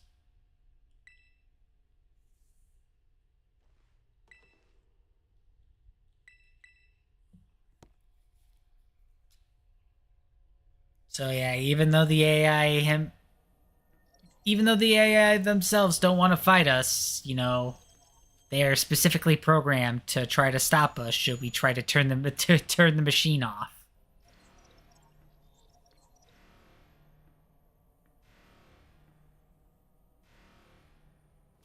It is up to you now, Sumire. AI Turo switching to sleep mode. Activating offensive protocols.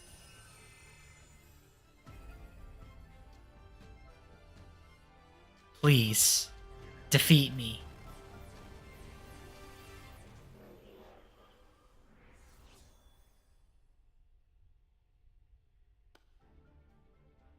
At last. At last, my dream is within reach. And you're not getting in the way.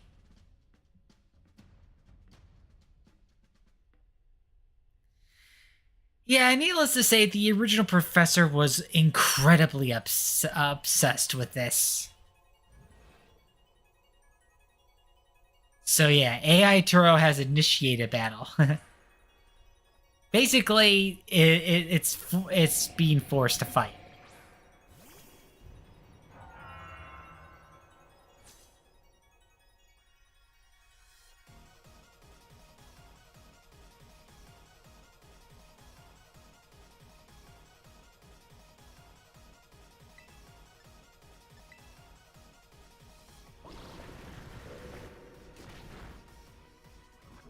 Ah, crap. Not really starting off too good.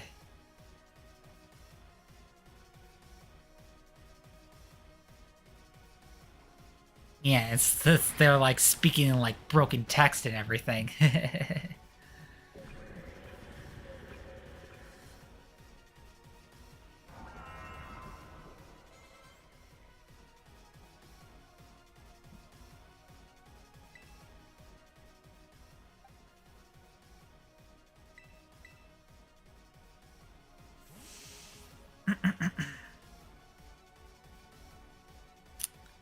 It's okay. I've I've kind of just been glancing at chat for a little bit because again, I'm extending this. I'm extending this longer than I would normally have these parts. Uh, just to finish the game.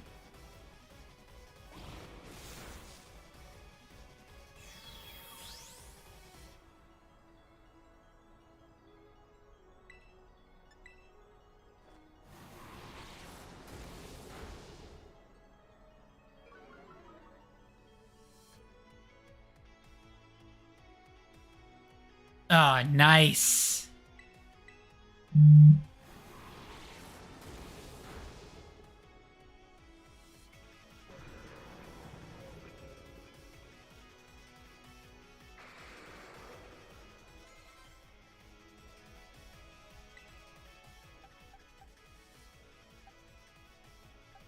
Okay, what to do here?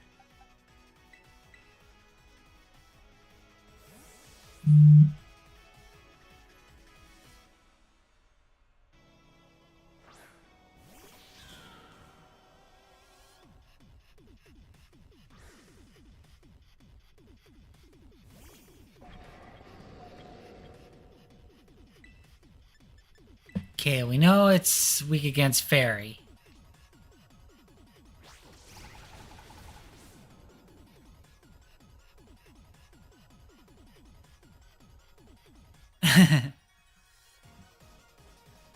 I had a little help with that one.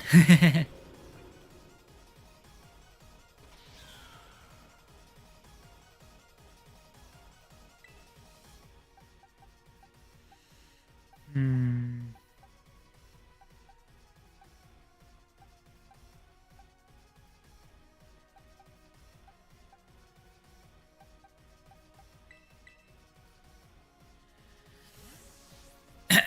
All right, let's see what we got going on here.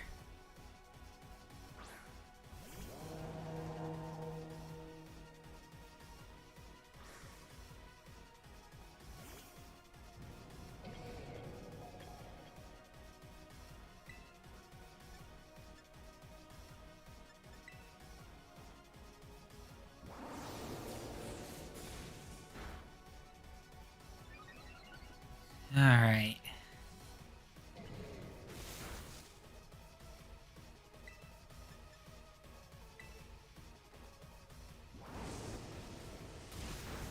The very interesting thing about this fight is that, seeing as that, Paradox Pokemon can vary greatly from their original, Pokemon designs,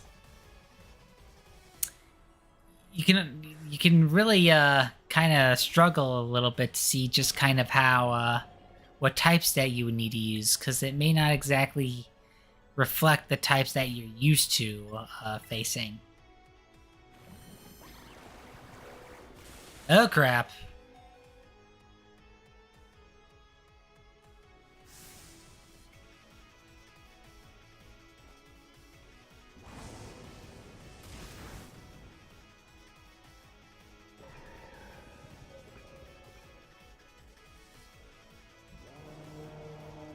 All right, one more.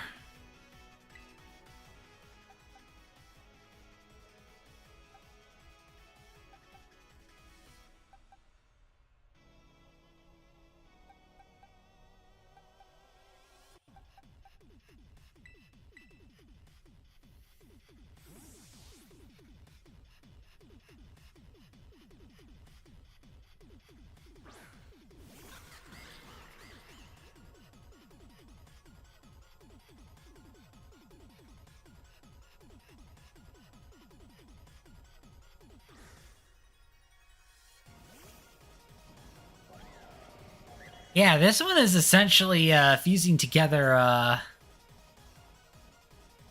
Gallade and Gardevoir. Uh-oh. This ain't good.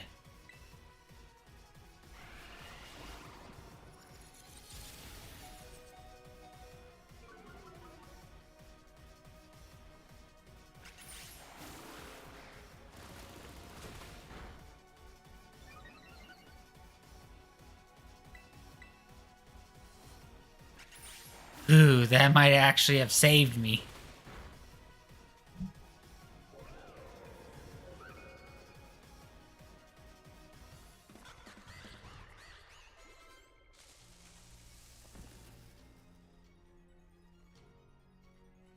But we're not entirely done just yet.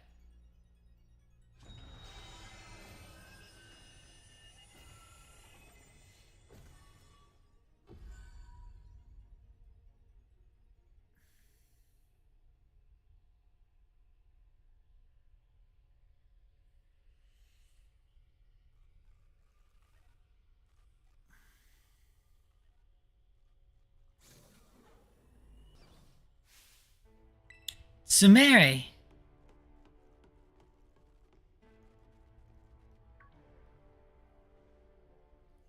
What is this? Did you already beat all the baddies without me? Okay, out with it, you. Who are you, really?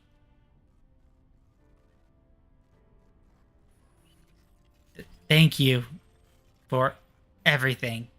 The time machine has finally. He had finally been stopped. You're really not my dad, are you? Oh, look how big you've grown. So proud of you, my. Sorry, you were alone so long. Dad? Security system failure. Security system failure. Threat to time machine detected. Threat to time machine detected. What's going on now? Is it another army of Pokemon on its way here? It cannot be.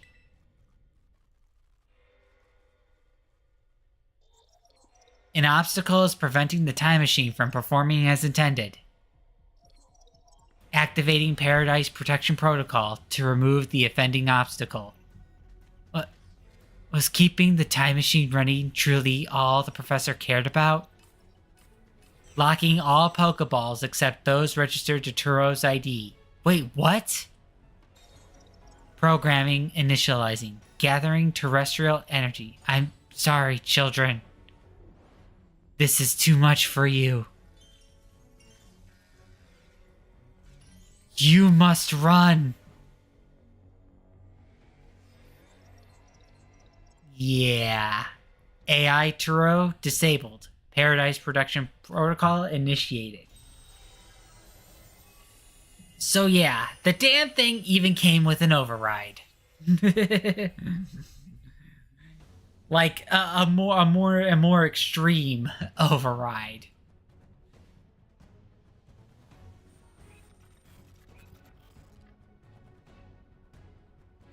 And of course, the Pokemon he brought out. Yep, that other Miraidon. And yes, we can't use our other Pokemon because they don't have Professor Turo's ID.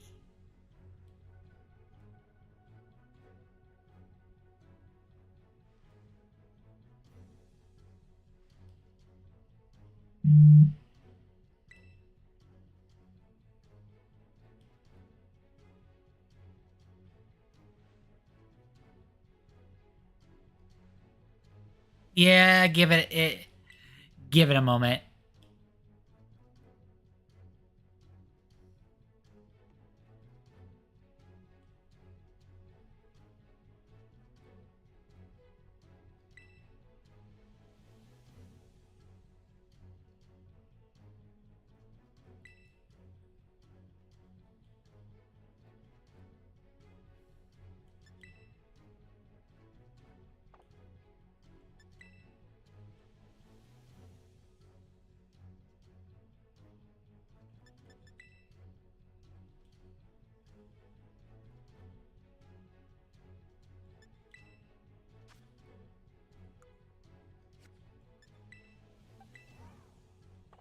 Up, sure enough.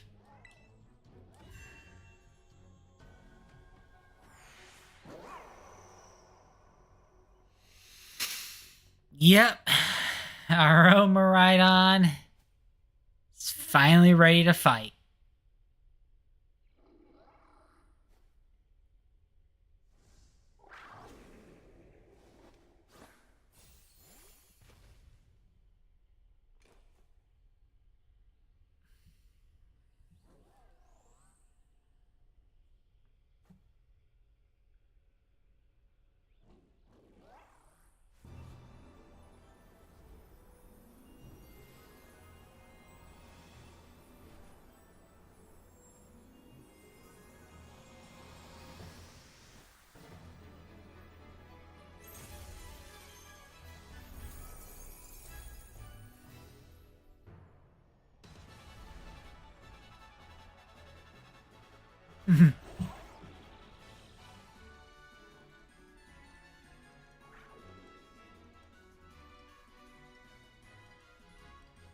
That's our boy.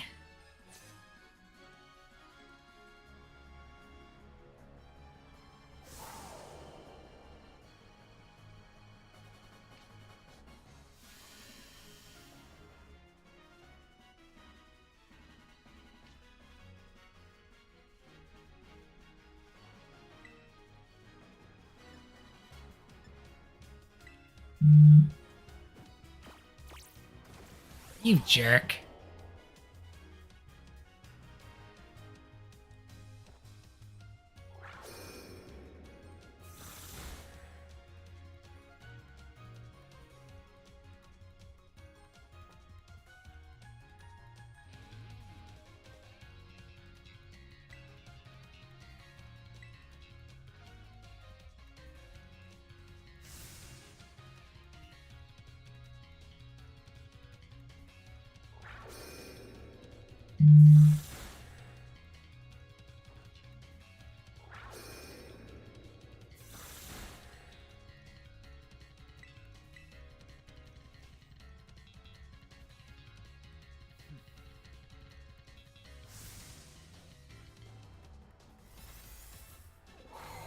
Uh-oh.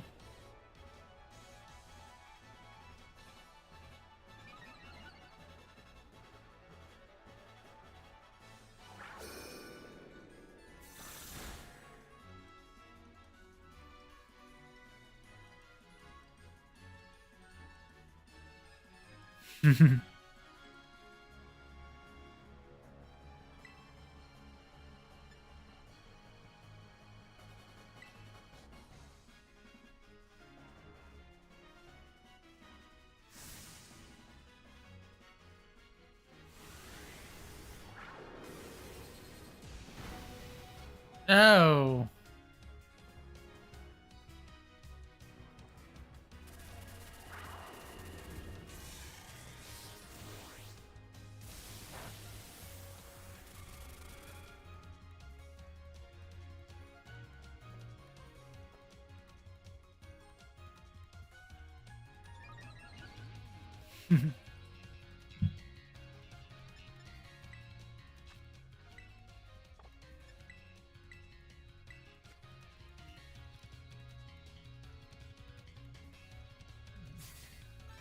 It's like I knew I'd been saving these for a reason.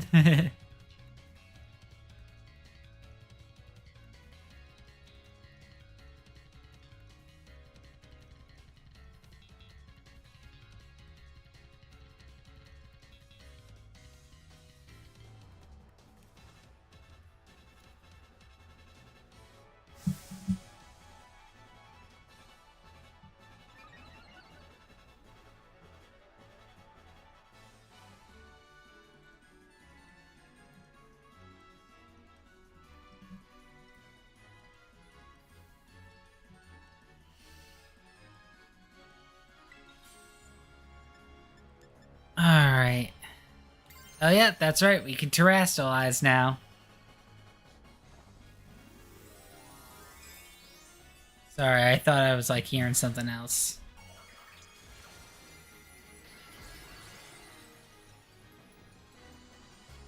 Excuse me.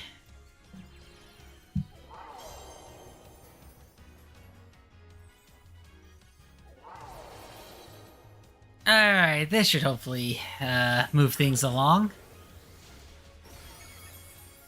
Knockout blow.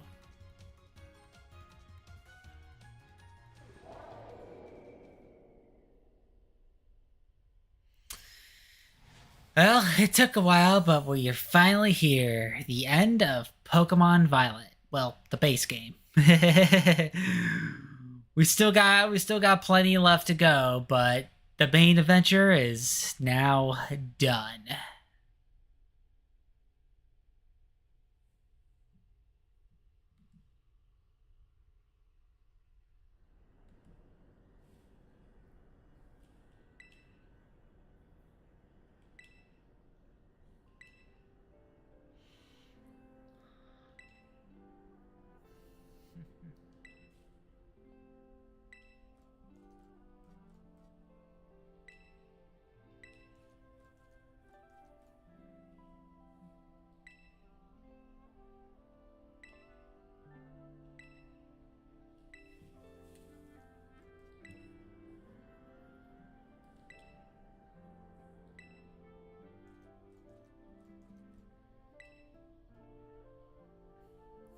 Uh-oh, yeah. So yeah, the AI basically can no longer stay on this side of the world.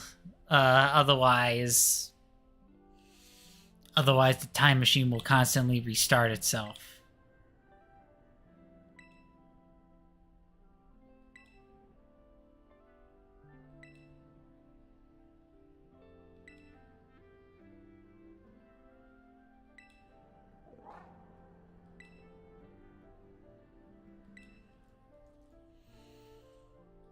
Yeah.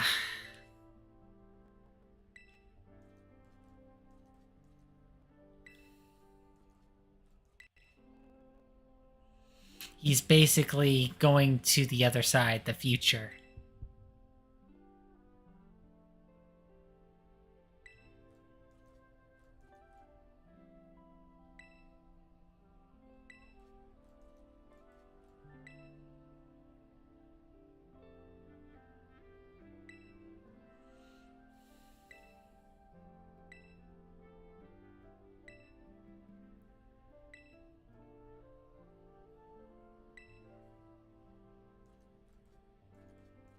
Yeah.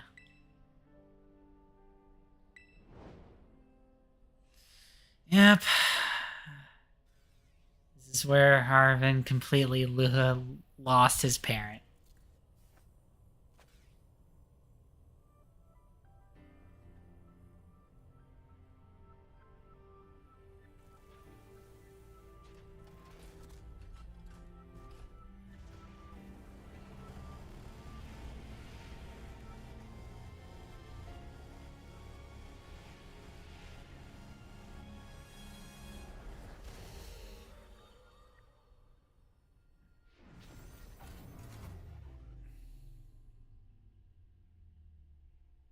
And with that, the time machine is fully closed, never to be used again.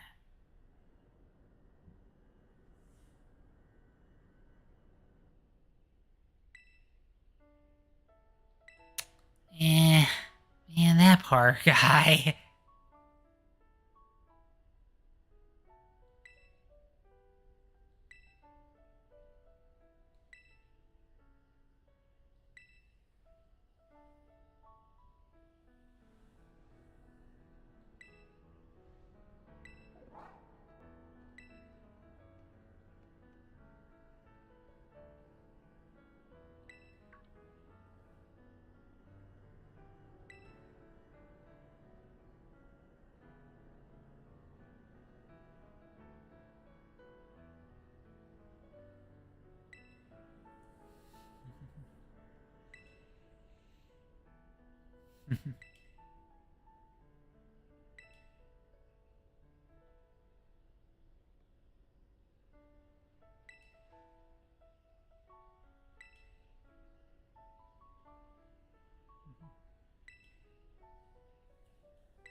Yep. Let's go on back home.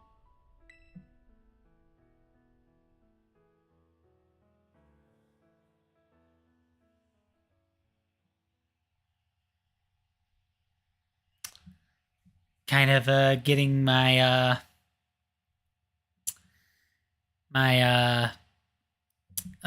mute button ready for the video capture because you know that song that I think Ed Sheeran, believe that's the artist's name. You know that special song that was done for Pokemon and in promotion with this game?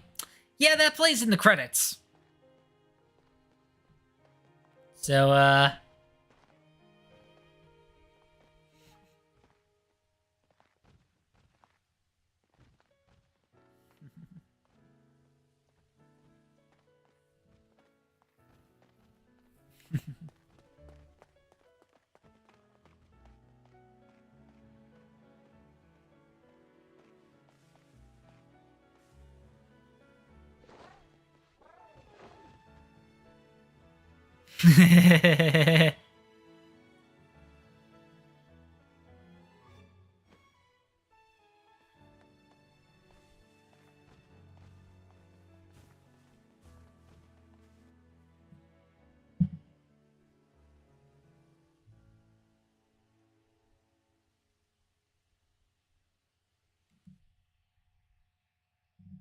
All right, so yeah, gotta mute it unfortunately, so I don't get copyright claimed. Because of course they would include it in there, and I mean it's definitely nice. Um, I mean the kind of the counterpoint though is that hey, you included a song that had lyrics in it. Why wasn't this game voice acted? And apparently there was like a massive leak that happened over at Game Freak, and as it turned out, there was initially plans for voice acting in both Scarlet and Violet as well as Legend Arceus, but they never really had time to implement it, which really sucks. I think that could have added a whole other dimension to those two games. In fact, really, if anything, Sword and Shield really should have been the first games to have it, I mean, heck, I would even go so far as that, they could have easily had it in like, Generation 6, because, there was voice acting in 3DS games and pretty good voice acting too. In fact, I think Fire Emblem Echo Shadow of Valencia that had full voice acting and it was a 3DS game. So, yeah, I mean, but I mean, hopefully hopefully with kind of the recent critique of, the games kind of being rushed out and, not all of the proper care and attention has been being placed towards them anymore. Hopefully the Game Freak and probably even more so the Pokemon Company have kind of taken that into heart and actually started making the games with the quality that they many have come to expect. It's more so the 2D gens, because yeah, when Pokemon came to 3D, there was kind of a sense of it kind of slipping a little bit. But then, with Sun and Moon, both the Gen 3 remakes and Sun and Moon, there was actually a sense that hey, Pokemon is actually, getting used to doing 3D games, and that there was like a sense of polish and everything.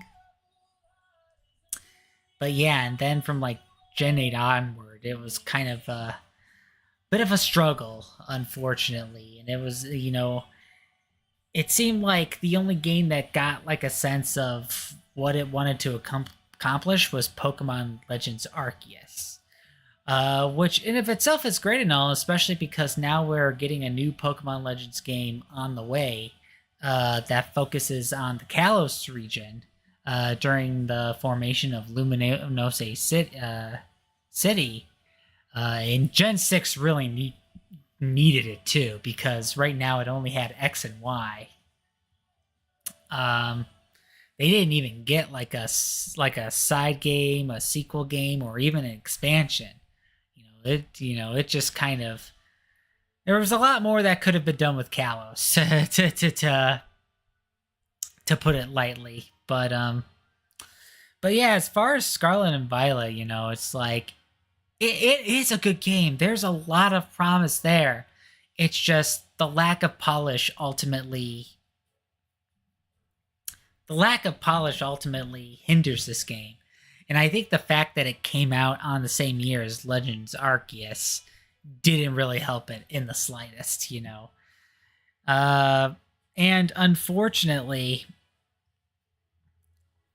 the expansion did help things a little bit, as well as patches, but it just didn't really seem to get it quite there, unfortunately. So, oh, since the copyright song is done, I can now unmute the video capture. But yeah, it is unfortunate that the game didn't really reach its full potential. But it did do the best that it could, though. I will say that with what it had. But yeah, I mean, we're not entirely done with the base game just yet. We still have the immediate post game to do. Um, but yeah, needless to say, we kind of have to talk to Director Cavell about all this, because, yeah, a lot certainly has happened.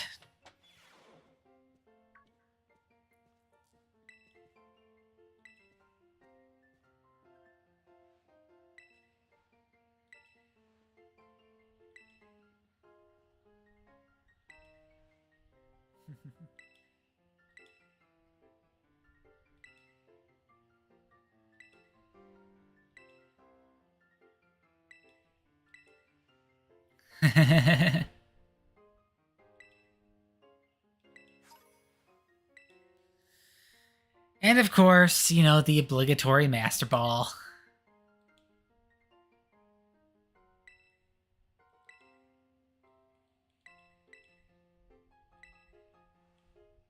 And we get a Hall of Fame badge.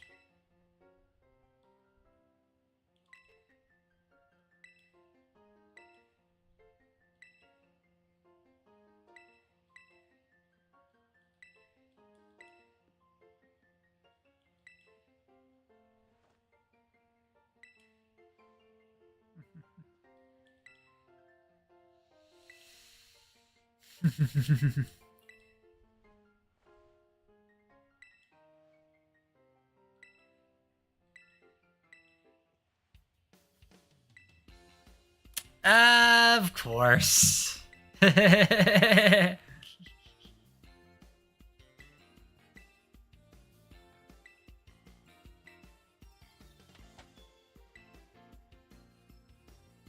Up, sure enough.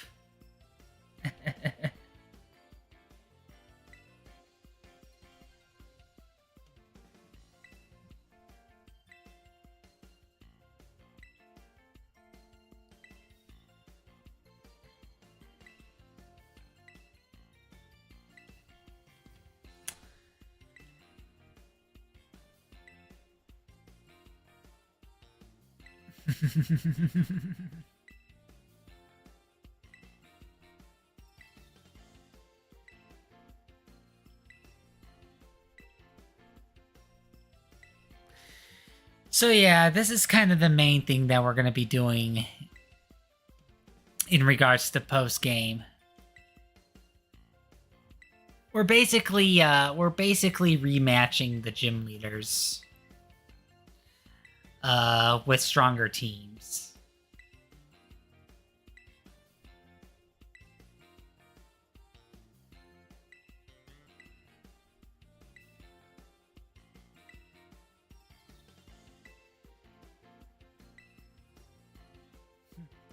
Yep.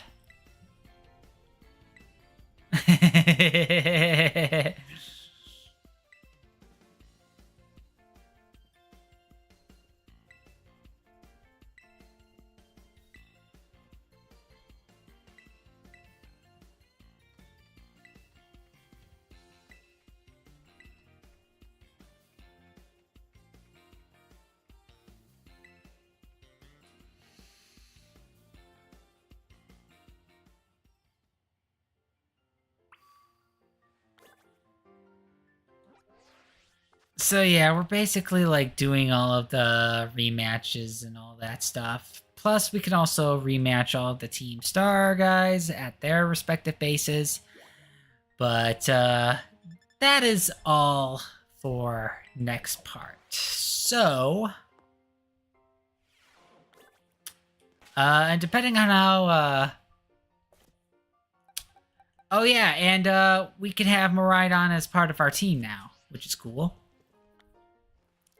So as far as how to go about that, that is for next part. So yeah, I mean, this could take as little as one part as we did for this stream.